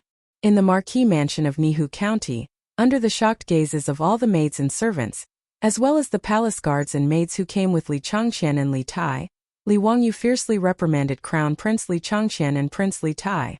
"Take a look for yourselves. How are you doing with your studies? Is this how I taught you? I think you two are too pleased with yourselves. Changqian, you are the crown prince of the Tang dynasty. How will the saint entrust the world to you if you are so mischievous?" Li Wangyu waved the golden ferrule in his hand as spittle flew everywhere. Li Changqian and Li Tai lowered their heads and didn't dare to speak after being reprimanded. The servants in the residence naturally didn't dare to say anything. Even Li Changqian and Li Tai's personal attendants didn't dare to say anything despite their dissatisfaction. After all, the Marquis of Huxian wasn't just anyone. As the Crown Prince's teacher, even if he beat Li Changqian and Li Tai with the golden ferrule, they wouldn't dare to fart, let alone reprimand them. 2 years ago, the most favored eunuchs by Li Changqian's side had offended the Marquis of Huxian. In a fit of anger, the saint had thrown them to the Yeting Palace Laundry Bureau. They were still doing hard labor even now. Thus, even though these attendants were cursing in their hearts, they all lowered their heads and didn't dare to speak up for the Crown Prince and King Yu. Li Wangyu reprimanded them for a long time, but he still wasn't willing to let them go. He directly chased Li Changqian and Li Tai back to their rooms. "The two of you are not allowed to take a single step out of this room for the next few days. Reflect on your actions and copy the poems and essays I wrote a few times." After he finished speaking, he turned his head to look at the palace maids. "Before this Marquis gives the order, none of you are allowed to enter this room. Every day, the palace maids will bring them food and drink. They won't starve to death. Do you understand? If anyone dares to enter this room and disturb Changqian and Qingxua's studies, be careful of this golden ferrule in my hands." "Yes, I dare not disobey." The palace maids beside Li Changqian and Li Tai quickly knelt down, not daring to hesitate in the slightest. In front of everyone, Li Wangyu chased the 2 little ones into the room. Then, he called for the manners guards and told them to guard the door. Without his permission, no one was allowed to enter or leave. After punishing Li Changqian and Li Tai, Li Wangyu then instructed everyone in the residence. "I'm going out to play for 2 days. Before I return, have the Crown Prince and King Yu reflect on their actions in their rooms. They are not to be disturbed. Do you understand?"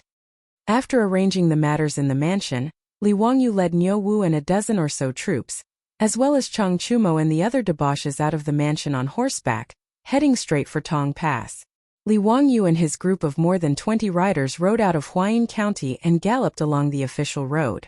2 slightly thin and small troops rode their horses to Li Wangyu's side and said with a smile, Teacher, you really did have a good plan. You slipped away so easily."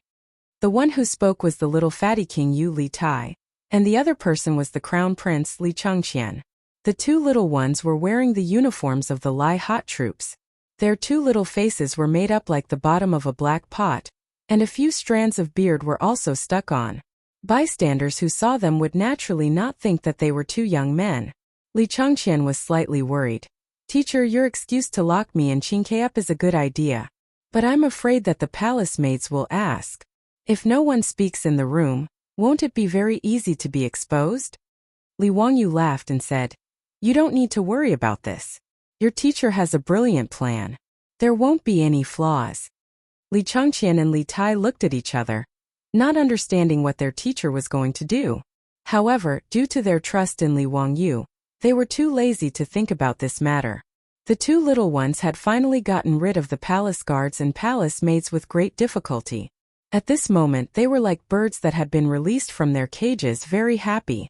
They constantly urged their horses to run faster, causing Chang Chumo and the group of wastrels to be extremely worried. However, they could only urge their horses to keep up and carefully guard Li Changqian and Li Tai. After all, if something happened, they would not be able to bear the consequences.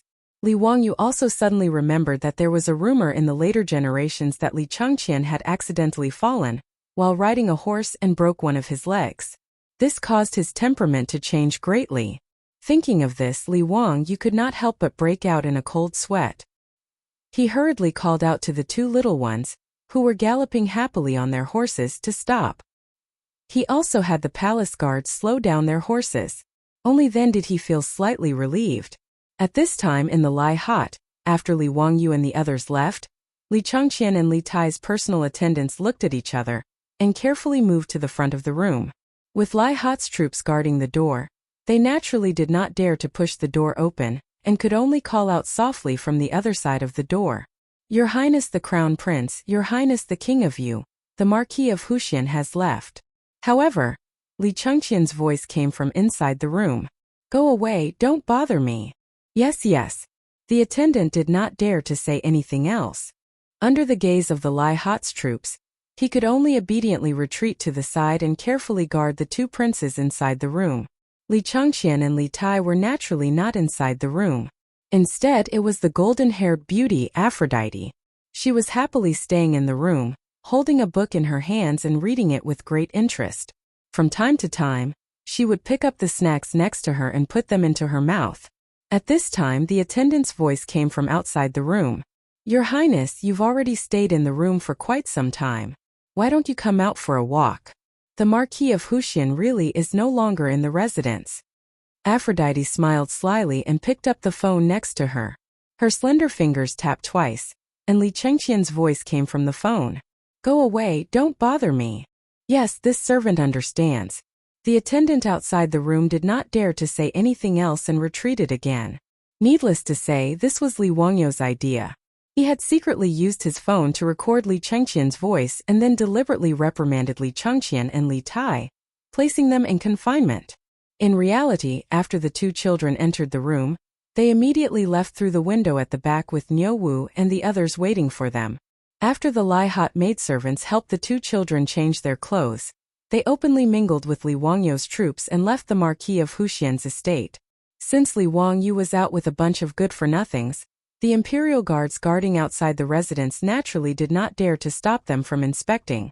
After Li Wangyu and the others left, Aphrodite jumped into the room through the window and used the recording function of her phone to pretend that Li Changqian and Li Tai were still in the room. Ever since Li Wangyu handed his phone to Aphrodite, this golden-haired beauty had become rather proficient in using this modern digital product. That was why Li Wangyu had entrusted her with the important task of pretending that Li Changqian and Li Tai were still in the room. Those attendants naturally racked their brains, but they would never have imagined that the Crown Prince and His Highness King Yu, whom they served, would actually use the golden cicada shell escape and sneak out to play. They would also never have imagined that the Li Changqian, who was speaking in the room, did not exist at all. Chapter 8:18. While Afro was covering for Li Changqian and Li Tai, Li Wangyu and the rest had already arrived at Tong Pass. During the pre-Qin era, the most important pass in Guangzhou was Hanggu Pass. However, at the end of the Eastern Han Dynasty, Hanggu Pass had basically lost its use, which was why they built Tong Pass at the west end of the road. During the Three Kingdoms period, Ma Chao had once stationed troops at Tong Pass and had a huge battle with Cao Cao. Cao Cao even left behind the story of cutting off his beard and abandoning his robe at Tong Pass, seizing a boat to avoid arrows at Wei River. However, the Tong Pass that Li Wangyu and the rest were heading to was not the Han Dynasty Tong Pass but the Tang Dynasty's Tong Pass at the south of the Yellow River. It was located at the Yellow River crossing and was at the crossroads of Jin, Shan, and Yu provinces. It was the key to entering and exiting the three Qin dynasties, and had always been a place that military strategists would fight for. It was known as the most dangerous place in Jin, the throat of the four towns, and the 102nd Pass. Li Wangyu was naturally interested in the famous Tong Pass. But when they saw it for themselves, Li Wangyu could not help but feel disappointed. As a military base, Tong Pass County was even smaller than Huayin County, and was basically just a long street. Furthermore, Tong Pass was just a pass and did not have anything special to look at. Li Wangyu could not help but feel disappointed. Li Changqian, Li Tai, and the rest were also disappointed. He had snuck out with great difficulty only to see this? In the future, tourists would naturally be interested in Tong Pass, But in the Tang dynasty, who would be interested in Tong Pass? Furthermore, it was just a newly built pass. With the identity of Li Wangyu and the rest, it was easy for them to climb up the city gates. Looking at the yellow river below, they all felt really bored. This group of people was not here to enjoy the scenery at all. They were here to have fun. Li Chang'an and Li Tai's disappointment was even more obvious. The general in charge of guarding Tong Pass was a vice-commandant of Zhichong Mansion. Li Wangyu and a group of silk pants suddenly arrived at Tong Pass, so he naturally accompanied them with fear and trepidation. Seeing that everyone seemed to be dissatisfied with Tongguan, the sweat on his forehead was about to drip down. This humble one is truly ashamed. There really isn't much scenery to speak of in Tong Pass. If the Marquis is interested, how about this humble one go to Fenglingdu and find some singers to liven things up for the Marquis? The commandant pondered for a moment. Tongguan County was too small. Even the brothels in the brothels were too small. If he wanted to entertain these people, he would have to go to Fenglingdu. His words reminded everyone. Feng Ai immediately pointed to the other side of the Yellow River and whispered, "Ziyu, why don't we take a boat and go to Fenglingdu on the other side? Fenglingdu is much more interesting than Tong Pass." That's right, Brother Jiai's words make sense. Fenglingdu is prosperous unlike Tong Pass. When the silk pants heard this, their eyes lit up and they all nodded in agreement. Fenglingdu was an important road that connected 3 provinces. As the main crossing of the Yellow River, it was naturally prosperous. To a certain extent, it wasn't inferior to Chang'an City, because Fenglingdu was mostly populated by wealthy merchants, and it was also an important crossing of the Yellow River. As a result, Fenglingdu was one of the few commercial cities in the Great Tang. When Li Chang'an and Li Tai heard this, they looked at Li Wangyu with pleading eyes. Of course, Li Wangyu wasn't willing to return to Huayin County like this. Seeing that everyone was looking at him, he immediately snapped his fingers and said, "Then let's go. Let's go find a boat. We'll go to Fenglingdu." Wahahaha. Ziyu's words are great. The silk pants all laughed and clapped their hands. When the commandant heard this, he felt a lot more relieved. He immediately ran to arrange an official boat to cross the river. It didn't take long for everyone to board a large official boat and cross to the other side of the Yellow River. However, even though the official boat was large enough, their horses couldn't board it. Thus, they all left the horses at Tong Pass and handed it over to the commandant to take care of them. Between Fenglingdu and Tong Pass, the water of the Yellow River was calm. Sitting on the official boat didn't feel shaky at all. After half an hour, the official boat docked at the pier of Fenglingdu. The captain of the official boat had already received orders from the commandant of Tong Pass and didn't dare to leave without permission. He respectfully said that his boat would be waiting for the nobles at the pier. After Li Wangyu and his group of more than 20 people got off the boat, they merged into the bustling crowd of Fenglingdu and didn't stand out in the slightest. This was in line with Li Chang'an and Li Tai's wishes. The 2 little ones felt as if they had been let out of the wind and found everything on the streets interesting. Fenglingdu was worthy of being an important crossing of the Yellow River. The bustle didn't disappoint. Not only were there many shops, but there were also many acrobats, plays, singing, fortune-telling, and divination. It was very lively. Although Li Wangyu and his group were wearing casual clothes, Niu Wu led a dozen strong guards to protect them. Thus no one dared to provoke them. Everyone strolled along the way.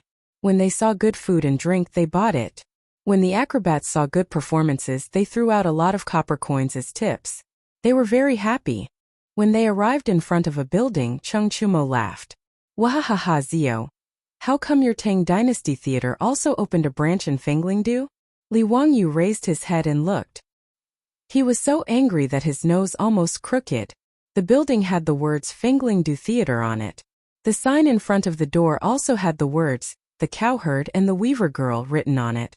F***CK. This is a blatant pirated copy. Did they pay the copyright fee? However, Li Wangyu didn't have the nerve to accuse others of pirating.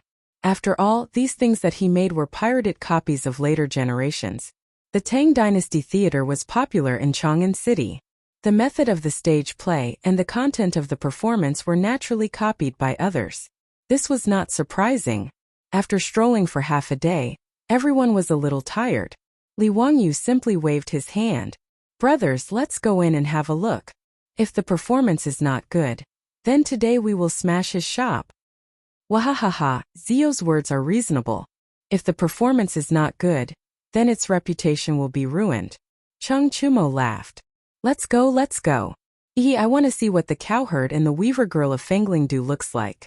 The playboys naturally laughed and surrounded Li Wangyu, Li Changqian, and Li Tai to the theater. This pirated copy theater of Fenglingdu was much gentler than Li Wangyu's black-hearted marquee. There were more than 20 of them, and each of them only received 100 copper coins for the tickets. Zio, look, don't you feel ashamed? The Tang Dynasty Theater costs copper coins, but this Fenglingdu only costs 100 copper coins. You're really a profiteer. Wei Shuyu joked with Li Wangyu about the tickets. Li Wangyu silently rolled his eyes. If Brother Shuyu thinks it's expensive, then you can come to Fenglingdu to watch the show in the future. You can also save money. When I go back, I'll tell Avro that Brother Shuyu will not be welcome at the Tang Dynasty Theater in the future. As soon as he said this, Wei Shuyu immediately gave in. Aha, Zio, what are you talking about? Do I look like someone who lacks money? It's just the usual. It's not expensive, not expensive. The words of the two naturally caused the crowd to burst into laughter again. The group of people laughed and joked as they entered the theater. When they looked up, they were all dumbfounded. Chapter 8:19. What kind of theater is this? Aside from Li Changqian and Li Tai, the rest of the group of more than 20 people looked at the Fengling Theater as if it was a brothel frequented by the rich. The brothels of the Tang Dynasty were similar in structure, but the decorations were different. The hollow hall was decorated with gaudy decorations. The main corridor was about 100 steps long, and there were small pavilions on both sides of the north and south patios. With the rich experience of these rich playboys, they naturally recognized that those small pavilions were the rooms of the brothel. In the past, this group of rich playboys did not stay in these small pavilions in Chang'an City's Ping Kong Square. The scene in front of them naturally made them dumbfounded. Did they go to a brothel or a theater? Damn, this theater of Fenglingdu is really strange. Chung Chumo murmured. Li Wangyu and the others were also puzzled. Why was this scene different from what they had imagined? Just as everyone was puzzled, they saw a middle-aged woman dressed as a brothel keeper sashaying over to them. She gave them a curtsy and said with a smile, "Greetings, noble guests. This servant is the matchmaker. You all look unfamiliar. May I ask if this is your first time coming to our Fengling Theater?" "Yes, this is our first time coming to Fenglingdu. Matchmaker, what kind of theater is this? What kind of prison is it? Why do I feel that it is not a theater but a brothel?" Hearing this, the matchmaker covered her mouth and chuckled. "You have good eyesight. Is it really a brothel?" Li Wangyu and the others could not help but be stunned and quickly asked, "Doesn't the sign outside say that today's performance is the cowherd and the weaver girl? What's going on?" Naturally there is a performance. I dare to let you know that the performance of the cowherd and the weaver girl was learned from the Chang'an City's Tang Dynasty Theater. But the difference is that the performance is performed by the young ladies of the brothel. If you are interested in any of the roles, you can naturally take them to the pavilion to have a good time, whether it is the 7 fairies or other roles. Noble guests, isn't this wonderful? The explanation of the brothel keeper made Li Wangyu completely speechless. What AF * king talent. I wonder which genius came up with this idea. Thinking about it carefully, Li Wangyu had to admit that this move was really smart. It completely captured the psychology of men. After the audience finished watching a play, it was very easy for them to put themselves in the shoes of the characters. For a long or short period of time, they would be immersed in the emotions of falling in love with the characters. Under such emotions, one would naturally feel that the 7 fairies were incomparably beautiful. In this way, if they could go one step further and spend some copper coins, they could get close to the characters on stage. Naturally, there were many people who were willing to fork out a lot of copper coins. Brilliant, truly brilliant. After listening to Sister Bao Er's explanation, the playboys suddenly became interested. How could they let go of such a trick that they had never seen before? However, Wei Shiyu tugged at Chung Chumo and the others' robes and gestured towards Li Changqian and Li Tai. Only then did the rich kids realize that there were still 2 minors here. Li Wangyu looked at the reaction of the rich kids and then looked at Li Changqian and Li Tai. He also felt that something was wrong. The practice of this brothel was interesting, but bringing two little brats to a brothel didn't seem right. If Pai Lupi found out about this, even if he didn't die, he would lose a layer of skin. In any case, if he had children in the future and they were brought to a brothel, he would definitely have the heart to kill them. Cough cough, that Nyowu, this brothel is filled with smoke. Have someone bring Dalong and Erlang out to get some fresh air. The titles of Dalong and Erlang were naturally to deceive others. They had already discussed it before. However, Li Changqian and Li Tai shook their heads in unison. We won't go. This brothel is interesting. We brothers also want to see it. It's more interesting than the palace. Oh no, it's more interesting than the young ladies in the mansion. Li Wangyu silently rolled his eyes. Alright, sure enough, the Tang dynasty was open-minded. Even a 10-year-old brat understood the matters between men and women. He did not consider that the fathers of these two had married when they were 12 years old, while Li Changqian and Li Tai had grown up in the palace. At any time, there were so many beautiful palace maids serving them. They had long tasted the feeling of these matters between men and women. They were not the innocent little boys he imagined them to be. Since even Pai Lupi didn't care, Li Wangyu couldn't be bothered to care about this nonsense. In any case, he had already caused the crown prince and the prince of Yu to run away. Bringing them to a brothel wasn't a big deal. As the saying goes, when you have too many lice, you don't itch. When you have too many debts, you don't have to worry. Then find a quiet place for us to watch the play. If we perform well, we'll naturally be rewarded, Li Wangyu said to the brothel keeper. The brothel keeper's matchmaker was naturally a shrewd person. She had already seen that the 20 or so people in front of her had extraordinary identities. She didn't dare to neglect them. She quickly and respectfully invited them to a private room on the second floor, and had people bring in all kinds of fruits, food, and wine. After this private room was remodeled, the side facing the courtyard could be completely opened. Below was a small stage. Presumably, the performance would be carried out on this stage. Not long after, gongs and drums sounded. Amidst the sound of stringed instruments, today's performance began. Li Wangyu looked at it for a while and felt that it was ordinary.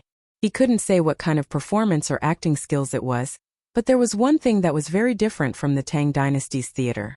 The young ladies performing on the stage were all wearing revealing clothes and were dressed seductively.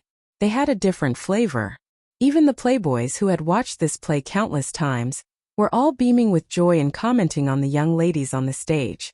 Especially when the 7 fairies were bathing, the 7 beautiful young ladies hiding behind the prop stones actually began to undress, which immediately caused a wave of wolf howls in the painting building.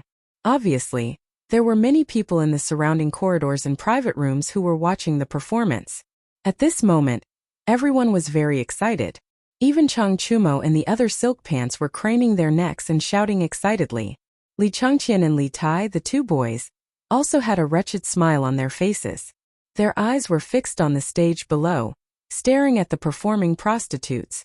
Their faces were flushed red. Li Wangyu was speechless. Were the men of the Tang dynasty so easily excited? If they were to watch the romantic action movies of the later generations, would they be so excited that they would have a cerebral hemorrhage? However, Li Wangyu naturally wouldn't dampen their spirits. He just thought that he was joining in the fun and shouted with the crowd. While it was bustling with noise and excitement, a group of people in bright clothes came into this so-called theater, which was actually a brothel. Without waiting for the brothel keeper to receive them, they laughed and said, "Matchmaker, drive them out for this young master. Today this young master wants to book the whole place." Chapter 820. These words naturally stunned Li Wangyu and the group of silk pants. They raised their eyes and looked down, wanting to see who had the audacity to speak so arrogantly.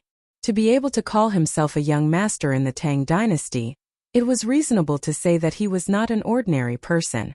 The term young master was not something that could be used by just anyone. Only young nobles with noble statuses could be called young master. The person who came in was a young man. He was holding a folding fan and wearing a pair of crystal sunglasses. Obviously, after Li Wangyu made the folding fan and the sunglasses, they were not only popular in Chang'an City, but also in the Tang dynasty. Those who had a little status would try to imitate one or two. In this regard, Li Wangyu was very dissatisfied.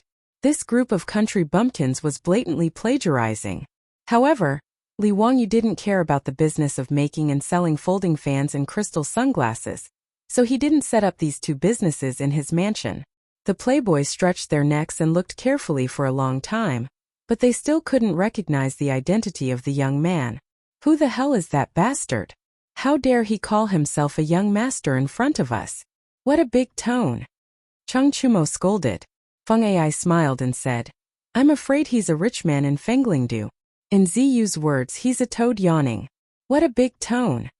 When the playboys heard this, they all roared with laughter. For them, the number of people in the world who could make them retreat was probably less than 2, but it certainly didn't include the unknown young man below. That young man seemed to have a lot of power in Fenglingdu. After he appeared, the originally noisy building suddenly quieted down. As a result, the laughter of the playboys became very clear and harsh. When the young man heard the laughter of the playboys, he suddenly became angry and said, Where did this Tian Shaoling come from? How dare you laugh when this young master is talking? Are you tired of living? Cheng Chumo and the other playboys didn't think it was lively enough. They even poked their heads out of the elegant room and teased the man below. What a bastard! What a big tone you have! We grandfathers are here, what do you want? Young master, do you think you're worthy? Hurry up and scram as far as you can. Don't disturb our mood to watch the show. The debauch's words made the Fengling Theater quiet down again. The brothel keeper and the matchmaker were so scared that their faces turned ashen and their bodies trembled. However, the young man did not get angry. Instead, he laughed. Good. In Pu Prefecture, this is the first time this young master has seen such an arrogant and blind person. He turned his head and looked at the group of followers behind him, who were obviously his troops. His face was ferocious. What are you waiting for? Go and capture those farmhouse slaves for this young master. This young master is going to break their dog legs today. Yes, sir. The troops accepted the order and quickly ran to the second floor. The brothel keeper's matchmaker was so scared that she didn't know what to say. She directly knelt down in front of the young man. Please forgive me, young master, please forgive me. I really didn't know the origins of those guests and allowed them to disturb young master. It's all my fault. I deserve to die 10,000 deaths. Please forgive me. The young man smiled obscenely and reached out to pull up Sister Bao-er's matchmaker. In front of everyone, he directly put his hand into her chest and rubbed it wantonly. Haha, forgive? That depends on your sincerity, matchmaker. The brothel keeper's matchmaker did not dare to resist at all. She obediently allowed the man to molest her. She just forced a smile and said, Young master, you must be joking. I'm old and withered. How can I be qualified to serve young master? I'll go and call the people in the brothel. Before she could finish her sentence, she heard a loud slap.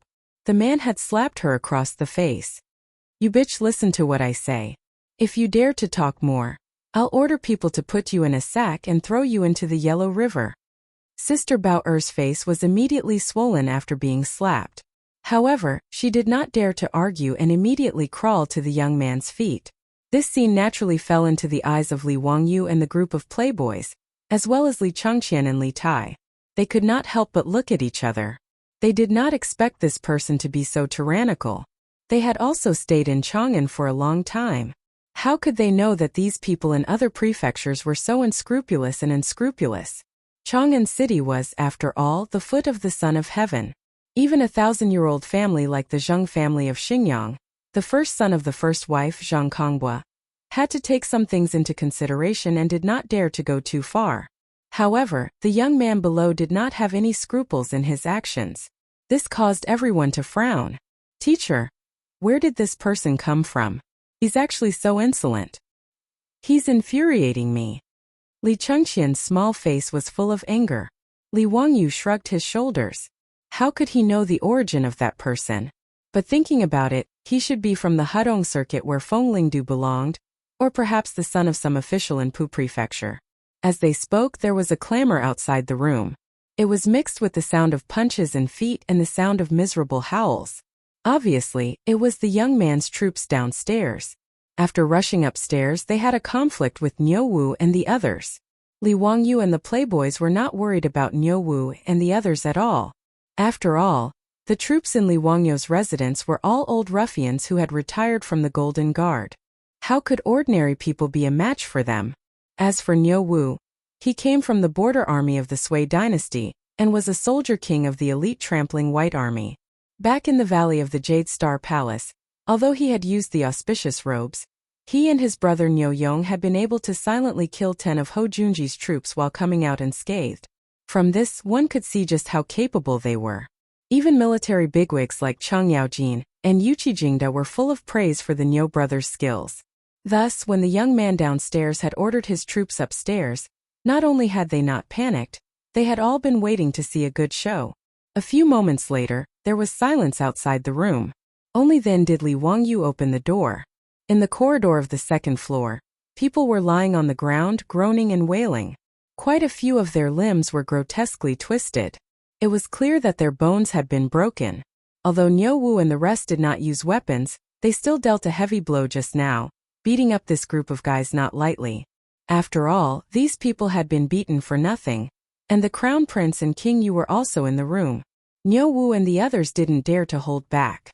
If these idiots disturbed Li Changqian and Li Tai, they wouldn't be able to bear the consequences. Li Wangyu leisurely clapped his hands and said to the wastrels, "Brothers, let's go and see that idiot downstairs." Chang Chumo and the others naturally laughed and followed. How could they miss out on a show like this? They clustered around Li Wangyu, the Crown Prince, and the King of Yu. Behind them were Niu Wu and 10 some other troops. They marched down to the second floor and stood in front of the young man. His own troops had charged upstairs, but not a single one of them had returned. And now this man was standing in front of him completely unharmed. No matter how stupid the young man was, he could tell that something was wrong. Suppressing the panic in his heart, he pointed at Li Wangyu and rebuked. "Just who are you? You dared to injure the troops of my Shui clan in Puzhou. Are you tired of living?" Chapter 821. In addition to the troops, there were also a few young men in luxurious clothes who were traveling with this awesome young man. At this time they were also a little panicked. However, they were still tough on the surface and jumped out to scold Li Wangyu and the other wastrels. "How dare you? Who are you? You dare to attack young Master Shui's troops in Fenglingdu? Do you want to rebel? How audacious of you to do that. Is young Master Shui someone you can provoke? Open your eyes. Young Master Shui is the eldest son of Puzhou's governor. Who do you think you are? Humph, they are indeed a bunch of ignorant farm workers." The words of these people made Li Wangyu and the other wastrels look at each other and laugh. Speaking of which, the governor of Puzhou was a top official in the Tang dynasty. He was a rank 3 official in the imperial court. In the beginning of the Tang dynasty, the governor of the Tang dynasty was the governor of the army. In the 7th year of Wuda, the governor's mansion was changed to the governor's mansion. During the Zhengguan period, there were 41 governor's mansions in the country. Under each governor's mansion were several prefectures. The governor's mansion of Puzhou had Jin, Jiang, Xiai, and Qin under it. The governor's mansion was a high position in the beginning of the Tang dynasty. However, in the middle of the Tang dynasty, the governor was given the title of Jidushi. The Jidushi had more power, and this led to the Anlushan rebellion. Of course, this was all in the future. When Li Wangyu and the others found out that the young man surnamed Shui was the son of the governor of Puzhou, they all burst out laughing. The current governor of Puzhou, Shui Gui, came from the Hudong Shui clan. Although the Hudong Shui clan was not as powerful as the 5 clans and 7 nobles, they were one of the 6 clans of Guanxi. The reason why they were laughing so happily was not because they looked down on Shui Gui, but because of another reason. Li Wangyu and the group of silk pants laughed heartily, while winking at the Yuchi twins with mischievous expressions. Li Changqian and Li Tai were stunned at first, but after they reacted, they also burst out laughing. Only the Yuchi brothers, Yuchi Baolin and Yuchi Baoqi, didn't smile. Instead, their faces were as black as the bottom of a pot as they glared viciously at the young man. The attitude of Li Wangyu and the others had stunned the young man surnamed Shui and the others. They looked at them in astonishment. Yuchi Baolin stared at the young man surnamed Shui and asked, "Are you Shui Lu? You know me?" Yuchi Baoqi and Yuchi Baolin roared at the same time. "I'll beat you to death, you disgraceful thing." After saying that, the two of them grabbed Shui Lu's lapels and raised their arms bowl-sized fists, ready to attack. Li Wangyu and the other hedonistic sons hurriedly stepped forward with a smile and pulled the twin brothers back. Brother Baoqi, Brother Baolin, let's talk nicely. The child is still young. He doesn't know any better. Li Wangyu boasted shamelessly. However, he couldn't help but laugh out loud. Xue Lu had almost been beaten and was scared silly. The other hedonistic sons beside him didn't dare speak up for fear of being beaten as well. Li Wangyu and the other hedonistic sons didn't pay any attention to the Yuqi twins. They all rushed to Xue Lu's side and surrounded him like monkeys. One of them reached out to pinch Xue Lu's cheeks. Good boy, call me uncle. The other ruffled Xue Lu's hair. This child is still shy? Hurry up and call me uncle. Strictly speaking, Xue Lu's age was probably not younger than the silk pants, and he was much older than Li Wangyu, an 18-year-old youth. At this moment, after being tortured by Li Wangyu and the silk pants, he couldn't help but act like a silk pants again. He roared angrily at everyone, "How dare you bully me?" Before he could finish, he received a slap to the head. It was from Yuqi Baolin. What the hell are you yelling about? These are all my brothers. Calling them uncles isn't a big deal for you. Yuqi Baolin and Yuqi Baoqi grabbed Xue Lu's collar. Why do I have such a disappointing nephew like you? Why aren't you calling me uncle? Do you believe that I won't beat you to death? Xue Lu was on the verge of tears. He stood there in a daze, unable to speak for a long time. Li Wangyu held back his laughter and went forward to pull the Yuqi twins away. Brother Baoqi, Brother Baolin, don't scare the child, haha. His words caused the hedonistic sons to roar with laughter again. It was no wonder that Li Wangyu and the hedonistic sons had such a reaction. They really felt that it was too funny. The current Puzhou governor Shuige married Yuqi Jingda's eldest daughter, Yuqi Shi. Yuqi Jingda's eldest daughter married early and gave birth to Xue Lu. Although Xue Lu was only 2 or 3 years younger than the Yuqi twins, they were truly uncle and nephew. It was just that the Yuqi twins had never seen this nephew of theirs before. They didn't expect that the first time they met would be in this brothel in Fenglingdu. Originally, if it weren't for this relationship, even if Xue Lu's father was Puzhou's governor, he would have been skinned alive even if he didn't die today. He would have been taught a good lesson by Li Wangyu and the hedonistic sons. Of course, although Xue Lu wouldn't suffer any physical pain now, he still wouldn't have it easy. With great difficulty, Xue Lu finally understood that the two dark-skinned men who looked exactly the same were the uncles he had never met before. They were the twin sons of the Duke of Yuqi Jingda at this time. Xue Lu only felt that he hadn't checked the almanac before leaving today, which was why he was so unlucky. With a sullen face, he properly bowed to the Yuqi twins. This nephew was young and impetuous and offended the two uncles today. I ask for your forgiveness. Yuqi Baoqi slapped his head again. And your uncles, come and greet them. This is the Marquis of Hu County Li Wangyu Li Ziyu. This is the little Duke of Duke Lu's residence. As the Yuqi twins introduced Xue Lu, they pressed down on his head and bowed. Actually, even without the twins pressing down on Xue Lu's head, he was already on the verge of crying. K, what kind of dog's hit luck did he walk into today? Didn't he just want to come to the brothel to have some fun? How come there was such a large group of ancestors that he couldn't afford to offend? The most popular person in Chang'an was the Marquis of Hu County, plus a group of young masters from dukedoms. Just now, he actually wanted his own troops to teach them a lesson. Xue Lu couldn't help but shudder, wishing he could slap himself. Wasn't this king courting death? After the Yuqi twins introduced everyone, Xue Lu greeted them one by one like a grandson. As for Li Wangyu and the hedonistic sons, they all had the appearance of loving elders, properly trampling on this cheap nephew.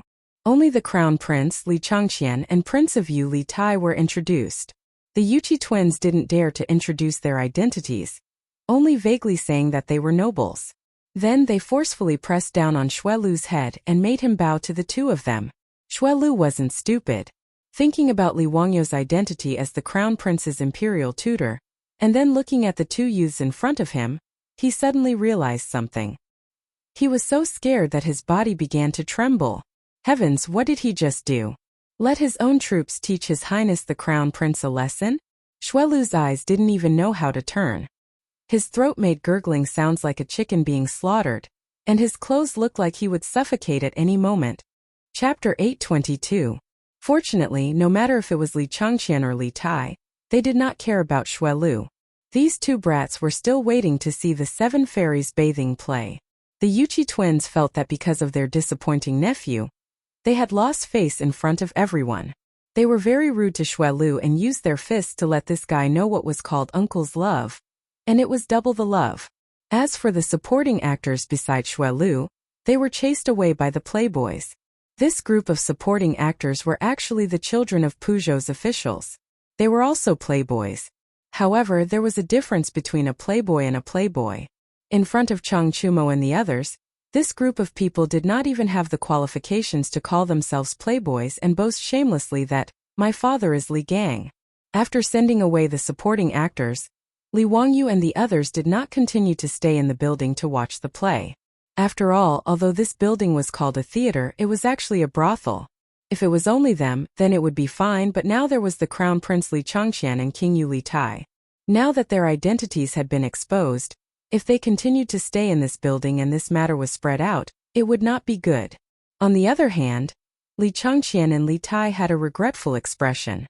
They were deeply regretful that they could not watch the seven fairies bathing play. Li Wang, you did not care about the dirty thoughts of these two. The group left the theater and continued to stroll around Fenglingdu. Although there was no play to watch, the appearance of Xue Lu, this cheap nephew, made everyone find some entertainment. Along the way, if there were any errands that needed money, everyone would send Xue Lu to do it, saying that they were giving him a chance to show filial piety to his elders. Xue Lu wanted to cry but had no tears. He was angry but did not dare to say anything. He could only obediently lower his head and be a grandson. Eldest nephew. What other fun places are there in Fenglingdu? Uncles, when it comes to eating, drinking, and playing. Although Fenglingdu is not as good as Chang'an City, it is the best in Peugeot. As long as uncle and uncle are interested, you can see most of them in Fenglingdu. Speaking of eating, drinking, and playing, Xue Lu's eyes lit up. In fact, Li Wangyu had no interest in the so-called entertainment projects of the Tang dynasty. It was nothing more than drinking and making merry. Compared to the various kinds of entertainment in the future, it was as lacking as a desert. If he hadn't been so bored in Huayin County, he wouldn't have dragged Li Chang'an, Li Tai, and the other rich kids out to play. Li Wangyu was even less interested in the entertainment projects proposed by Xue Lu. However, Li Wangyu naturally wouldn't dampen everyone's spirits. He still followed the group of silk pants around Fenglingdu. While strolling on the street, Fang Yai's body suddenly stiffened. He stopped abruptly and turned his head to look at the crowd behind him.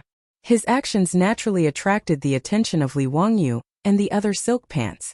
"Brother Eai, what's wrong with you in broad daylight? Or have you taken a fancy to a young lady?" Everyone joked. Fang Yai turned his head and said, "Just now, a person came from the opposite side. I thought he looked very familiar, but when I wanted to confirm, he disappeared." "Haha, what kind of person can make Brother Eai so concerned?" "Hee, it's most likely one of Brother Eai's lovers." The silk pants joked with Fang Yai, but when they heard Fang Yai spit out two words, they were all stunned. "Luo Hui. Luo Hui? The Luo Hui who disappeared. Brother Eai, are you sure you didn't see wrong?" Cheng Chumo asked. Fang Yai was also not very sure. "It's hard to say. I just glanced at him. When I wanted to take a closer look, that person was already gone. Maybe I saw wrong." When Li Wangyu heard this, he couldn't help but frown. It's hard to say. That Luo Hui's whereabouts were unknown.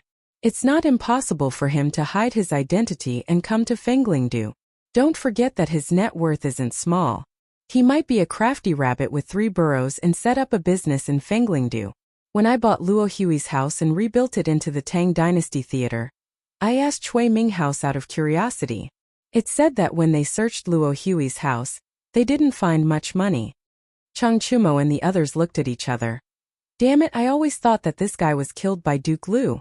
If what you said is true, then it's possible." "That's right.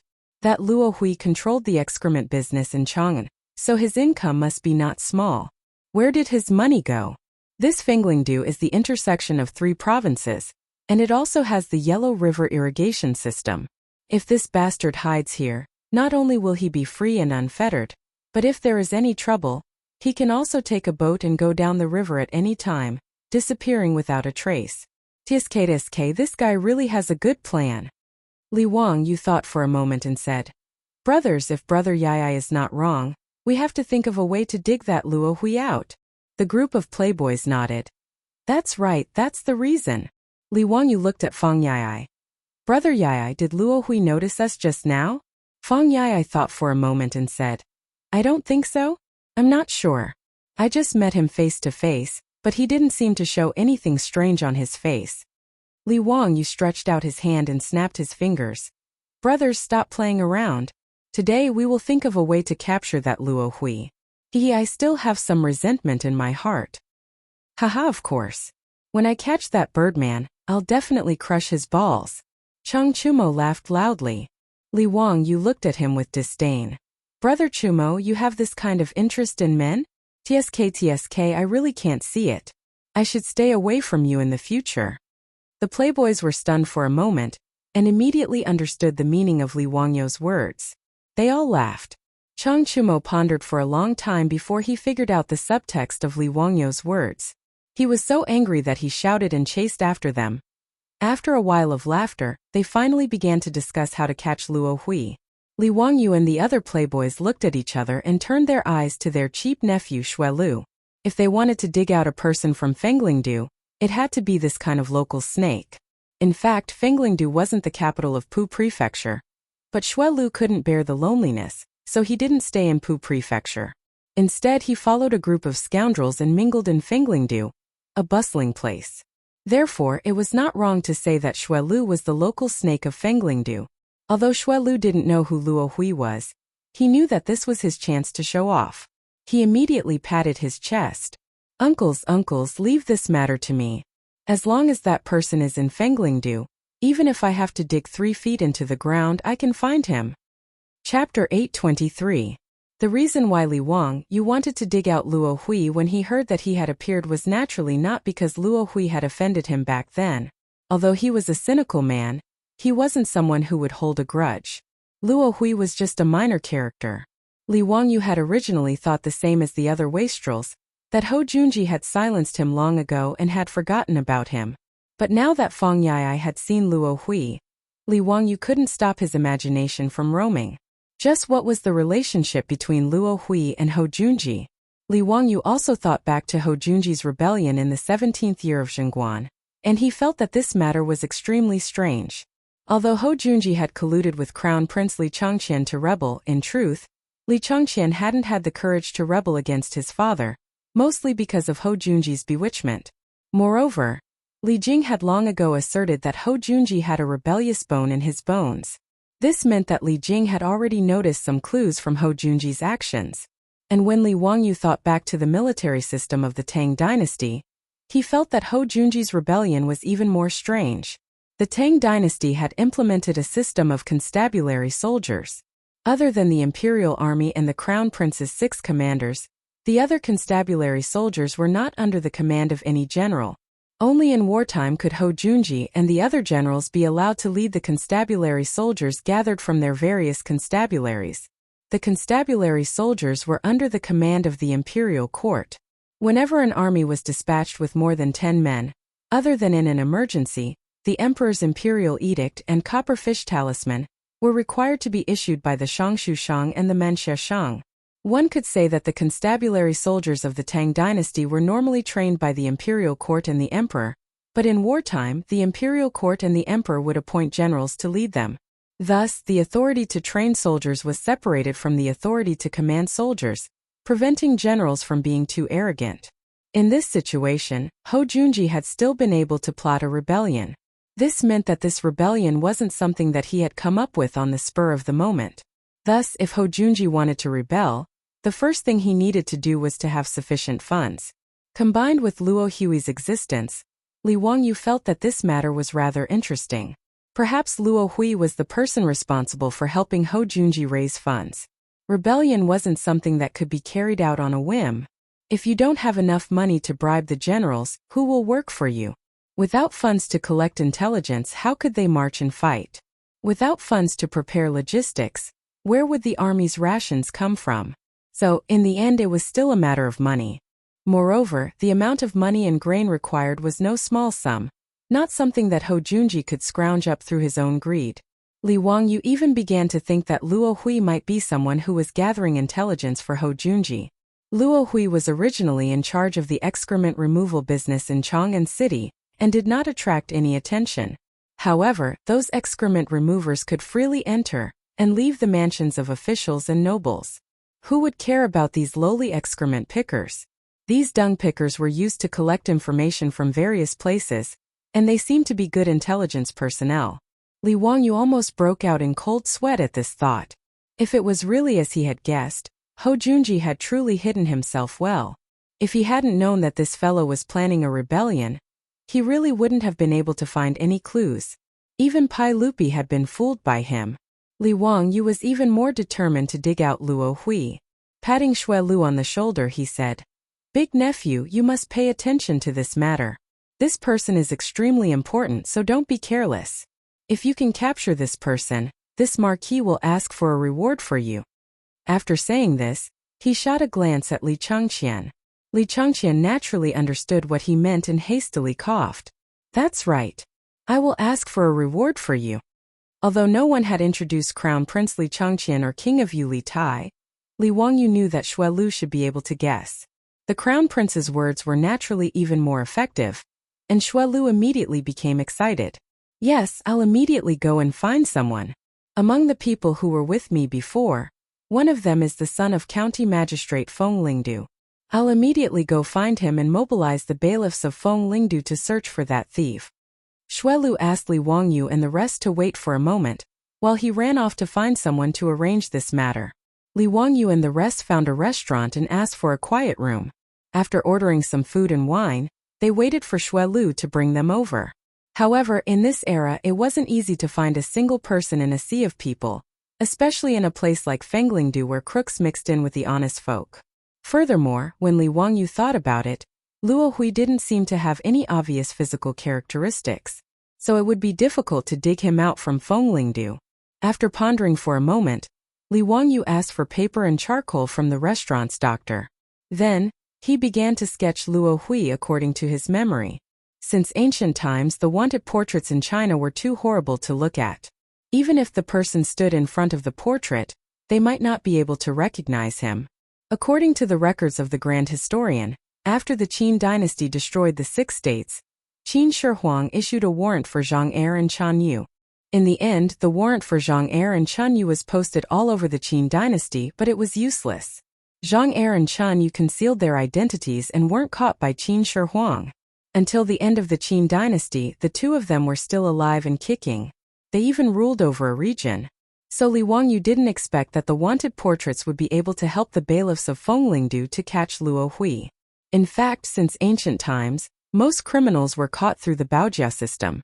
Since there weren't many people moving around, they were able to catch criminals who had escaped. But this wasn't applicable in Fenglingdu. Fenglingdu was an important trading port on the Yellow River. Countless ships and merchants came and went every day. So Li Wangyu planned to draw a few portraits of Luo Hui and give it to the bailiffs of Fenglingdu to search for him.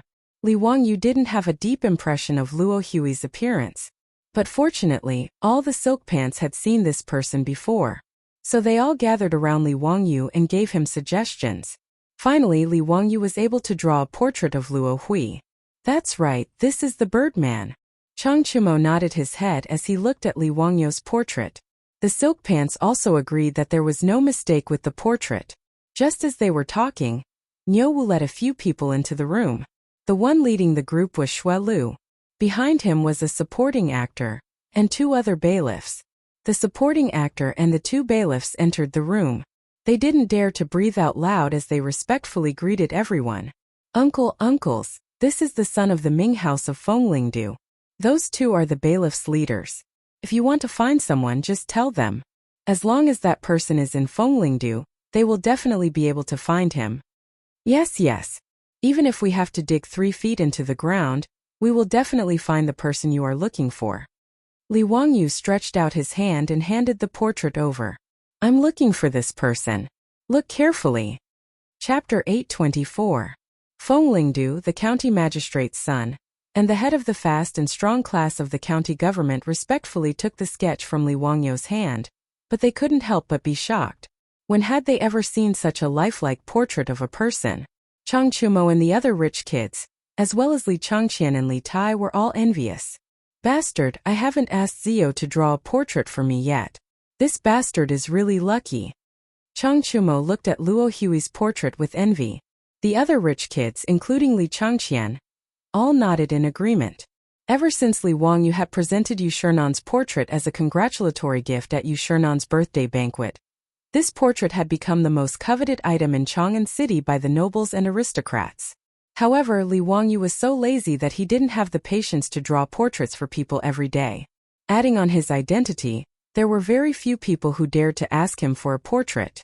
In the past year, Li Wangyu had only drawn 2 or 3 portraits.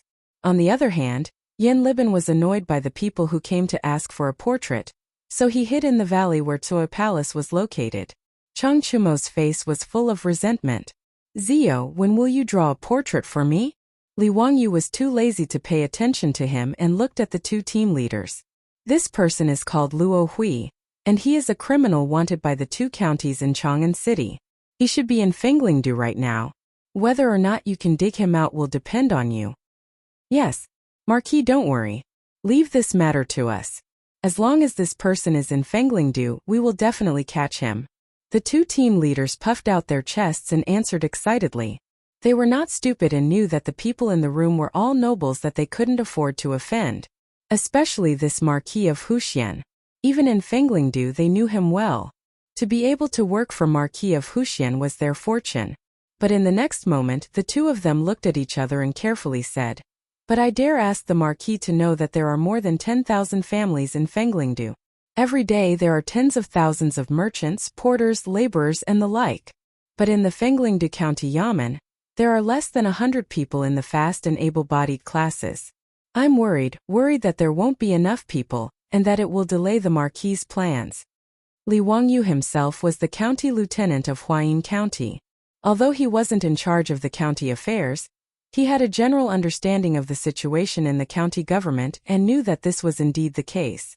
For example, in Huayin County, the 3 groups of bailiffs added together didn't even have as many as Fenglingdu. Li Wangyu looked at Xue Lu. "Eldest nephew, can you think of a way to transfer some men from the surrounding counties?" In this matter, Li Wangyu and the other hedonistic young masters naturally couldn't make an appearance. Otherwise, they would definitely be impeached. Li Wangyu was now the county magistrate of Huayin County. It was a mistake for him to go to Fenglingdu without permission, let alone meddling in local affairs. But for a hedonistic young master like Xue Lu, there was no problem at all.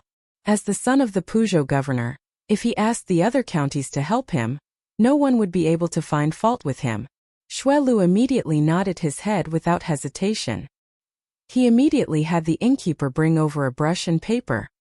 He wrote a few notes and had the bailiff immediately send people to the surrounding counties to send letters, asking them to send people to Fenglingdu to provide support. After arranging these matters, Li Wangyu thought about how Luo Hui was in Chang'an City as a dung picker. If he came to Fenglingdu incognito, would he also hide his identity? After all, the dung picker job was indispensable, but no one was willing to pay attention to it, so it was best to hide one's identity. Thinking of this, Li Wangyu quickly stopped the 2 bailiffs and ordered them to investigate the dung pickers in Fenglingdu to see if Luo Hui was hiding among them. Remember, investigate carefully and don't alert the snake in the grass. Don't let Luo Hui notice anything, Li Wangyu warned. Fenglingdu was accessible in all directions, and if Luo Hui ran away, there would be no way to find him. Today they had been lucky. Fang Yai had just happened to run into this person. Otherwise, who would have thought that Luo Hui was hiding in a place 200 to 300 li from Chang'an City? After everything was taken care of, everyone waited in the restaurant for news. The hedonistic young masters all believed that Li Wangyu was just unhappy that he had been tricked by Luo Hui that day, and wanted to vent his anger. Naturally, no one had expected that this matter would involve Marquis Lu Junji. The hedonistic young masters ate and drank in the restaurant, and when they were bored, they had their professors bring over mahjong and poker to kill time. It had to be said that mahjong and poker had spread so quickly that not even Li Wangyu had expected it. It was said that mahjong and poker had not only appeared in the various provinces of the Tang dynasty, but also in Goguryeo, Beich, Xinhua, and even the various countries of the western regions. Everyone waited until it was time to light the lanterns, but there was still no report from the county yamen. They couldn't help but feel a little anxious. However, Li Wangyu wasn't worried at all. How could it be so easy for Noda's Fenglingdu to find someone? He had even decided to stay in Fenglingdu for a few more days. He didn't believe that he wouldn't be able to catch Luo Hui. However, Li Wangyu hadn't expected that the capture operation, which he had thought would take a long time, would end so quickly. The head yamen runner of Fenglingdu happily knocked on the door and came in to report, "Lord Marquis Young Dukes, we've found the person." Hearing him say this, Chang Chumo and the others stopped playing mahjong and stood up. "Bastard, you really found him? Where is he?" "Hehe, just as Lord Marquis expected. That Luo Hui has changed his name to Lu Sanlang and has become a dung picker in Fenglingdu." Li Wangyu and the other wastrels looked at each other and couldn't help but laugh. This birdman really doesn't forget his roots. "Did you catch him?" "Not yet. I've already sent someone to keep an eye on him. We can catch him at any time," the head yamen runner replied. Fang Yai excitedly rubbed his hands and laughed. "Then what are we waiting for? Let's go and catch that birdman." Li Wangyu stopped everyone. "Brothers, wait a moment. I think it's best not to alarm him." Why is that?" The wastrels were confused. The reason Li Wangyu stopped them was because he suddenly thought that if this Luo Hui was really working for Ho Junji, he definitely wouldn't be alone and would have a group of people. Since Luo Hui was hiding in Fenglingdu, he had to be remotely controlling some people. If they recklessly captured him, and this fellow turned out to be a tough guy, they wouldn't be able to get anything out of him. In that case, Li Wangyu wouldn't be able to achieve his goal of toppling Ho Junji. Thus, Li Wangyu was thinking of using a long line to catch a big fish, keeping an eye on Luo Hui and digging out all the threads that connected him to him. But this matter wasn't easy to explain to the wastrels. After all, in their eyes, Luo Hui was just a petty and insignificant person. They also couldn't have guessed that this matter involved the rebellion of a founding duke. Chapter 825. Li Wangyu could only evade the questions of the profligate sons and said, "Brothers, little brother feels that Luo Hui's disappearance back then was strange, and there might be some hidden story behind it." When Wei Shuyu heard him say this, he couldn't help but nod his head. Zio is right. Luo Hui is just a commoner, so how could he come to Fenglingdu from Chang'an? Back then, Chang'an and Wanyan sent out arrest warrants, but they couldn't find any trace of this birdman. If no one covered for him, how could he have escaped? The other silk pants nodded in agreement. When Luo Hui disappeared without a trace, everyone thought that he had been killed by Ho Junji. Now, it seemed like Duke Lu was the one who arranged for him to come to Fenglingdu. As for why Ho Junji would go through so much trouble to protect Luo Hui, it was worth thinking about. The silk pants weren't fools, and they quickly realized the crux of the matter and fell silent. This matter involved Duke Lu, Ho Junji, and it wasn't appropriate for the Puzhou bailiffs to know about it. Li Wangyu instructed Niu Wu. "Niu Wu, pick a few soldiers and follow the bailiffs of Fenglingdu to find Luo Hui. After finding him, keep a close eye on him." He then instructed the bailiffs of Fenglingdu, "I'll have to trouble you to lead the way. There's no need for you to interfere in the rest." Li Wangyu had Niu Wu take out 50 taels of gold. "Take this money and distribute it among your brothers. Consider it a reward for your hard work." The bailiff didn't dare to take it. "This is what we should do. We don't deserve such a reward from Lord Marquis. Just take it. Don't talk so much nonsense. This money isn't for you alone, so what's the point of talking so much?" Li Wangyu glared at him, scaring the bailiff into kneeling down. He took the gold with both hands and thanked Li Wangyu profusely. Li Wangyu's reward was naturally generous. 50 taels of gold was equivalent to 300 strings of copper coins. There were less than 100 bailiffs in Fenglingdu, and including the bailiffs from the other provinces, there were less than 200 people. This meant that each person could receive a large amount of copper coins as a reward, which was equivalent to their monthly salary.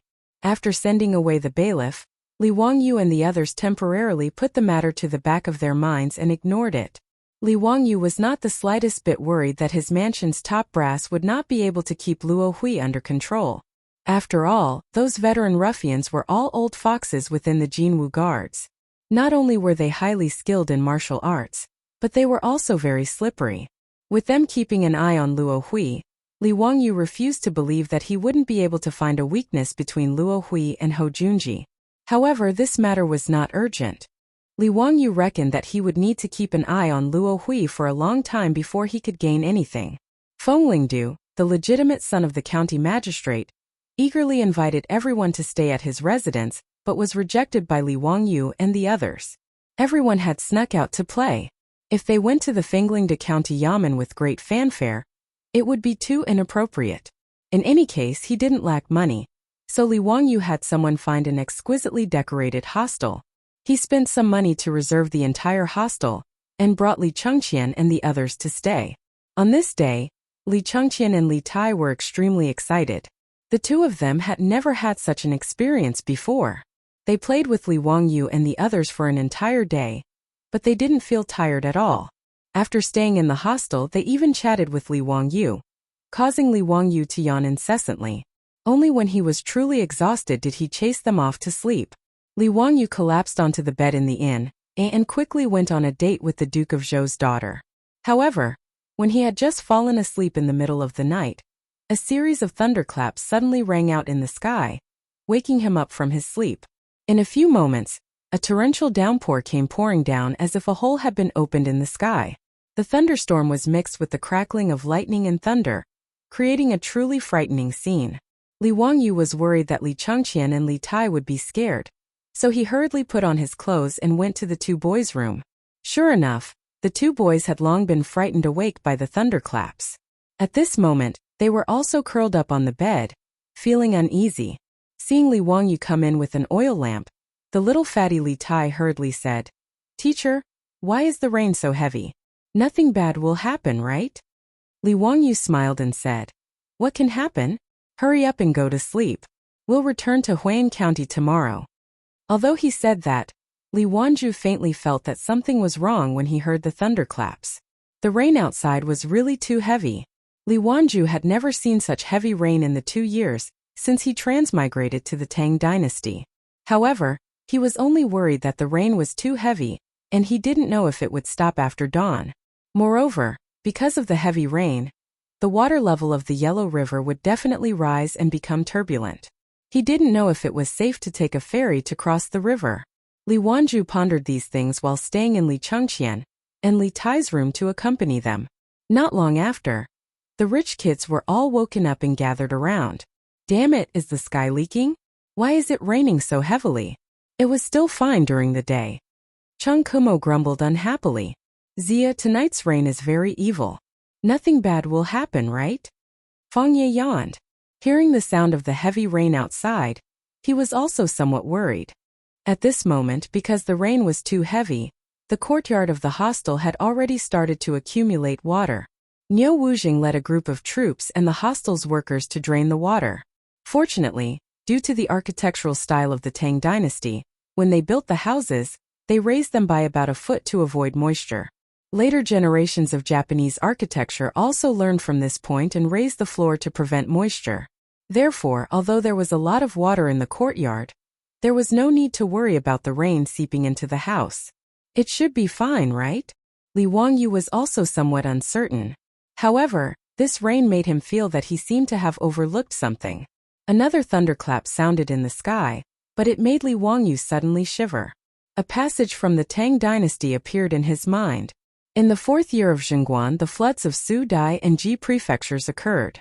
Dai and Ji prefectures, one was in Shandong and the other was in Sichuan. They had nothing to do with him, but Su prefecture was not far away. Could it be that the flood of Su prefecture was related to today's heavy rain? The more Li Wangyu thought about it, the more he felt that it was possible. The flood of Su prefecture might have been caused by the heavy rain. Su prefecture was an upper prefecture. It had 59,717 households and 100 to 200,000 people. If there was a flood in Su prefecture, many places in Hunan province would be affected.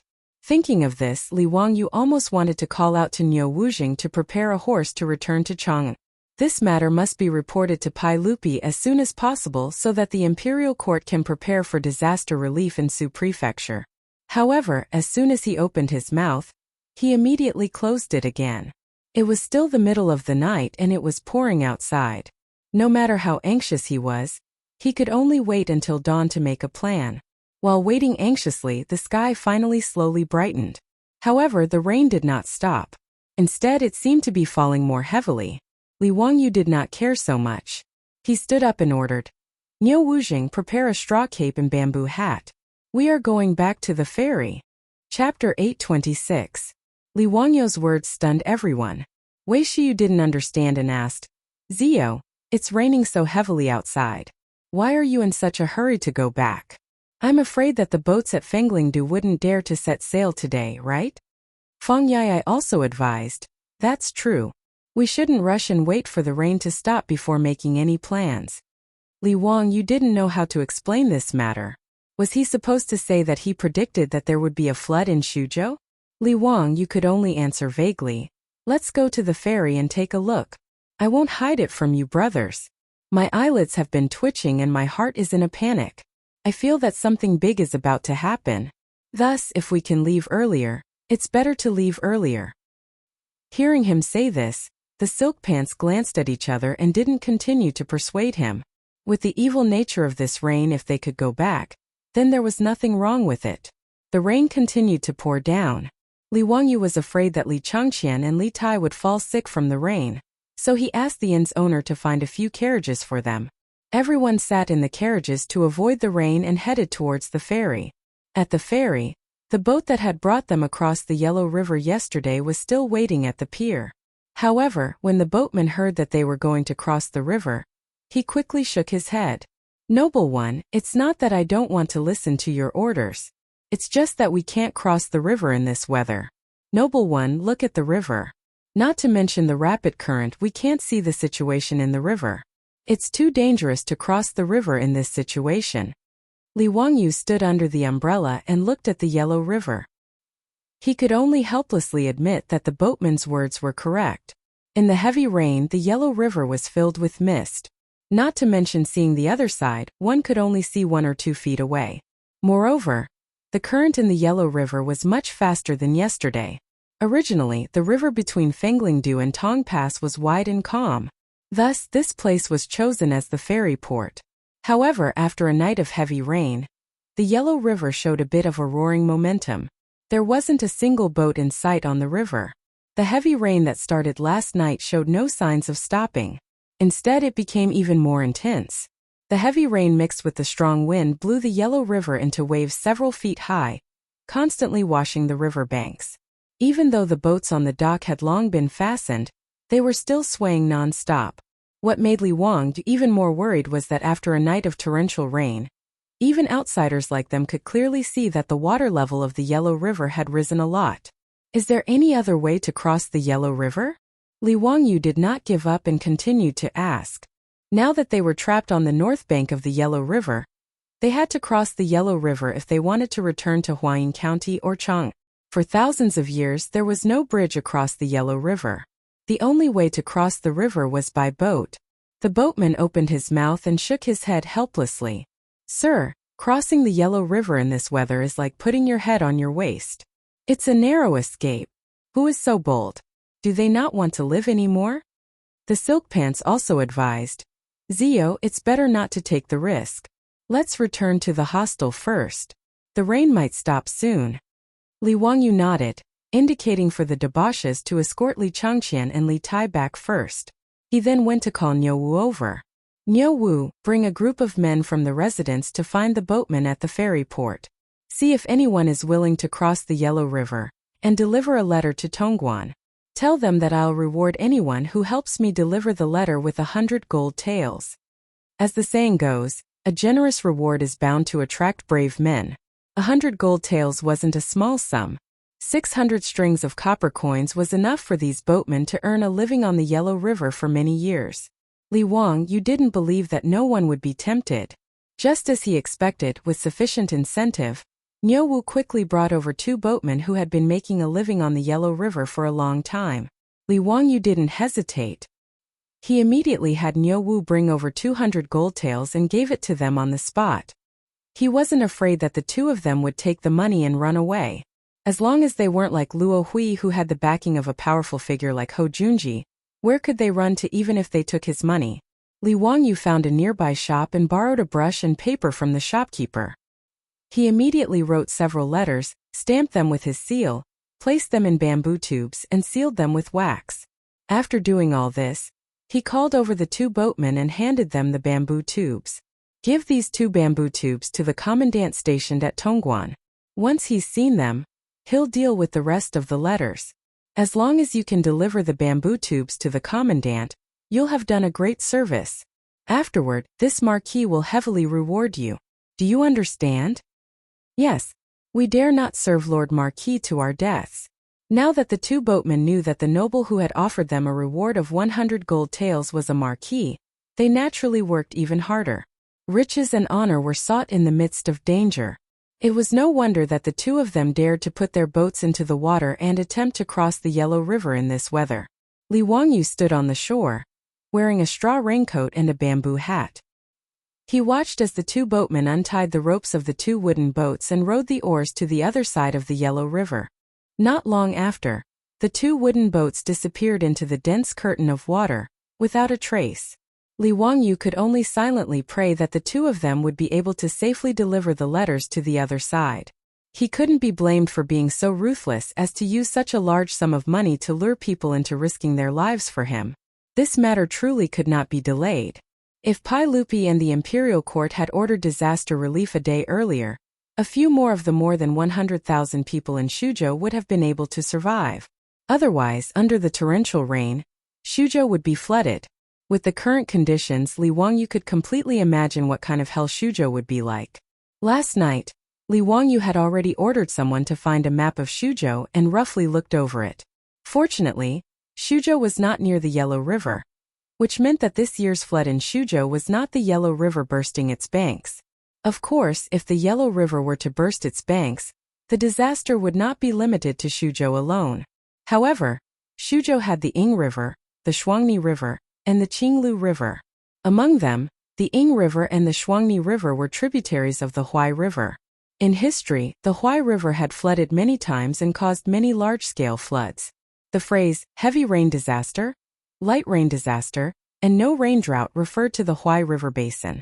Li Wangyu could almost conclude that the area affected by the unending torrential rain would be quite large. Even the Yellow River's water level had risen a lot, not to mention the Huai River basin. The flood in Shuzhou in the 4th year of Zhengguan was definitely caused by this torrential rain. After sending off the messenger, Li Wangyu helplessly sighed and returned to the inn with Niu Wu and the others, patiently waiting for the torrential rain to stop. No one had expected that this torrential rain would continue for 3 days and 3 nights without any signs of stopping. As for the two boatmen who had risked their lives to cross the Yellow River to deliver the letter, there was no news of them at all. Li Wangyu also did not know whether or not Pai Lupi and the imperial court had received his letter. On the 4th day, the torrential rain finally stopped, but it still did not clear up. Instead, it began to drizzle. Chapter 827. Li Wangyu looked at the sky and ordered Niu Wu to arrange for people to check the situation at the ferry to see if they could cross the river today. They had been trapped in Fenglingdu for 3 days, so Huayin County probably wouldn't be able to hide it any longer. He didn't expect that he would be trapped in the north bank of the Yellow River when he brought Li Chang'an and Li Tai out to play. It was really unlucky. Li Wangyu was more concerned about whether the letter he sent across the river had reached Chang'an City. The wastrels were already bored in Fenglingdu. They were trapped in the hostel every day and couldn't go anywhere, which made them very depressed. If they had known earlier, they would have stayed in Huayin County. However, what Li Wangyu and the wastrels didn't expect was that the troops who went to check the situation at the ferry hadn't returned yet. On the street outside the hostel, there was the sound of horse hooves. Cheng Chumo listened and his face changed. Zio, why does it sound like the Imperial Army? Only the Imperial Army would be able to produce such an orderly gallop.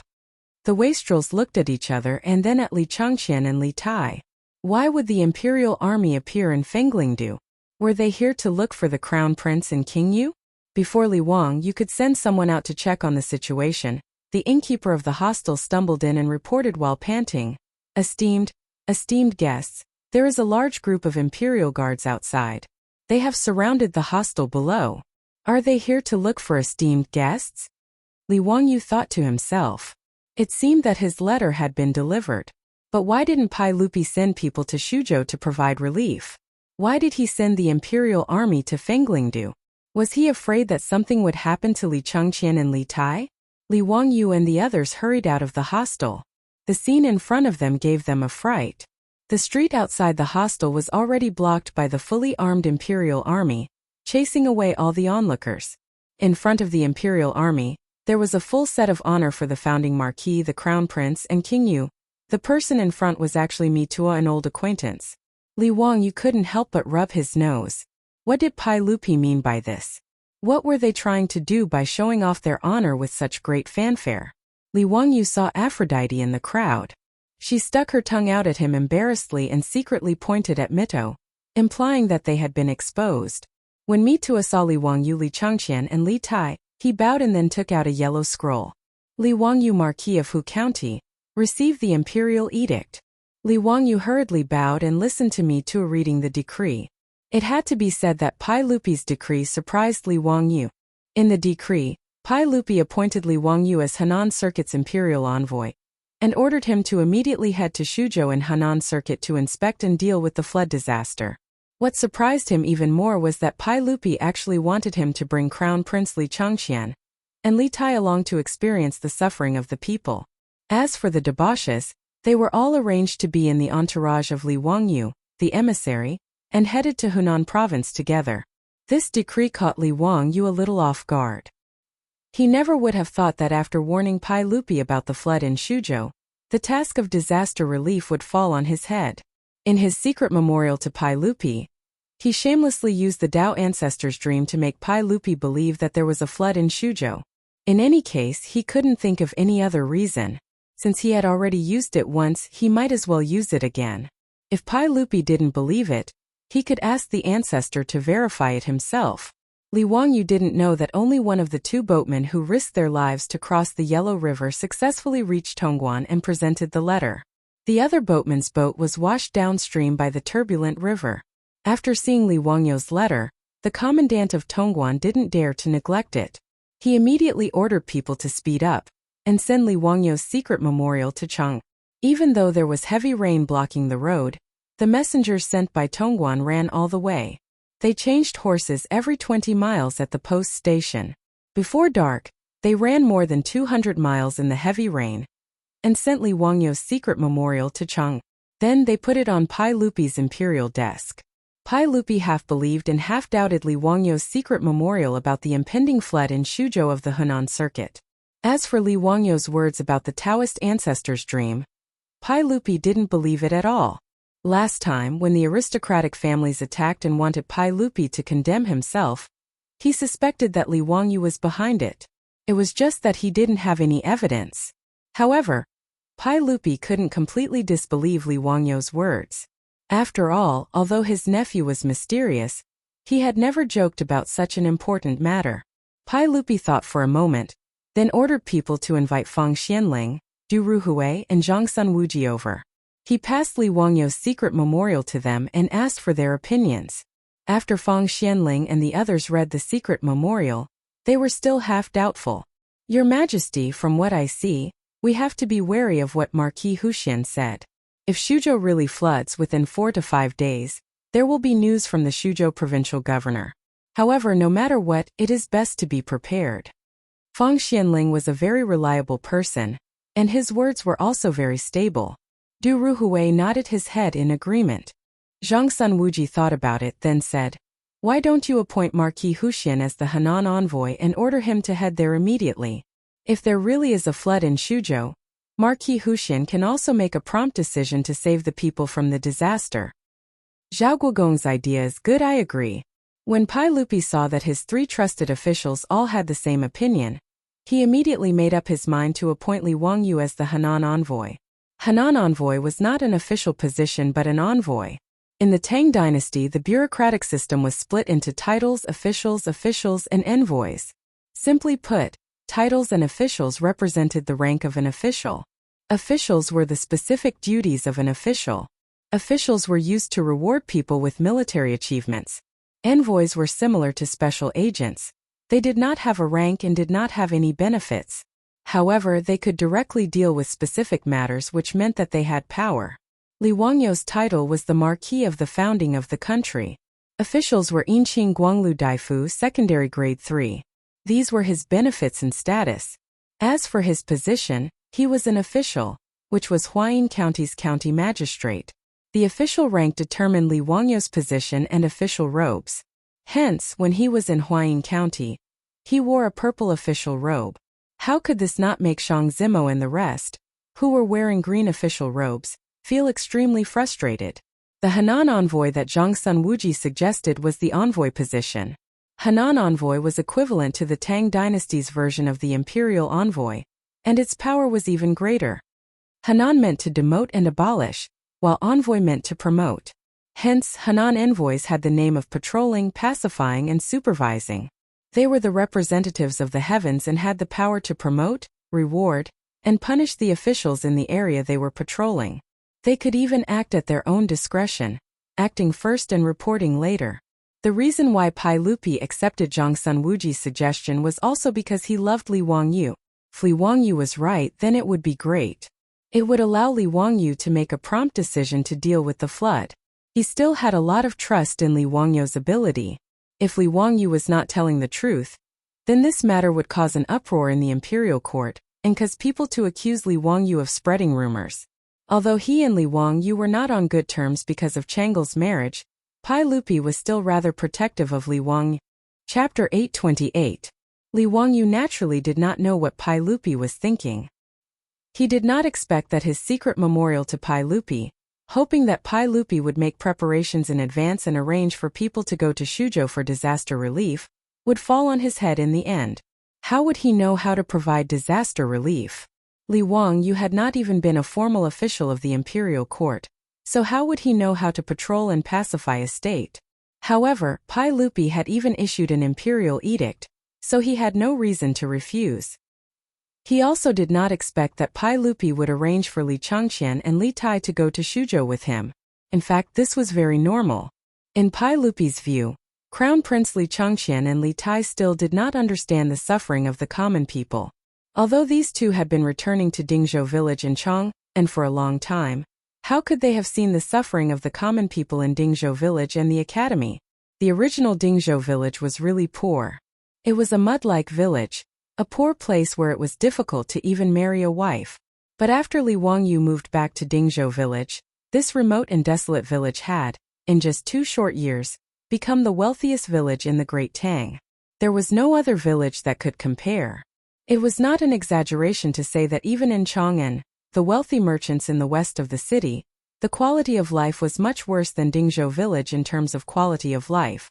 As the saying goes, one knows etiquette when one has enough grain, and one knows honor and disgrace when one has enough food and clothing. The current Dingzhou village not only did not have to worry about food and clothing, but it was also peaceful and well-mannered. The naughty children in the village were all sent by Li Wangyu to study in the academy, making the people in the surrounding counties extremely envious. If a family's daughter could marry into Dingzhou village, then her family would definitely hold a big banquet and celebrate for 3 days and 3 nights, letting the neighbors and friends know that their daughter had married into Dingzhou village. Therefore, Li Changqian and Li Tai were more comfortable in Dingzhou village and the academy than in Taiji Palace. Naturally, they didn't understand the suffering of the people. Pai Lupi gladly accepted Zhang Sunwuji's suggestion to appoint Li Wangyu as the appointed envoy. He immediately thought of having Li Changqian and Li Tai, who were also in Huayin County, follow Li Wangyu on this trip. If there really was a flood in Shuzhou, he could let his 2 sons truly understand the living conditions of the common people. With over 1,000 guards by his side, he naturally didn't have to worry about his son's safety. Pai Lupi naturally didn't know that his 2 sons had been secretly taken away by Li Wangyu. They had already shaken off the imperial guards and sneaked out to play. In Li Wangyu's secret memorial to Pai Lupi, he did not dare to mention this. Otherwise, Pai Lupi, who loved his sons dearly, might personally run to Fenglingdu and hang Li Wangyu up to teach him a lesson. Mitua accepted the task of announcing the imperial edict at Fenglingdu, and led the officials of the Ministry of Civil Affairs out of Chang'an city in the morning of the next day in the heavy rain, heading for Huayin County. Mitua had originally planned to pick up Crown Prince Li Wangyu and Prince Li Tai at Huayin County, and meet up with the 1,000 imperial guards. Then they would cross the Yellow River and head to Huayin County to announce the imperial edict to Li Wangyu. Who would have thought that the group would be stopped by Lai Hat's troops when they rushed to Huayin County? They said that the Crown Prince and Prince Li Wangyu had been grounded by Li Wangyu. They were punished to repent in the house and were not allowed to take half a step out. No outsiders were allowed to enter. Mitua didn't care about this and directly barged in. However, the Crown Prince and Prince Li Wangyu were nowhere to be seen. The beautiful blonde Avro looked at Mitua in horror. She was still holding a snack in one hand and stuffing it into her mouth, while her other hand was frantically hiding her phone behind her back. Avro didn't dare to let outsiders see such an immortal treasure. Mitua was also dumbfounded. He looked around the room and didn't see any trace of the Crown Prince or Prince Li Wangyu. He hurriedly asked, "Avro, where are the Crown Prince and Prince Li Wangyu?" Avro hid her phone. Seeing that she couldn't hide it any longer, she stuck her tongue out at Mitua and made a funny face. The Crown Prince and Prince Li Wangyu went to Chang'an with you 2 days ago." She still didn't know that Li Wangyu and the others had already crossed the Yellow River and ran to Fenglingdu. Furthermore, they were trapped there due to the heavy rain. Avro's answer naturally made Mitua jump with anxiety. He knew that Li Wangyu wasn't at Chang'an. The secret memorial he wrote to His Majesty stated very clearly that he, Chang Chumo, and the others had run to Fenglingdu on the other side of the Yellow River. Nonsense! This is utter nonsense. How could the Marquis run off with the Crown Prince and Prince Li Wangyu without permission? Let's go to Chang'an now." Mitua's forehead was covered in sweat. Mitua was burning with anxiety. He gathered the imperial guards who were in charge of protecting Li Changqian and Li Tai and scolded the commandant and lieutenant of the imperial guards. He didn't dare to act arbitrarily and could only order someone to report back to Chang, and while he hurriedly led everyone to Chang'an in the rain. However, they still couldn't cross the Yellow River when they reached Chang'an and were blocked by the heavy rain on the southern bank. In his anxiety, Mitua almost wanted to force his men to cross the Yellow River, but he was finally persuaded to stop. After all, Li Wangyu still had more than 10 Li family troops by his side.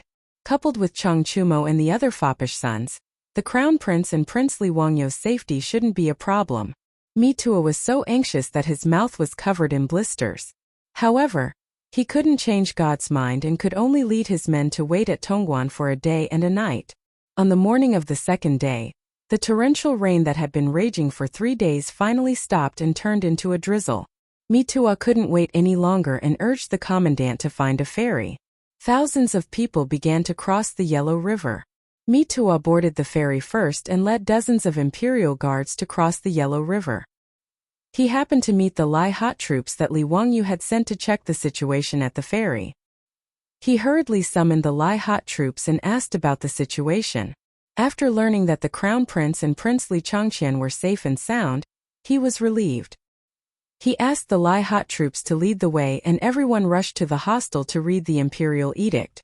After Li Wangyu asked about the reason, he could only pretend that he didn't see Mituo's sad expression.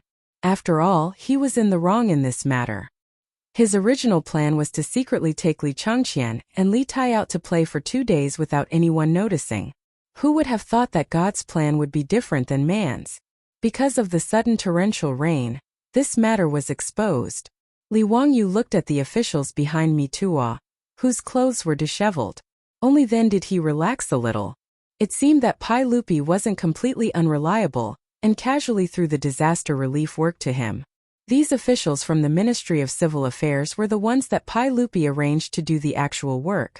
It seemed that he only needed to take Li Changqian and Li Tai to Shuzhou to comfort the victims of the disaster. Li Wangyu was very satisfied with Pai Lupi's arrangements. Since he couldn't reject this matter, Li Wangyu ordered people to prepare to leave. The right thing to do was to get to Shuzhou as soon as possible. Just as he was preparing to leave, he saw another group of carriages coming from the end of the street. Chapter 829. Li Wangyu looked up and saw that the carriages were hanging the banners of the Marquis Mansion of Hu County. He was surprised. Why did someone from his mansion come? When the carriages came near, his beautiful boss came down from the carriage. Li Wangyu was shocked and quickly held up his umbrella to greet her. Changqing, why are you here? Su Changqing rolled her eyes at him and secretly reached out to pinch his waist. She whispered, you sent a letter to the Chou family, so Chou Kuan naturally informed me. I also heard that you were appointed as the Hunan Taoist envoy by Li Shimin. I guessed that you were going to Shuzhou for disaster relief, so I quickly followed to see if I could help. Li Wangyu suddenly understood, but secretly cursed Chou Kuan in his heart. He was unreliable. The letters he sent out, in addition to the secret memorial to Pai Lupi, were sent to the Chou family in Chang'an. In the letter he told Chou Yuanliang that there might be a flood in Shuzhou, so he ordered Chou Yuanliang, a big grain merchant in Chang'an, to collect more food and prepare to send it to Shuzhou for sale. Li Wangyu was not a saint, so he had his own calculations. If there was a flood in Shuzhou, the food transported by the Chou family would be purchased by the imperial court and used for disaster relief. The Chou family could also make a small profit, and the people of Shuzhou would not starve. After all, compared to the government transporting food to Shuzhou for disaster relief, it was obvious that the speed of a big grain merchant like the Chou family would be much faster. This kind of thing was beneficial to everyone. At most, the imperial court would have to spend a little more money. Li Wangyu did not expect that the fat Chou Kuan would inform his beautiful boss about this. He Changqing, it's great that you can come. It's good to have you to advise me. Li Shimin suddenly made me the Hunan Taoist envoy. I'm still confused. Li Wangyu was naturally happy about the sudden appearance of his beautiful boss. After all, his beautiful boss was a top student at the University of Pennsylvania. In terms of management ability, she was several streets ahead of him. There was no reason for him not to be happy when there was a beautiful woman giving him advice behind his back. It had been raining for 3 days and 3 nights, and Li Wangyu didn't know what was going on in Suzhou. He could only make the best use of his time and arrange for everyone to set off for Suzhou. It was rather convenient to travel from Fenglingdu to Shuzhou. Nowadays, the waterways of the Tang dynasty were much more convenient. From Fenglingdu, one could take a boat and go down the Yellow River to Zhengzhou. From there, one could reach Shuzhou through the Tongji Canal. The entire journey was more than 1,000 miles long. Following the river, it would take about 2 days to reach the Su province. After reading the edict, Mitua did not return to Chang'an. He still had to follow Li Changqian and Li Tai to Shuzhou before returning to Chang'an. Li Wangyu, this freshly minted Hunan Taoist envoy, plus the imperial guards accompanying him, there were more than 1,000 men and horses. If they wanted to sail to Shuzhou, it would take some effort. Luckily, there were many boats at Fenglingdu and Tongguan. Especially after the Crown Prince and King Yu's banners were brought out, how could the local officials not cooperate? After working for half a day, they finally gathered enough boats. Li Wangyu led everyone onto a large official boat and set sail to the east. As for the imperial guards, a portion of them boarded the various conscripted boats to protect them. Another portion rode their horses to guard the shore. The drizzle in the air had not stopped. The storm a few days ago had obviously affected a large area. Li Wangyu stood at the bow of the boat and could clearly see that the water level of the Yellow River had risen. Luckily, if the history books were correct, there would not be any floods along the Yellow River in the 4th year of Zhengguan. Otherwise, if the Yellow River burst, the disaster would be unimaginable. On the afternoon of the 2nd day, the fleet arrived at Guanqing County of Zhengzhou. This was also where Zhengzhou was governed. The officials of Zhengzhou had already received the news that the Marquis of Huxian, Li Wangyu, had been appointed as the envoy of Hunan Province. He led the Crown Prince and King Yu to patrol Hunan Province. These officials of Hunan Province naturally did not dare to be negligent. They neatly ran to the dock of Zhengzhou Guanqing County to receive Li Wangyu and his group. When the official boat carrying Li Wangyu and the others docked, the Zhengzhou provincial governor led the officials and bowed. Greetings to the Crown Prince, King Yu and Marquis of Huxian. No need for formalities. Provincial Governor who? Is there any news of Shuzhou? Li Wangyu did not know the provincial governor of Zhengzhou. He only knew his name. He did not have the time to be courteous with these Zhengzhou officials and directly asked about the situation of Shuzhou. Zhengzhou and Shuzhou were neighbors. If there was news, the officials of Zhengzhou would naturally know. Who would have thought that this provincial governor who would stutter for a long time without saying anything? Li Wangyu couldn't help but frown. How come the provincial governor of Zhengzhou did not know anything? He was annoyed, but he could only be patient and ask the provincial governor of Zhengzhou to quickly send people to inquire about the news. Marquis, this official has already ordered people to prepare a banquet. Marquis, the crown prince and King Yu. Before the provincial governor of Zhengzhou finished speaking, he was impatiently interrupted by Li Wangyu. Enough, there is no need to arrange this. I am anxious to know the situation of Shuzhou. Quickly send people to inquire about it. Provincial governor who was rebuffed and could not help but feel embarrassed. He cursed in his heart. He was the provincial governor of Zhengzhou, not the provincial governor of Shuzhou. Why did Li Wangyu ask about the situation of Shuzhou as soon as he arrived in Zhengzhou? Could it be that something happened in Shuzhou? These days, other than a few days of heavy rain, he did not hear of anything happening. The provincial governor of Zhengzhou found it strange, but he did not dare to ask.